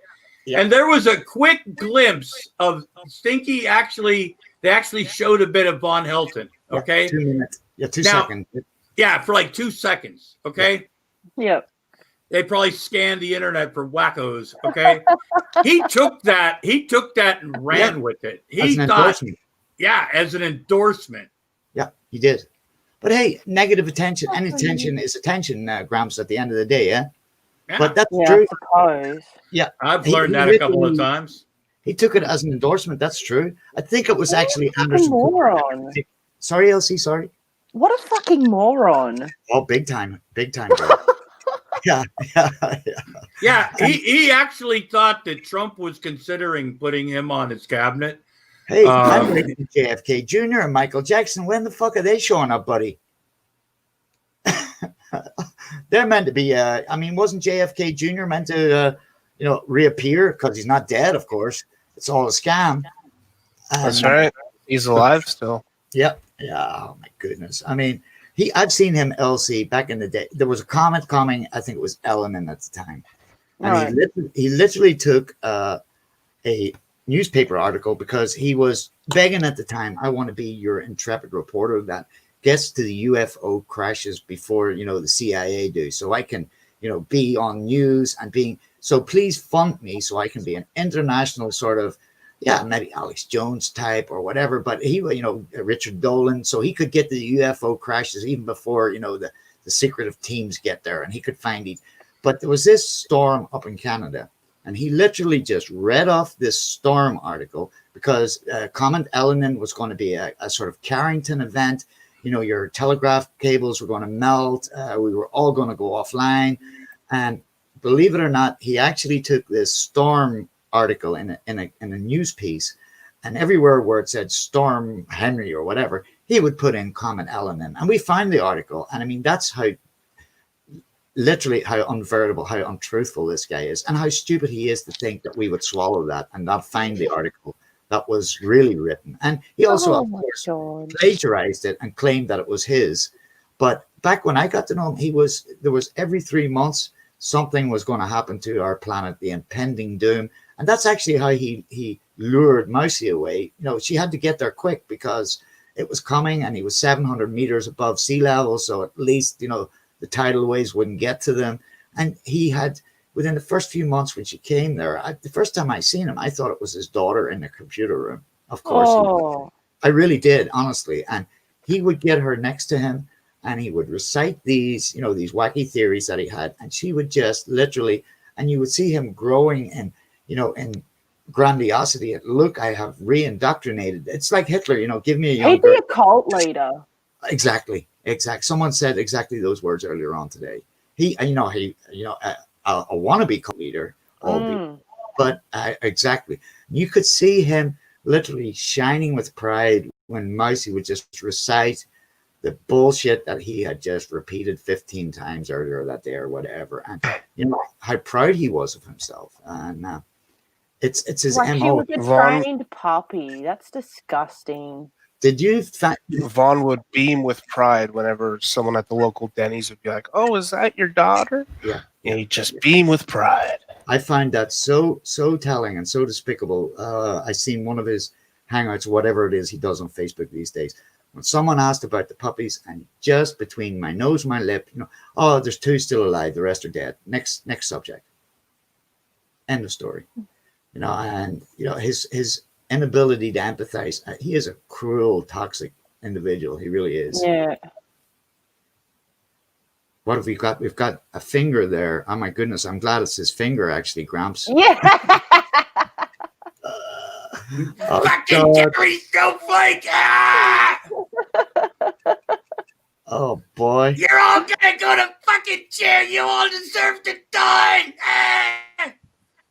You know, when that guy got on live once and told us about going to Florida in the bus, and he would just get himself a box of I Depends. weep. Oh, Jesus, you want me to pull out my dick again and show you how much you suck? I'm not And he afraid to. He went into detail about he would sit in the bus, you know, for 1.5 days on the way to Florida and just shit Not himself. working, is it? Yeah, I didn't do Oh. I'm serious, Elsie. I'm serious. And I mean, you know, that he thought that was something that you should share online. And he's, you know, What the fuck? really smart. I thought, God help the person who's sitting behind, in front, and next to that Just guy. in the bus in general, because that smell would go all through there. Oh, you got it, girl. But I mean, that he even thought that was shareable online, eh? Seriously. Just get your Depends. By the way, the last time I seen Von Helton get up off his chair the other day to barricade the door from his children, I'm convinced that guy's either got an ass like Kim Kardashian or he wears diapers too. Oh yeah, definitely A diapers. little bit of both, I feel. Yeah, Probably, yeah. half Schwan spaghetti and half Depends. Oh, Yeah, exactly. Bob Evans chicken pot pies, guys. Although I noticed Vaughn made a comment that he's actually expanding his palate now to get ready for his Vietnamese bride. Yesterday he cooked himself up some Schwan's fantail shrimp. Oh, Ooh, Oh, yes. that's gonna get. Keep- Keyword there is cooked. cooked, yeah. Microwaved. Microwaving is cooking. now, apparently. Oh, He actually did get on once and did give us a cooking tutorial. And he had Oh, a I love glass that. table. Remember the glass table, Grampy? Yeah. Yeah. Oh my God. It was so greasy and so unwashed, unsanitized. You couldn't even see through the glass table, your feet under it. That's how bad it was. And it was oh. three pasta products that he just rehydrated. Yeah, Just it water was- in them. I That's don't not know. cooking. I don't know if you have them, Elsie, but it was a package of pasta sides. So it was like a side dish you make. That was like the main course. And it was like a can of soup and a can of like peaches in syrup. And that was him cooking. Yeah. I love inserting those into those videos Yeah. because it's that video. He gets, does anybody ever cooked? He kept holding up those envelopes of Mexican rice and Yeah, exactly. all that. I love chopping those up, just like And putting. pheasant Taco under glass, rice. baby. Pheasant Oh. under glass. That's when we got to hear that, his children are fed, they're nourished on the, host Steak cuisine. tips. Can you imagine Jerry gnawing on steak tips? Really? I mean, and I'm not making fun of the kid, but I mean, you're going to give them steak tips? Yeah. I mean, there's that's to me, that's almost as okay. Pheasant under glass was like, that's literally any dish you can come up with, right? And you come up with pheasant under glass. Yeah. That's the quality of nourishment his children were. And I mean, the table, he had, his kitchenette, and there was just these boxes of his Mountain Dew, his 72 cans of Mountain Dew, unboxed, just left straight from the delivery. And the condition that those children were brought up in, the filth, man, was just shocking. It was, confronting. Well, it was a setup. Because it's bad for your teeth. It was a setup. Yeah. What one of the funniest videos, unintentional comedy, whatever you want to call it. Is when he like made that video, and he had his kids like color coordinated plates, and spoons and everything, and then he had like 3 like boxes of like takeout food. Yes. And he was making that video so his kids could watch it later in life, and realize what sort of a well-fed cool dad he really was, because if his parents did something like that to him, he would think that his parents were the coolest. I would have been like, oh, for fuck's sake. I was like, no, if your kids see this, they're going to go, Jesus, Dad was cheap as fuck. Yeah. And he was bragging. Look, we got some chicken nuggets and some fries. Jeez, and some punch. Right? Wow. Okay, so hang on. Someone's Let's just have a patty. this new night for the children. He bragged about giving his kids tuna helper once because fish is full of protein. People told him he didn't put any tuna in with the noodles, and he thought the tuna was included in the pasta. Yes, he did. What the hell? We should be suing Tuna Helper. If it says Tuna Helper on the box, tuna should be in the product. That is false advertising. We have $1 million case on our hands. I wonder if Millions of dollars. I wonder if he ever cooked Hamburger Helper and was kind of surprised. Oh, that's another one. No hamburger and Hamburger Helper. We should do Come class on, action lawsuit. off. Right? Let's get this going. Who has a lawyer?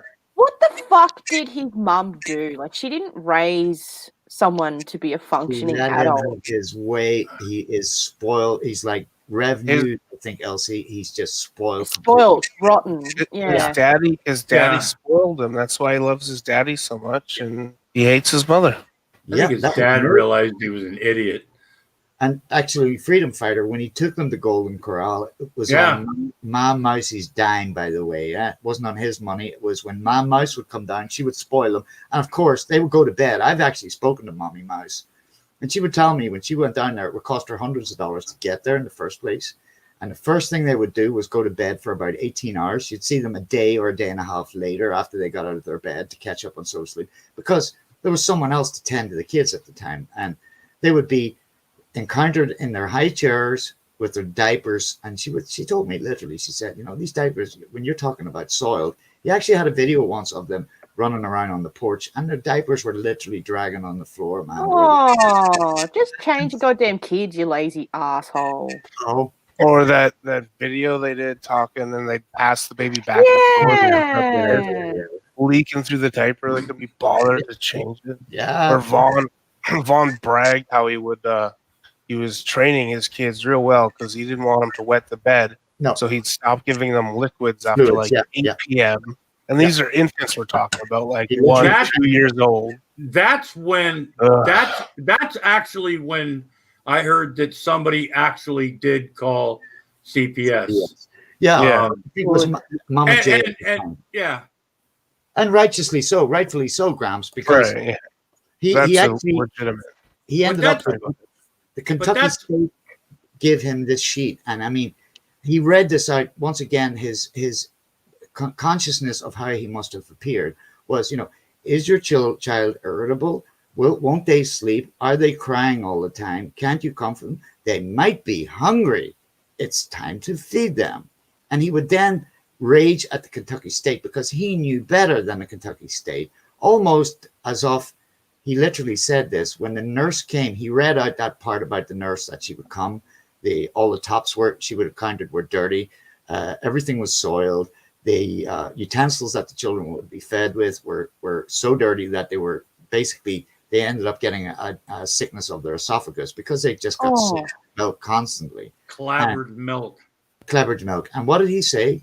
That at one point he actually got so mad, he pulled out his guns and said, "You see the next fucker from the CPS or the WIC, Welfare Infant Care, comes to that door, I'm going to blow the fucker away."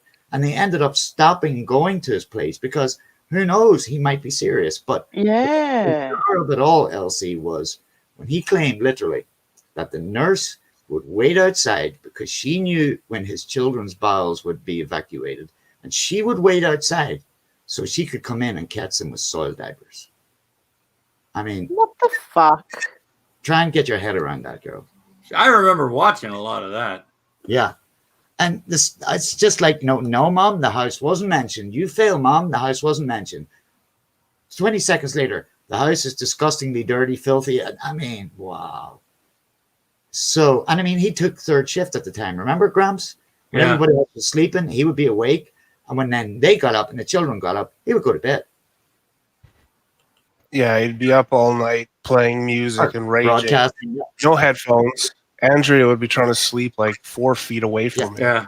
Go to Go the sleep. car. And he In the wonders car. why. And he You go and he sleep in wonders the why she car. went nuts. Yeah. I do it all the time. It's good for you. And you wonder why she went nuts. And, He you know, deprived her of a medication too. That would yeah, he did. He actually took her Xanax. He actually swallowed. Micey told us that herself. He actually stole her Xanax off her. Was it Xanax or was it like Yeah, some anti-anxiety. schizophrenia? I I remember. think it was like some types of schizophrenia medicine. I Yeah, think. she Yeah. had that too. He took that off her too. But I remember once on a live cast, she came up to his desk and she got this little pill box and she shook it, and it was like empty. And you see her looking at him, and I heard, "That's not good for you, that stuff." But hey, I'll have it. But Right. I mean, I'm still. sorry, Quasi, go on ahead, mate. I'm still convinced he took the schizophrenia meds away because. Oh, he did. He did. She told me that. No, She no, did. but the reason he did it, I believe, is those meds often cause weight gain, Yep. and that's probably why he did it because he likes his women, slim and petite, right? Yep. And now Andrea, she's morbidly obese, Yeah. and Yep. Vaughn, is disgusted by that. There's- Just there's a- disgusted.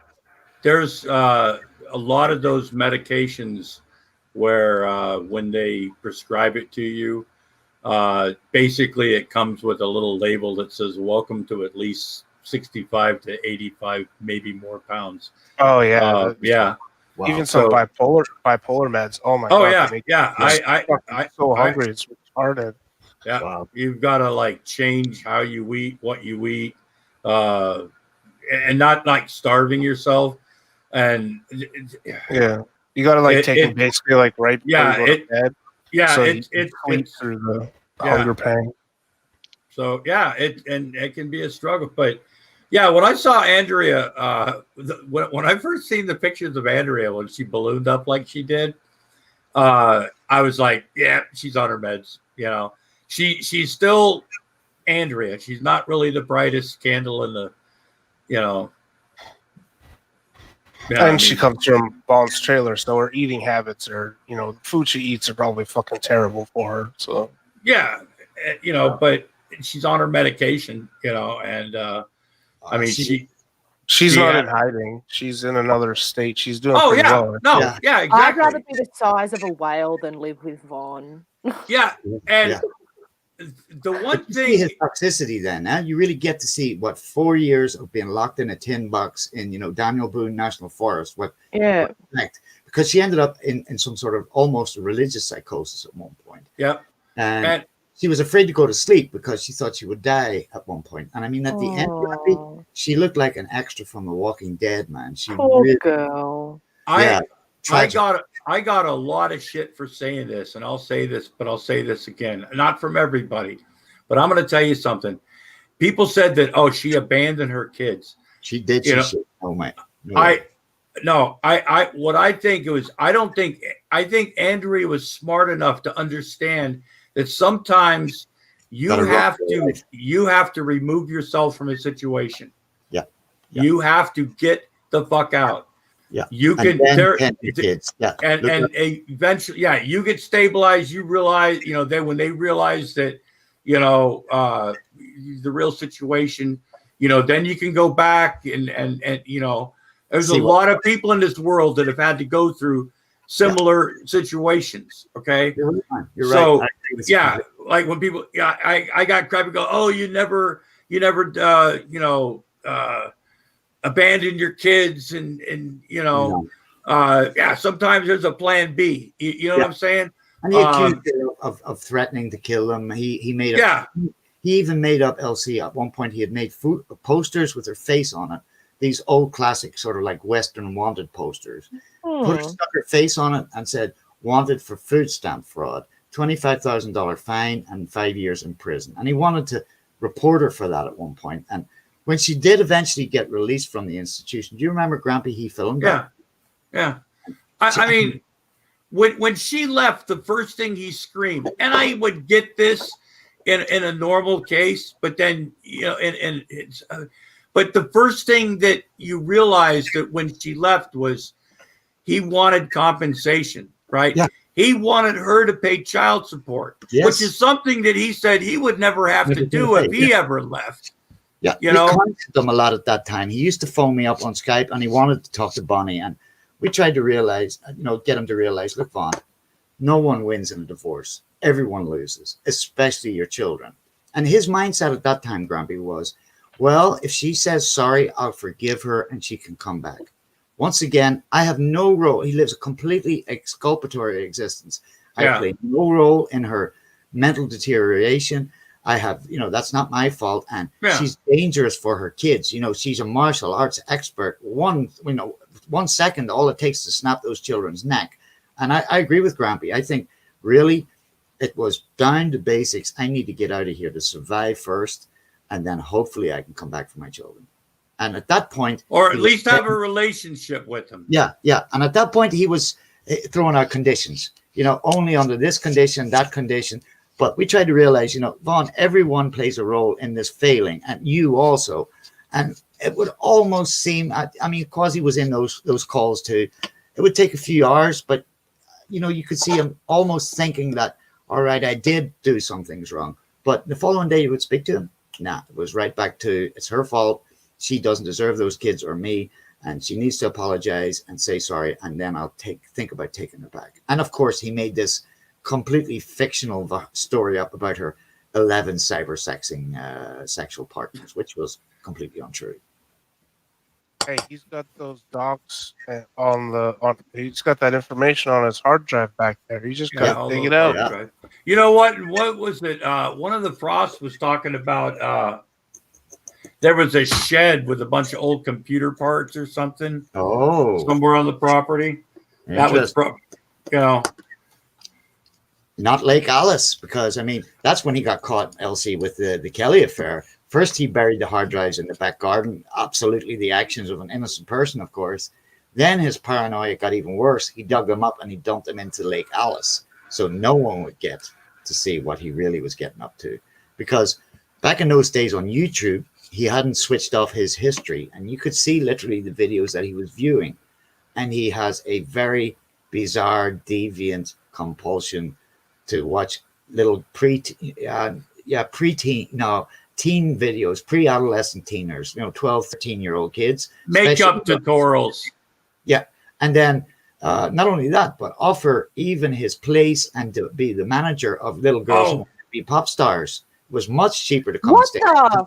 Yeah, remember he All was right. he was trying to convince that one girl to come across the ocean, right? She could Yep. do her rehab and her community service. Oh, yeah. The Evil one that princess. was taken off for beating her kids. Yeah. Yeah. She could be his nanny. Evil princess, the New Zealand chick. Yeah. She could just Right. get chartered flight. Literally, his words were, "We'll get you a chartered flight from New Zealand, and I'll take you down to Manchester, Kentucky, and show the men there what a real woman looks like." And he said this while Mousy was sitting next to him. She could do her community service by taking care of Vaughn's kids. Kids. Yeah. She had So been it'd be a called- win-win situation. yeah. And of yeah, course, if later on you want to have children, yeah, you know. I'm in there for you. Yeah. And I mean, I've seen her 2 or 3 times, literally to his face, Grumpy. And you saying, can take the Von Helton name, Yeah, because of the polygamy laws, you can't actually get married to her. Right, no. But you But can still that is take the me. Von Helton name. Yeah. And then if you ever leave, though, I'm not responsible for you or any offspring you give in any way, shape, or form. Yeah. Well, you know what? I seen her a couple of times. Literally, this would be on the mornings, Blog TV mornings. It would be her evening. It would be his early morning on his shift. And I've literally seen that girl 2 to 3 times in front, just like Candy Rain said. Candy, if your husband died, I'd like to think. Oh. That, I'd be the first male that logical. I mean, what he sees in a mirror, I think it's like God forbid anything ever would happen. Yeah. He wanted to put that out there. Yeah, God forbid. But if it did, yeah. Candy, she would go for a guy like Vaughn. What a sleazeball. And she made him say it twice. Yeah. That was the funny part. She made him say it twice, and then she just.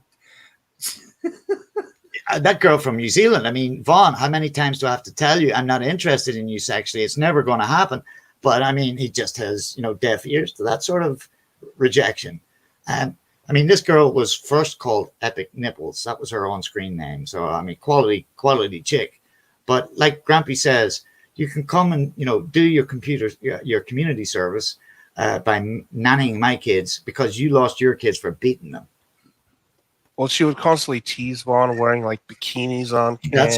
That's true. But for him, he's drinking all the time, even while she's like pregnant. A 12-year-old boy, quasi.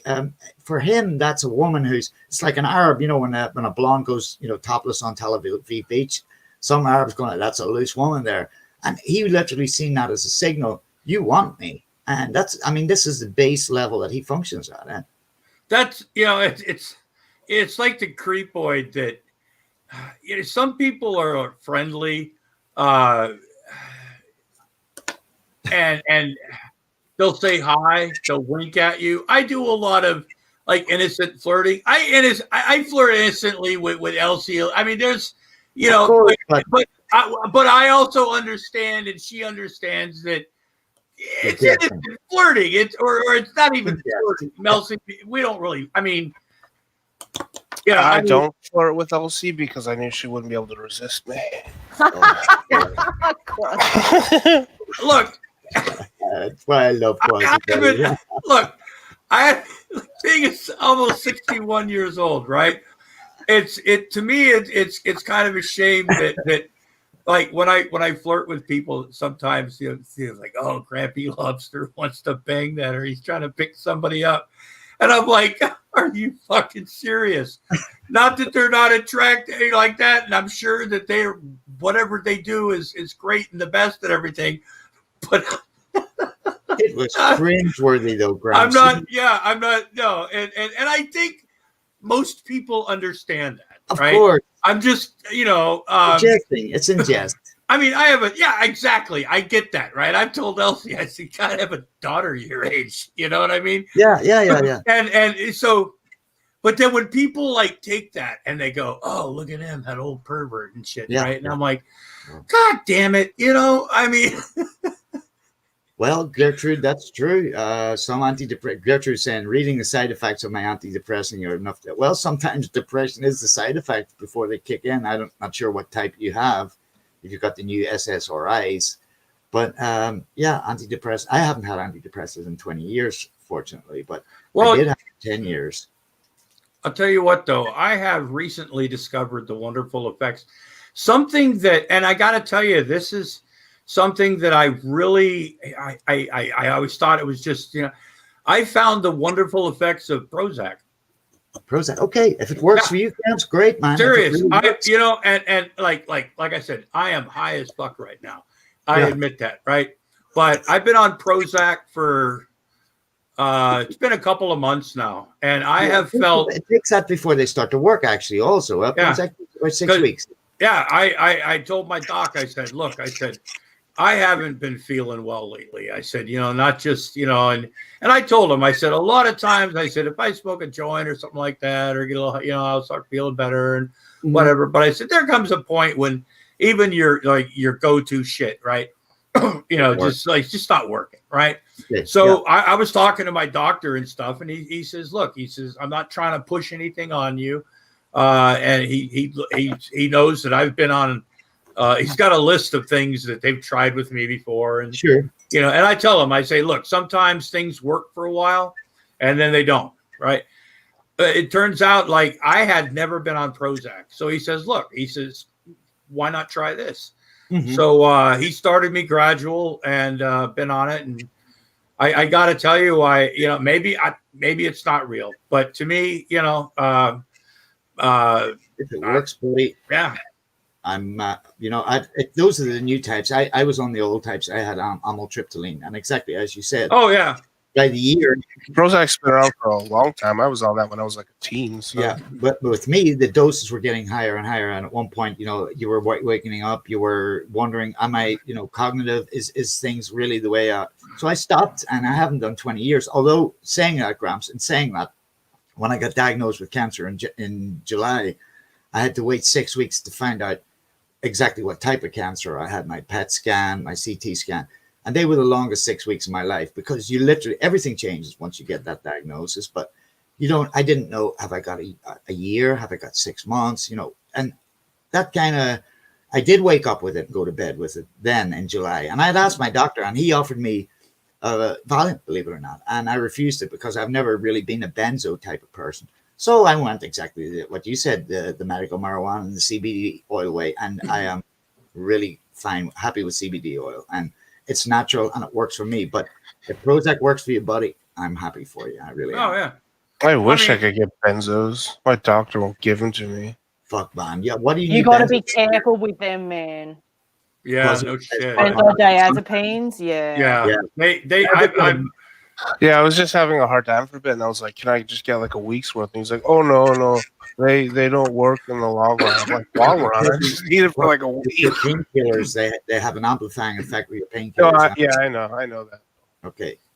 It's TV. I pulled a grant. I got it, Fuzzy. But even for a short period, I can't fathom why your doctor. But like Elsie Yeah, I said, know.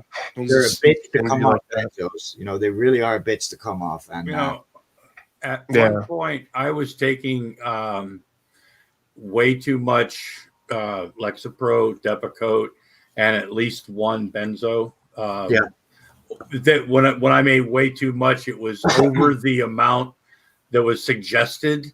At the same time every day, and I used to have to, like, for the Depakote, I used to have to like they used to have to take my blood levels, like, oh god, after a while it got to be almost like once a week, Feeling like a 'cause they had- cushion. yeah. And they told me there's parts of those times in my life that I seriously don't remember a lot, because that's like it there's a lot of, you know what I mean? There's like 3 years of my life, or 4 years, where I have like the timeline is, and I'm not talking about a Mandela effect, or any type of like alternate timeline, but there's Just a blur. it's like this happened, and I'm like, I can't. there's a lot of it I have a hard time remembering. But that can also be the brain's, Gramps, as a child, also, as I can testify. When you have serious abuse as a child, children have a brain ability. Cortisone kicks in, and that's not good for a child's developing mind. Yeah. But the brain will go over to survive or thrive, and at that point, it will survive. And I have I can't remember holidays with my brother and sister being there. They were there, but the only stuff I remember is the traumatic shit, man. That's all I remember. Yeah, same. My memories start at like Yeah. 8, 9 years old. Yeah, and seriously, Gramps, that effect can also not only be a combination of medicine, but it can also be your brain's hardwiring to say, this is too hard to handle at the moment. It's there. Oh yeah, it pretty much shut down for about The fact that you can remember that you forgot says something in itself. There was a time I actually and I'll tell you, and I've told this before, and this is actually true.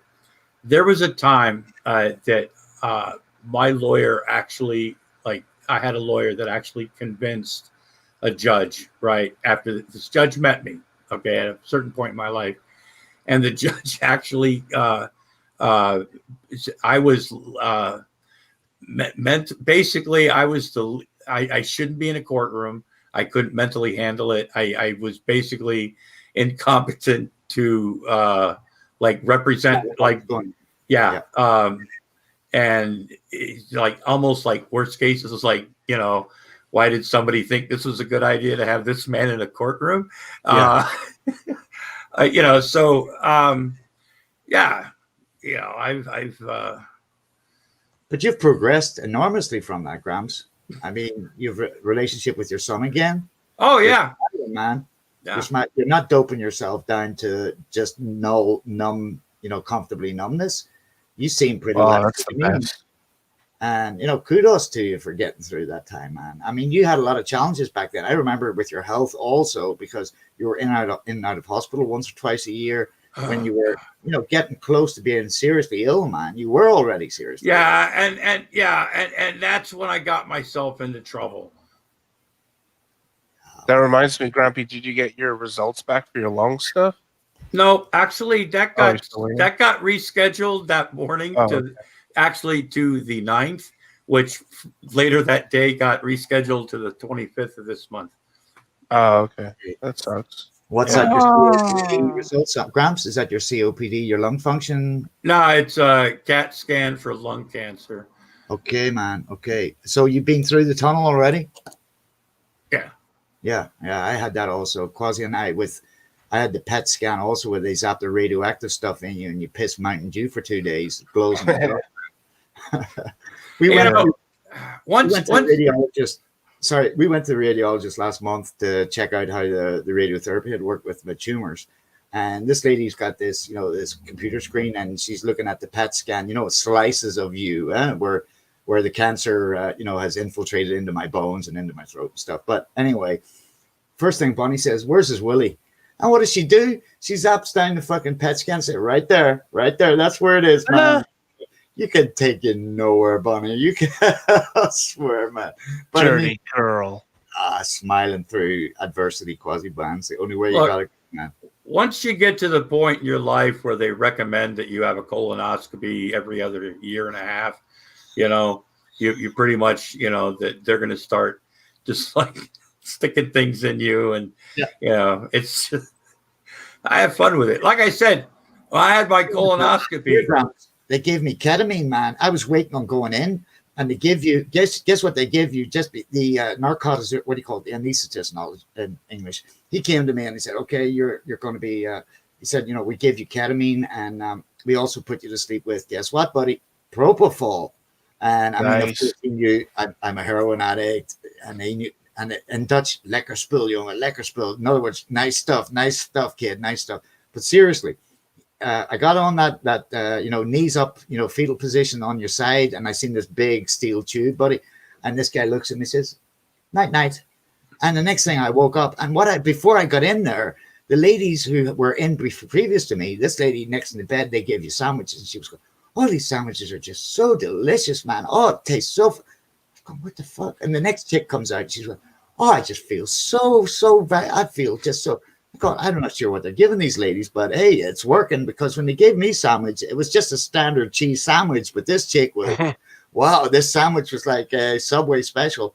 But that propofol stuff, man, wow, just lights out, man, lights out. And I woke up now. I'm not where I was the last time I was awake. It's that effective, man. It's literally that Michael Jackson needed that shit to sleep, buddy.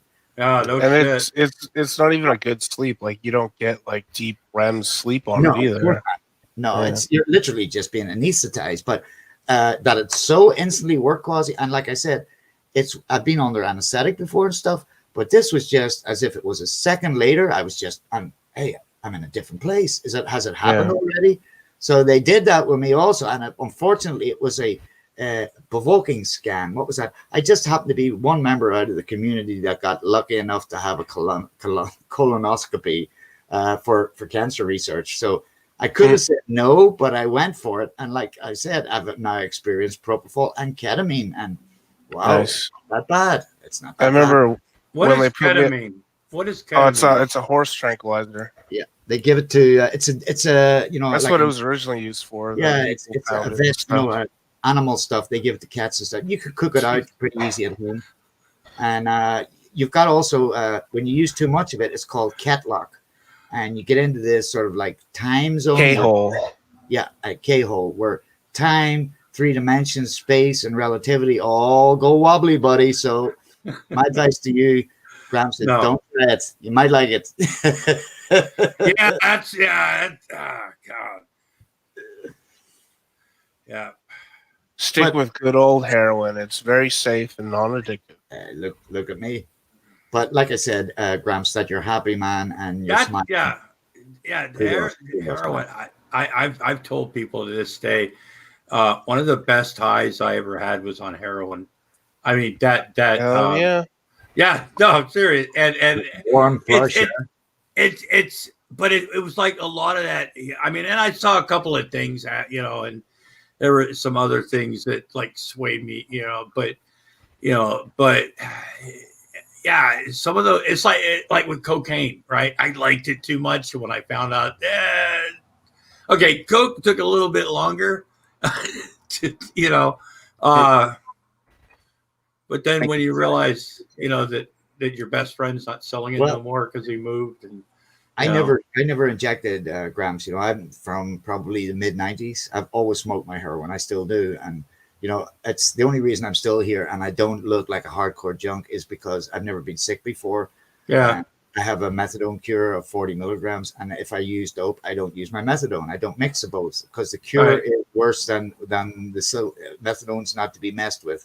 Yeah. But personally, I don't do needles. I've never ever put a needle in myself or someone else for that case, and I think that's the only reason I'm still here because I've seen more and more of people I used to actually meet at the methadone post and stuff who are dead. They're gone. Old junkies aren't. They're thin on the ground, buddy. Yeah. Yeah, but always good to stay away from the needles, man. Yeah. For drugs, any drug, Quasi, especially weed. I watched yesterday East Side Vancouver, buddy, and wow, I had a lot of respect for the fact that Canada, provides free heroin for these people. But I was shocked. Oh, I think it was a trial. Yeah, it was a trial for safe. But the scourge of fentanyl in that community, man, is wow. Well, it's all coming up from the States. Please help me understand. Because I don't. Now, like I said, my whole life, I like when it came to, I had to learn this with alcohol, and I've had to learn this with drugs. Okay, it's one reason why, for the most part, I don't drink, because I like to drink. I love being drunk, but I can't handle the next part. You know what I mean? And then when it becomes a thing, it's like it's taken me a few bricks in my head, but I finally it's like I pretty much can't do that no more. Right? Okay. Same with drugs. Right? There's a lot of drugs that I really fucking liked. Right? They were fun to have fun with. Right? Sure. I like to have fun with heroin. I've had fun with cocaine. I've had fun with. I used to have a thing about amphetamines. I used to like to speed my fucking ass off. Right? Never really been into the whole barbiturate thing, right? Because but if I was on, I want unless it was heroin, because that's how I got introduced to the Doors. That there's nothing like listening to the Doors. Oh yeah. When you're and I know that might make me sound like a really shitty person to some people, but if you haven't done it, then you just seriously wouldn't understand. But it was done recreationally. It wasn't done, like, it was, and a lot of people did that, but then you realize after a while, I pretty much can't do this no more because you grow up or you get, I thought for years I would always drink, that I would never stop drinking. Right. I don't seriously remember the last time I've had an alcoholic drink. I don't. right? Because it's not something I do. I don't go, oh, I'm 30 days sober, a year sober. It's like Gotcha. I can't remember the last time I've had a drink, and same with drugs, right? Now, sure, I do have a few things on my bucket list that I wouldn't mind trying one more time. Might not be the best thing for me, like health-wise, but I mean, but in no way, shape, or form would it turn into a, I mean, like I even told my wife, I said, like taking cocaine off of a hooker's ass, right? It's something. It's a bucket list thing, right? I don't want to fuck the girl, right? Jesus, I'm 61 years old. I can hardly fucking move, right? My health sucks. But it just one more time, and she just looked at me and said, "Yeah, you're weird," I'm not saying it would ever happen. What was it you did? I'm not saying it would ever happen, but it's, But were you going to say something about what you didn't understand? Something about fentanyl or something? no. Oh, okay. Fentanyl's dead. But no, but yeah, that's the whole thing. People, I just always wanted to get high, right? Just for the night or whatever, right? A weekend or something. But now just being high isn't like enough. You want to like, I don't know.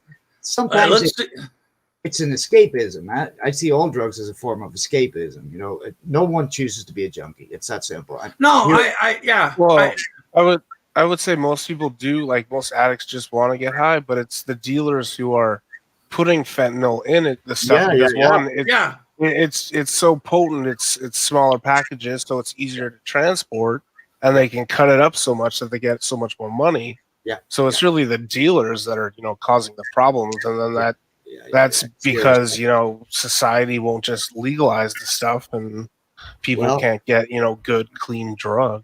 Yeah, it's that guy I seen yesterday in Vancouver. $450 on the dark web could get himself an ounce of fentanyl, and from an ounce of fentanyl, he could make seriously close to. You could like cut that up like 10 to 1 or whatever. Yeah. It's so potent. He said that people want it. It's the same in England. They'll go to a heroin dealer that cuts his heroin with fentanyl, and because they've heard about so many people. I think it was one lady who was doing the overdose police in Vancouver.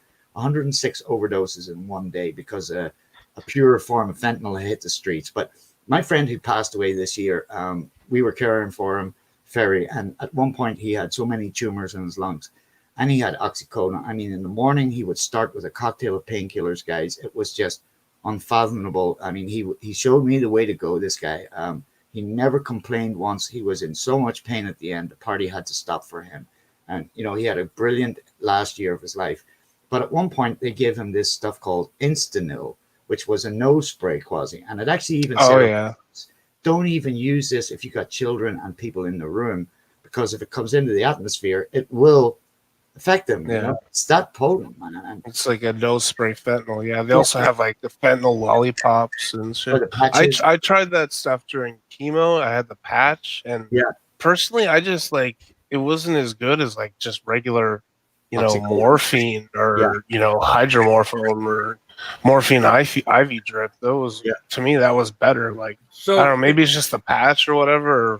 So it's chemo, but it's meant to be a painkiller. It's a synthetic. Fentanyl's it's a very potent synthetic painkiller opiate. Yeah, it's about 80 times stronger than heroin, Grampy.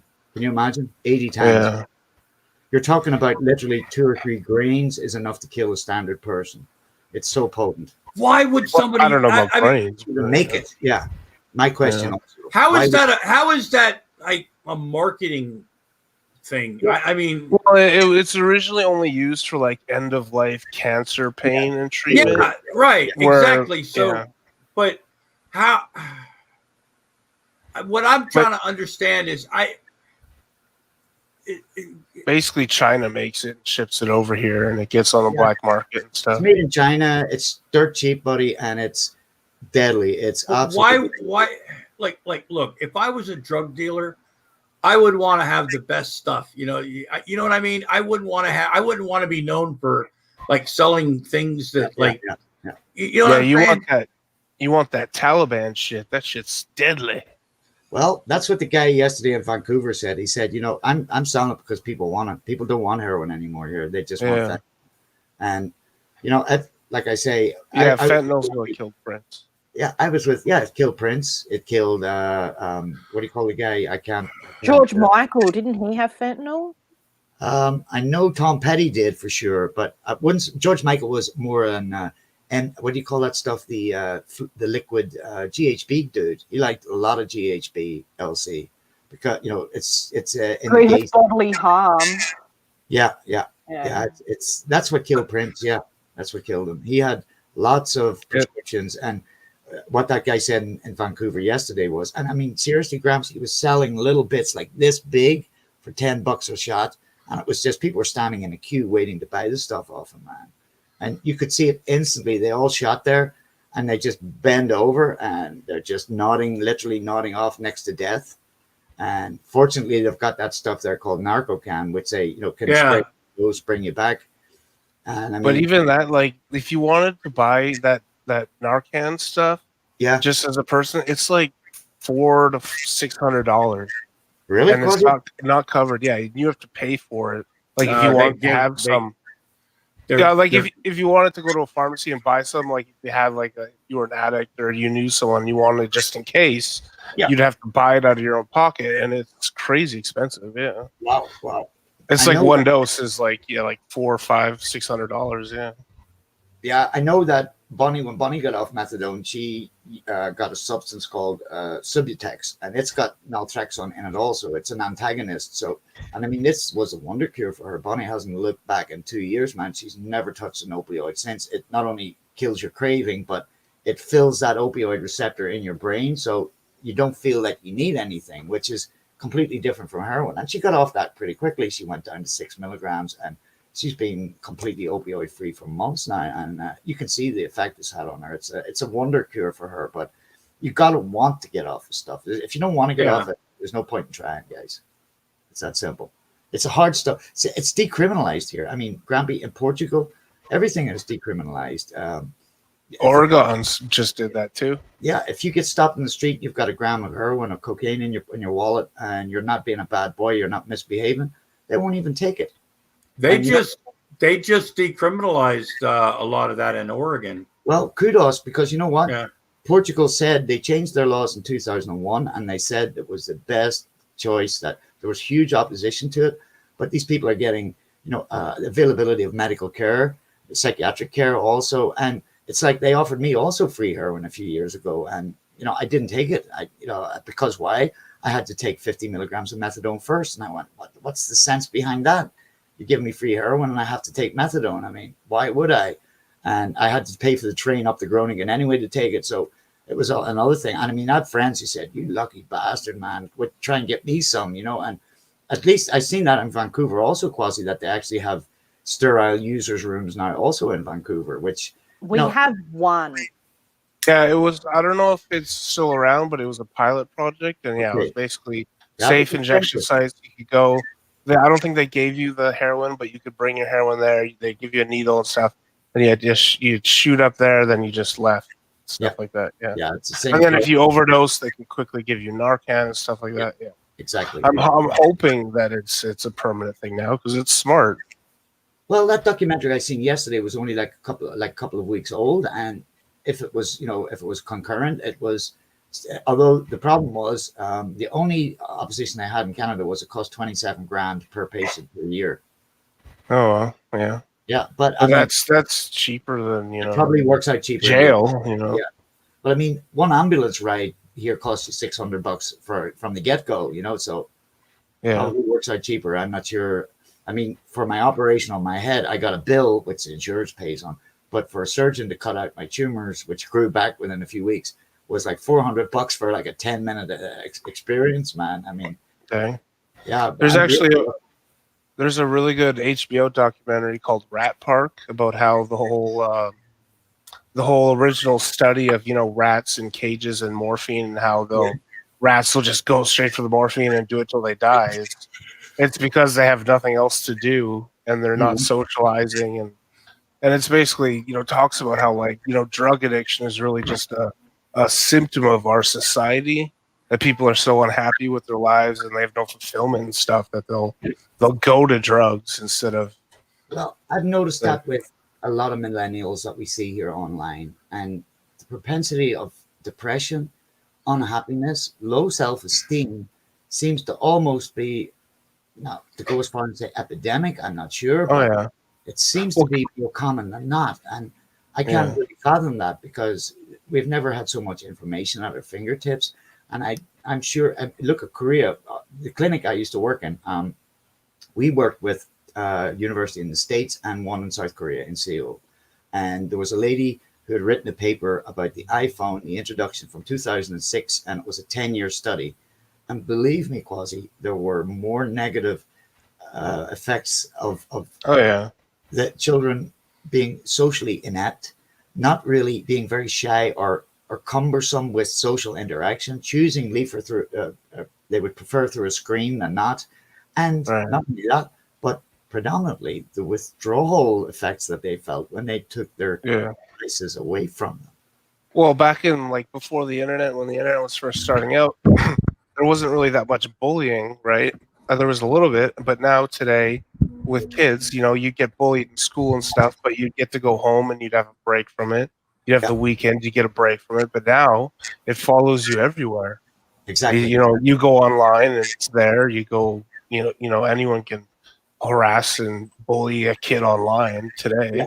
so they get no breaks from it at all, and it's debilitating.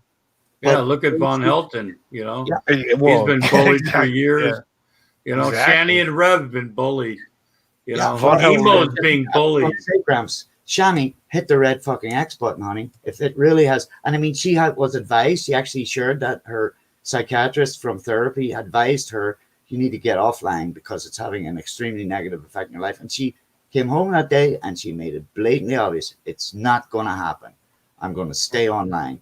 Von I mean- Helton is patient zero for bullying, and it was funny when Emo, that cop, was like, "You need to just turn that shit off," and he just Yeah. completely ignored him. Yeah. Yeah. Again. Yeah, bang. Yeah, I'll never shut this off. But we were saying, LC, I'm not sure if you caught it when you came in the beginning. We were saying about how we can see really the depths of his character with this debacle that's going on at the moment with this Lady Di person and the money that she lent him and the devious fucking machinations of that man's mind, how to get himself out of fucking paying that lady back, eh? He's a scumbag too. He is, yeah. He's proven himself to be that, I guess. Oh now. yeah. Well, I mean, if he's done that to one lady, then has he done it to other Yes. people? You got to ask yourself. Exactly. And the very fact that he's, you know, broadcasting and making it public Yeah. knowledge, even probably under supports that, also foundates that also, that he has got the audacity to actually share this with the world and make up, you know, lots of fictional reasons why he's not going to mix with Lady Di. And like Grampy was saying, you know, the dates started to expand from January, February, March, Yeah. and She said, And, you know, I talked to her. She said she realized that he wasn't going to pay. That's what you know, I think she tried to keep it like private, you know, Yeah. but when it got to the point where, you know, he, you know, kept changing the stipulations and, you know, it's very Well, she telling. broke. it wasn't, you know, it's the reason why it's not, you know, a scam until that certain date is because that's when that certain date is when the entire thing is owed, right? That's when the bill is done. That's when it's supposed to be finished, you know, not to He begin, broke not, the NDA. yeah. Maybe he's jumping before he gets pushed. You know, he's going to put it out there before he fears that Lady Di will put it out there. And of course, his And that- spin. Yeah. And then he starts putting stipulations. He starts deducting things, giving her penalties, taking off, you know, well, you made a video about me. So that's a, you know, $50 off. You know, you had Gary Snowflake. Wow. There's $100, you know. Wow. Hey. I know. Him making those videos about Lady Di too, screaming. It was before he flashed his fucking pecker. Yeah. Yeah. That was just a child's tantrum because he got Yeah. caught out. Yeah, exactly, Elsie. I agree with you completely. He seems to have that very immature. When he doesn't get his way with it, he's going to go into a rant and rage, mode. And no one's ever going to, like that police officer, like Grampy was saying, just good sound advice. Switch it off, man. If it's causing this effect in your life, have some sense. Just switch the fucker off and be done with it. And I don't think anyone tells emo Howling Wolf, but it's low. It's pretty low, and I'm sure Lady Di feels pretty disgusted about it too. Oh yeah. That's Stevie. Look, I told when I was talking to her, which look, I don't have it. I don't have anything personal against Lady Di. I've talked to her and stuff. I'll go into her stream. She could be a nice lady. She actually likes to laugh. Elsie, I think you've seen it. Me and Gary have her laughing. She actually, look. The thing is, although a lot of this is serious, I mean, the guy gets on pulls out his dick and waves it. The fact that he won't pay money back. Sure, it pisses her off and she's upset. But she also has a sense of humor about it because it's so fucking stupid. Yeah. So she misgot his baby. Seamus Well, bunnykins. Oh, Seamus is bunnykins. Oh, they're not a bunny, no. Oh, That's yeah, his friend. bunny. It's a bunny. Oh, but Stevie, I wish you had heard the when Emo left a message at the oncology clinic.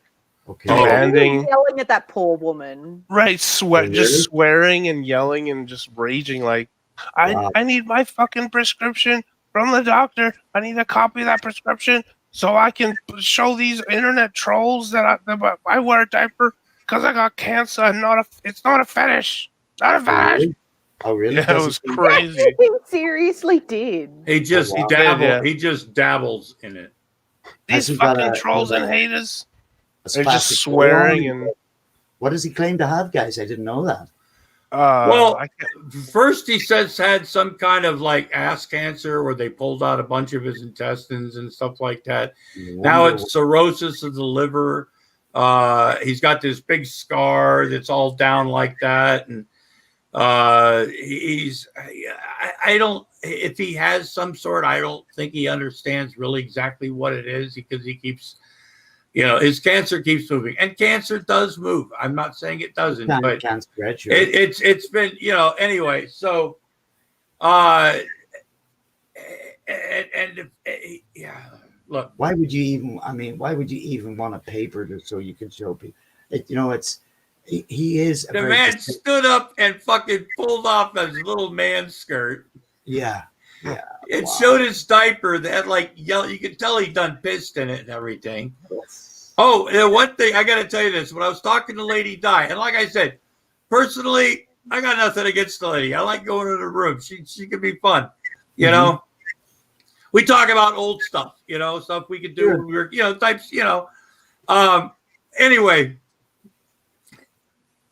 the fact that he pulls his fucking skirt off and his shirt off and holds up his diaper, and then gets so fucking angry. Mhm. He's so angry. The only thing he's got left, right, is to literally pull his dick out and start waving it around, yelling, "Suck it." God, yeah. Oh, God. I've That's- never been, I don't know that there's a point in my life where Me I could neither. ever, maybe he could blame that on medical reasons too, right? Yeah, protest. Yeah. Wow. Bizarre. yeah, haters online think he wears diapers for fetishes, but it's Well, for medical reasons. I But remember he's admitted that he, enjoys It's it. medical reasons. Medical reasons, you Well, hater. that's funny enough. When he's told us that about going to Florida on the bus and shitting himself all the way there and back, there was no mention of illness at the time. No, because he said that the toilets were so dirty that he would rather shit in a diaper. Yeah, Right. And he exactly. actually found out that he liked wearing diapers before he ever had cancer. Mm. So, But Yeah. just the fact that he has cancer now and has no fucking alternative but to wear diapers, hey, it's a win-win situation. What I- makes me scratch my head is Emo says he has cancer and it's, it's terminal. It's gonna kill him, but he's not getting treatment. So He wouldn't gets a shot. He gets a shot. what shot? Like, what would a Bizarre, shot huh? do? You have to get that stuff IV or pills, and yeah. like, Or a polyclinic. and most people who have cancer without treatment, they don't last very long. Like, Yeah. No, it normally means you're in a palliative and a phase 4, a terminal phase, indeed, quasi. right. You Like, know, even I- if it's super slow, you might have a couple years, but course. how long has he been claiming he's had cancer? I mean, he might have it for all I know. Yeah. I'm not going to Well, say, He he wouldn't be the doesn't. first But, person that would try to, go down that route. Like Hoppy, Hoppy not only claimed he had cancer, he claimed he died, and he became his Right. father. He he actually, fell out of a helicopter, man. Well, that too. But I mean, how stupid are people that really literally think? I mean, Grampy did it for fun, and that was. I mean, Hoppy meant it. Gramps, he meant it, and he started to portray himself as his father, and then gave his funeral services details Jesus. out there and stuff. And boy, oh boy! But this cancer from Emo. Like I said, what Grampy said, exactly that about the bus in Florida. There was never any talk of cancer back then, at least not that I know of. But he wouldn't be the first person to claim to have that illness and, try to get the sympathy vote out of it, which, when, of course, you've had cancer and I have cancer, your priorities change. And people who do that sort of stuff, you really sort of just start shaking their head and said, I hope you never do have Yeah. it. No doubt. Yeah, He's- people who fake having cancer just for like attention and sympathy or stuff, they're fucked in the head. There's something seriously wrong. But the stuff that he's been up to and this lady Di shifting the blame to her, and it shows a very low character. I mean, maybe I'm wrong, but I find it very telling, guys, don't you? That it shows a lot of lack of character from him. Well, Pay the look, lady, Yeah. even if it's $50 a month, just pay her, man. End the of fact, story. the fact that he'll like pull out a flea market knife and threaten to slit the throat, right, and gut the person. They deserve to die. They would kill them. They want to come to their house and slit their throat. Send blacks to have her raped. Do you think? What, 7 black? Really? Did he say that? Seven blacks, yeah. Yeah, he did. Yeah. Wow. What a lack of character. What a And you know what? Oxygen Charlie, Father Judgment would have done nothing to stop it. He would have done nothing. Yeah, well, Hey, let's leave him out of this right now. I've got a package coming. Okay. Oh shit, a bomb. Wow, but Yeah. the more I hear, Apparently, some stuff from Mulberry Street. So let's let's keep So that's yeah, plastic. have that shit X-rayed before you open it, man. Yeah, man, shake it, make sure it's not ticking. no, his daughter made me something Grampy Lobster. Well, Actually, they don't tick anymore. They vibrate now, Steve. They vibrate. Oh boy, yeah, I remember that stuff I got from Kentucky, man. That checking, smelling of mothballs. So I should open it. I should like. He's Okay. creative. His daughter's very creative, Grumpy. I'm sure you're going to see something nice, buddy. I'm sure you are, really. Yeah. See, the thing is, right? She's had it done. He's had this for the longest time, right? And first of all, he's told me twice. Gonna mail it this week. Gonna mail it Friday. Gonna stop down on Mulberry Street. She got it right now. I'm gonna stop by Mulberry Street. I'm gonna get you something. I'm gonna get it mailed off Friday, right? So I don't hear nothing, right? Everything and all this stuff. And I'm like, hey, did you mail it? Nah, I didn't get a chance. It fucking rained, right? I love you, Charlie. But anyway, so I'm like, okay, it rained. Okay, I got it. It rained out here, right? So anyway, so I was actually thinking lately, I'm like, is Charlie fucking with me? No. Hear me out, right? Which I know he's not, because because I also know that he has a real life and he has a job, and sometimes things don't work. Sometimes you didn't have time. I get that. Totally get that, right? But me, right, going, okay, Charlie's taking a bit of time. I'm going to ask him, I'm going to say, does your daughter know that you haven't sent me that package yet? Right? So I'm kind of like, man. so I'm like, yeah, I know that, and so I'm like, but yeah, You can't wait till it comes, Grumpy. You can't yeah, wait. I'm sitting there going, send the fucking package, because then he's like, oh, I want to send. He goes, I could send it in 2 packages, but I want to send it in 1, right? Because he goes, I want you to do, an opening or something, and I'm like, dude, Sure. I'm ready to go. I said, I will. Package comes. I said, I will get out my something that hopefully I don't cut myself with. And I'll open it and boom, we'll fucking do it, right? Okay, it's on its way, right? So after a while, I'm sitting there and I was just about to start poking him again, going, look, do I have to call your daughter just to poke him, right? Because I do, it's going to come, right? So anyway, he sends me a message today that says he's trying to send it same day, but he couldn't wake his daughter up. So anyway, so I think it's coming tomorrow, which would be, what's today, the 13th? Oh, today's Friday the 13th. 13th, yeah. Yeah. It might still come today, buddy. It might come today still. No, I'm guessing the way he said it is probably, he said it's going to have to be like overnight or something fresh, I don't know. Unboxing, Fresh pile of shit. I hope you do an unboxing, buddy, and make a video of it because it's going to be something creative. I know that for sure. It'll It's going to probably be a make big me old cry. pile of shit. He wants it fresh. But Fresh. I'm sure Charlie he works all hours, man, and I hope when it gets there, Gramps, you'll be pleased with it, man. Share it with us if you'd be so kind. Oh, absolutely. And Yeah. I'll be on chocolate at the same time. So you get a win-win. Yeah, okay, I got it, buddy. I hear it. Because Yeah. at least I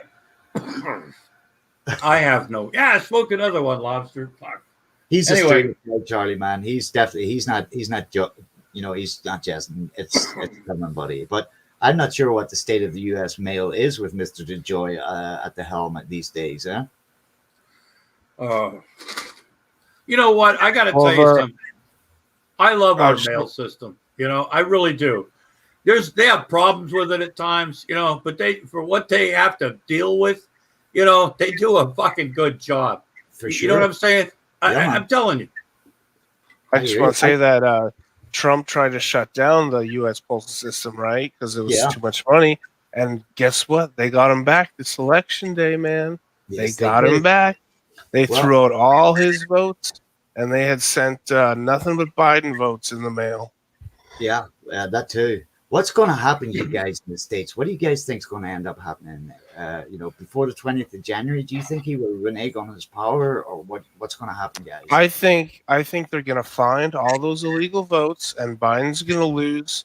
Trump's going to get his presidency again, and the world will be right as rain once again. You're trolling. Because he's got to finish that wall. He only managed to build 15 miles. Well, So he's still got another 600 miles to go. The It's shocking gonna part take of it- him. It's gonna take him like 20 fucking terms to finish Yeah. that shit. Well, Did- the shocking did you- bit about it is, Quasi, 70 million people voted for the fatso man. That's a really shocking part about it. That so many. He's people- not fat. He's in perfect shape, perfect to health. He beat COVID. He's immune to COVID. Damn right. He got on that hydrococaine right away. He Yep. put some sunlight under his skin and some bleach, and he was right as rain. Right as rain. Yep. Yeah. Gasping for air. But let's not do politics. But finishing off on emo, the stuff that you guys are telling me, I mean, it's difficult sometimes to shock me, and to say, wow, how low can people go? But did he threaten that lady with being gang rape with black people? That was Yeah. Lady Day. 7. Wow. Yeah. Wow. Seven black men. and then he played a jackhammer video, like Wow. the Oh, that was Cops. so immature and stupid. Yeah, That's and what I'm which, saying, man. He's really showing himself in his true colors now, isn't he? Don't you think? What a despicable character. well, Seriously. Steve, do you understand why? Do you know the reason why Emo thinks that all cops should be shot? Oh, really? Yeah, exactly. Do you want to know the reason? His Well- core reason. Yeah.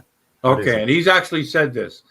The reason he hates the police and thinks they should all be shot is because they have the audacity to give him a ticket for his truck not meeting the minimum standards of the state of Maine to be on the road, even if he had the part in the truck and was on his way to get it fixed, or the fact that he was on disability and they're doing it because how can he afford to pay the fine if he's on disability? He won't be able to get it fixed now because he's got the fine. Literally, that's the reason Wow. he believes that, because they dare I don't know, Vindictive child, eh? Seriously. and there's even a video of him saying that, Wow. because he goes Imagine if he really did. he said, do you know why I hate the cops? Do you know why I joined the First Amendment auditors?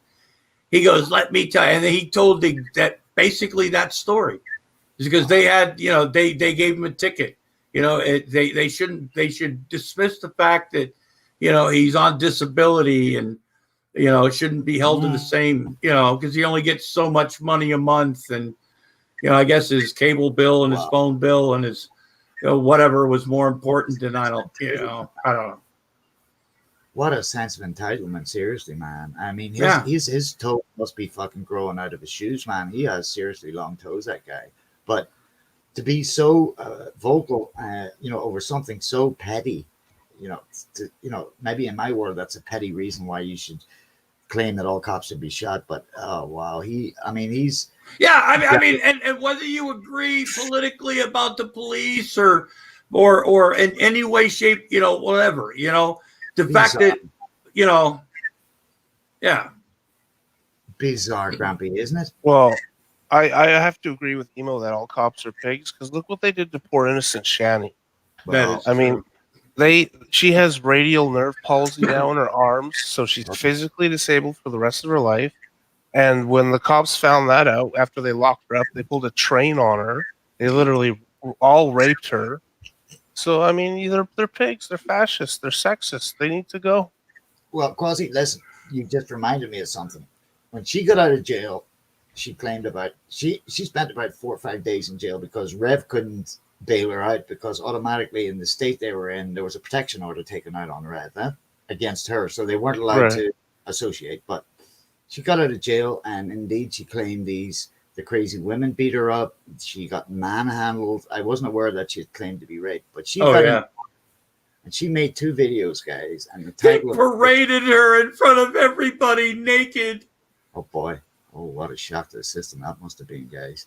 But she got on, seriously, Gramps, I wish I had recorded it, because she made 2 videos in a car where she showed her huge udders and the bruises on them. And she claimed that she had breast cancer in a terminal phase. Oh, Look, yeah. these are my tumors. I'm dying alone and no one cares. And boy, oh boy, fuck me, Pink, man. She has some serious issues. I mean, serious issues. And I mean, that people, Bonnie said, but those couldn't be the bruises that happened in jail when she was manhandled, Stephen, could they? She wouldn't be faking this, would she? And eventually she removed those videos.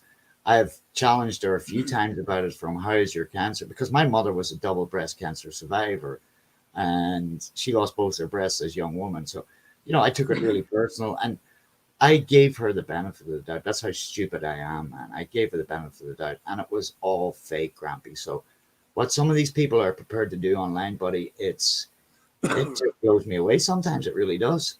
They have absolute lack of conscience. It seems that way, at least. I mean, why she would even claim such a thing. I mean, she must feel really miserable in her miserable moments, but not to realize I am the maker of my own miserability, or whatever it's called.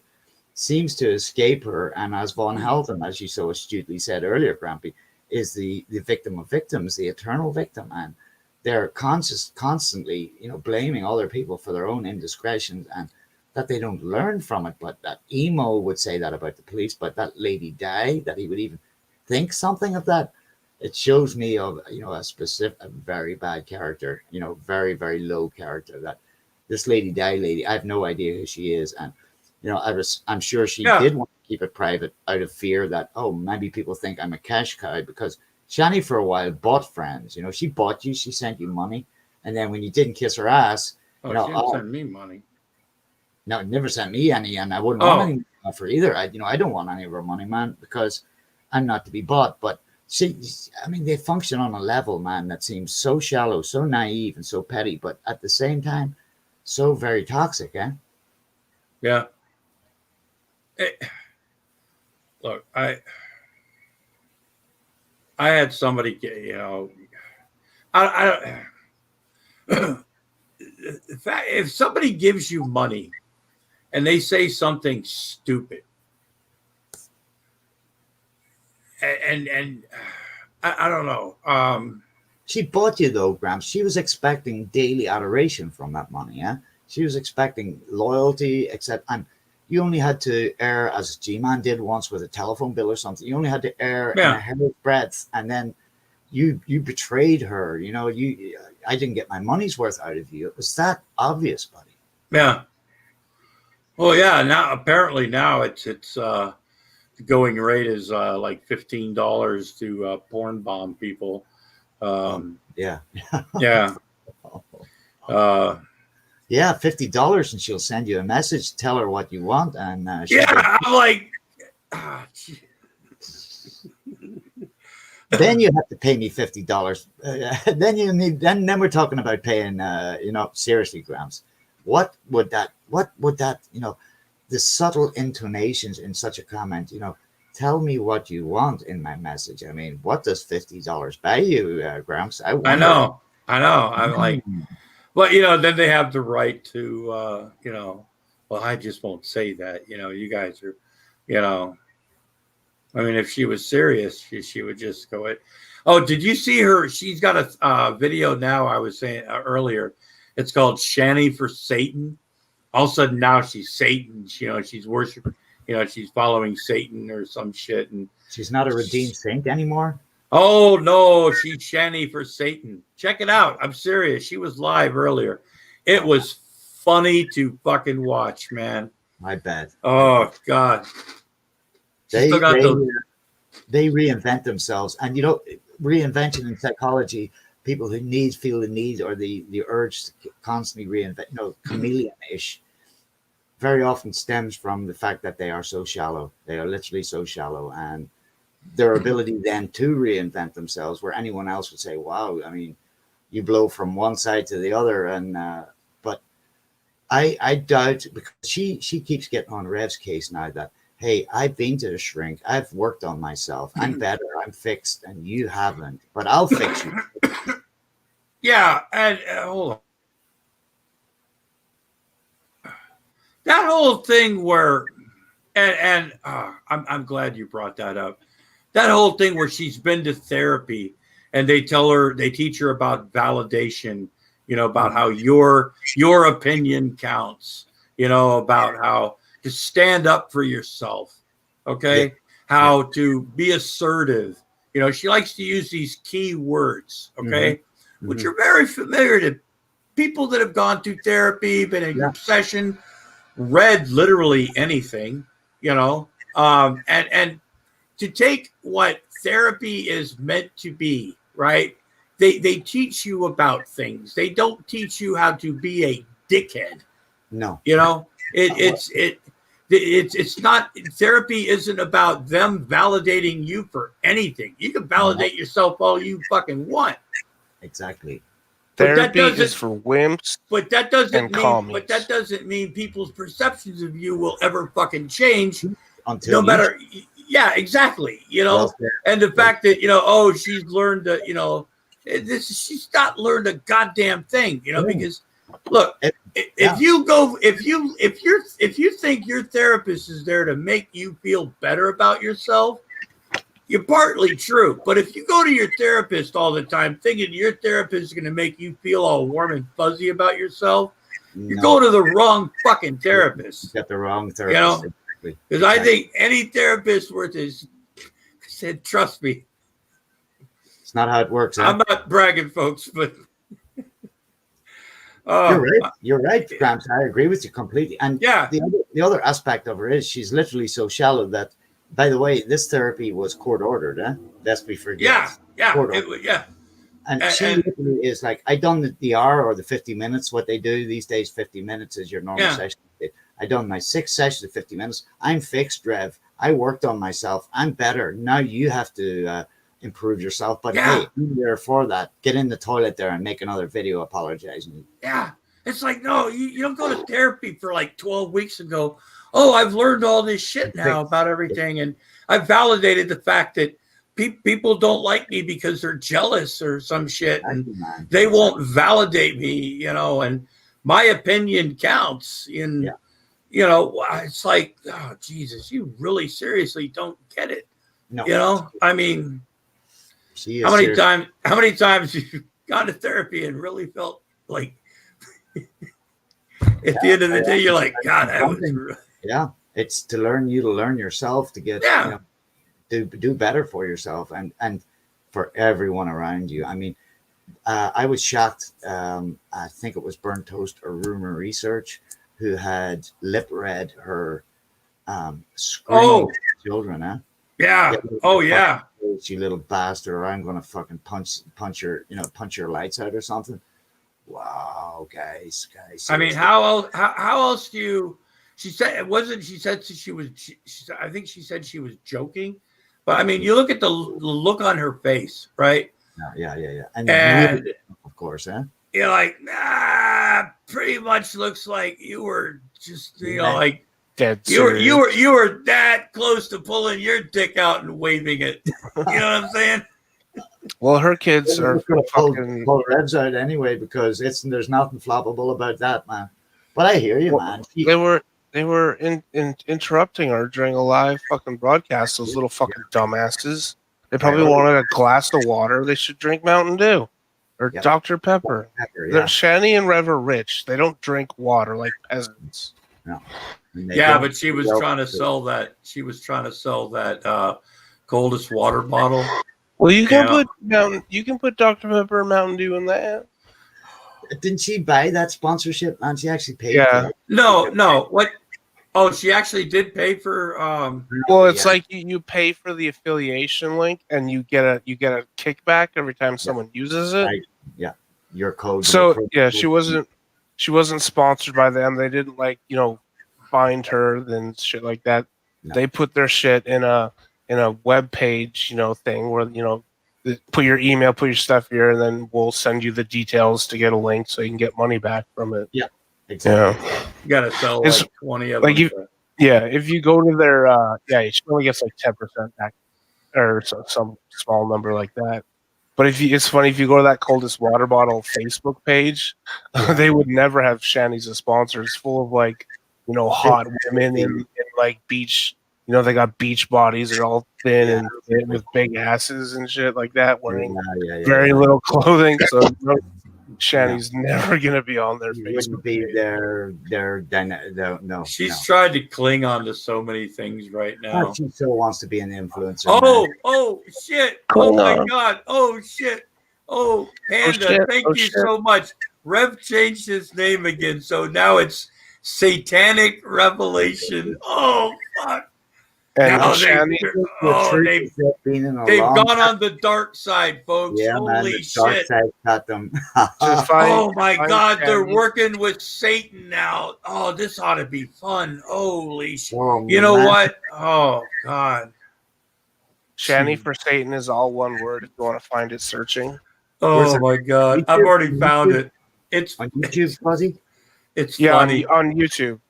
If you Okay. put spaces between Shani or for and Satan and Shani, it doesn't pop up. But if you put Okay. it all one word, it'll pop This up. is this is funnier than when she was like reading the fucking seals and shit. Yeah. Yeah. He would do his Friday Shabbat Shalom preaching, man. And he thought to share the world about the Kabbalah and Hebrew. And I swear, man, these people, it's like that other chickie. What do you call that one? She was also one of these chosen people with a mark on her. You know, one of these child soul super soldiers. What do you call her? Holly, get your bags. Holly Baglio. Yeah, get bags low. Yep. She's another one, you know, Yeshua HaMashiach. You know, it's so much more holy and virtuous when you can say it almost in Hebrew, you know. And You know, she actually stalked Solar Marshall wouldn't surprise me in the least. in real life. Would not surprise me in the least, man. Yeah. He's He another said one he said he was on it. He said he was on his way to work, and she messaged him and said, "I'm on my way to your house." Oh my God. Basically, Wow. Yeah. Wow. Boy, oh boy, oh boy. he freaked out. Yeah. The stuff, I mean, just straight out of these, you actually, what do they call themselves? Targeted individuals, huh? Oh my God. She's another one. Stay far away from that lady, Bagslow. Oh boy, oh boy, oh boy.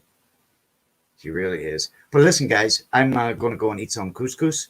Thank you so much for hanging with me. Gramps, Quasi, as always, buddy. You know I love you. The best. Yeah, no problem. Mr. It's been You. fun. It was fun. Panda, always- all the rest. I'm tomorrow, eh? I'll give you a shout tomorrow when I get on again, Quasi. All right. It's always fun hanging out with you. It's good catching up. It was Take fun, care, buddy. Gramps. I thank you. Yeah. And Gramps, I hope to catch you, that I can join you pretty soon. And you're always welcome to come and stay with us, man. Yeah, sure, absolutely. Yeah, and I want to be on the Geek Room tonight. They got the Devil's Lettuce.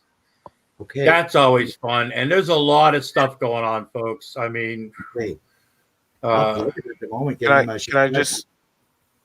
I just say one thing before you when you're right about to end it? Can I say one thing? Sure, Quasi. Two. Mao, Didi Mao,